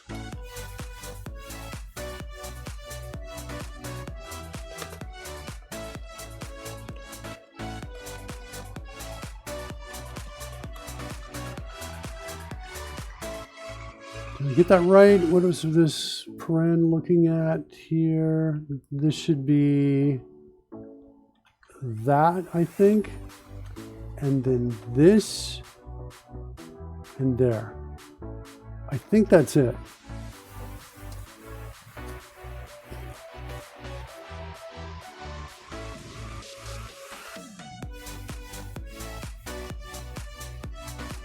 With the cards removed, they just won't paint. It'll be an instant, disappearing. But I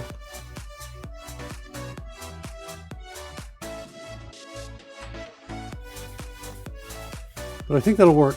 Let's give it a shot. See what happens. We'll try it with the here on the live stream. And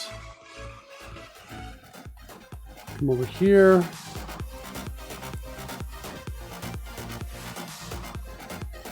We're at a breakpoint. We are not at a breakpoint. I didn't see anything on screen.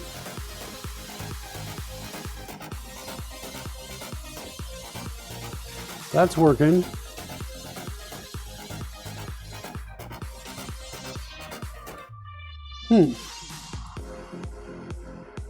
Looks like I blew it.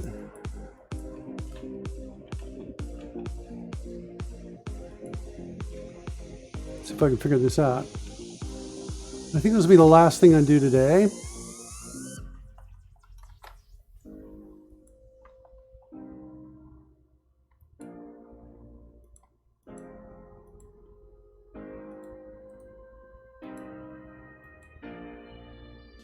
Oh, I was hoping for an error. Are we just removing it? Is that my problem?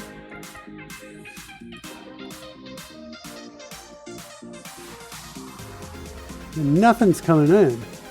And no errors? I should feel like I should at least see the card spin in as well. Remove any orphan cards.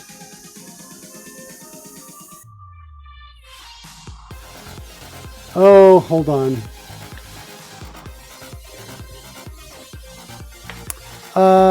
We got to change this. I think there's...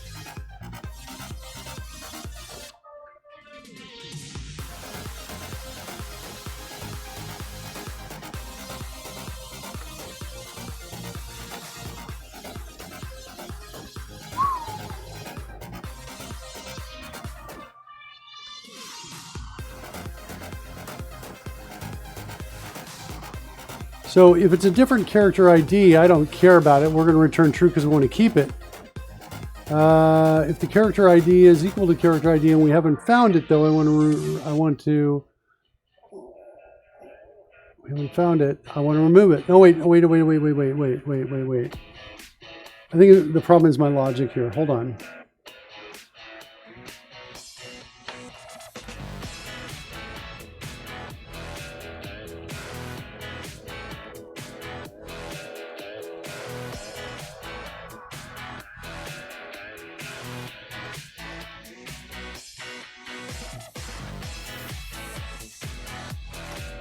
I think I had this logic completely reversed.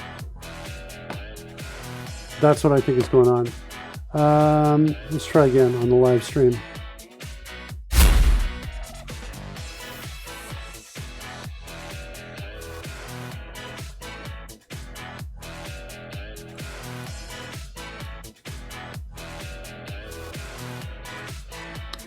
A ton of them came across, but that's probably because they were all there in this app right here. I think they're all inside here. We can verify that by clearing with a breakpoint right here. Let's do that.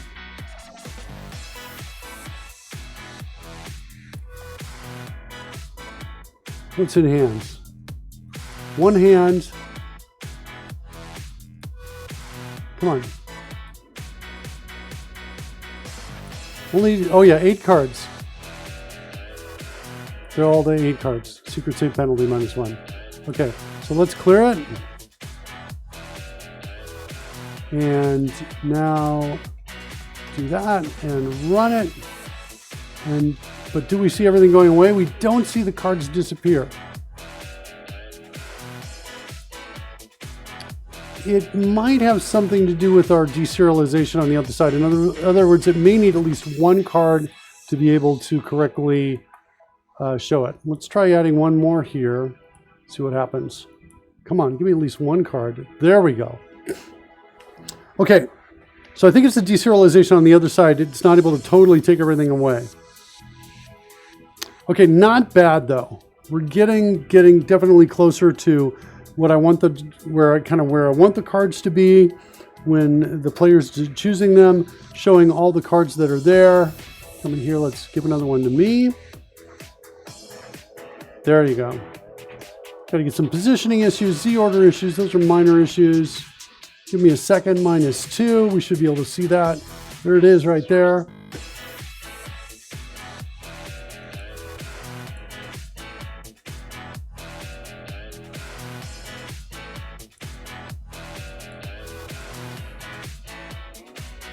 Okay.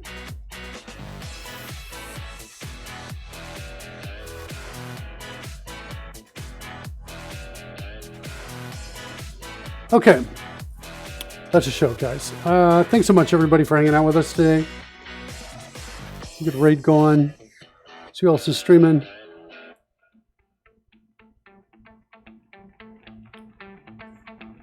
See what Honest Dan Games is doing right now.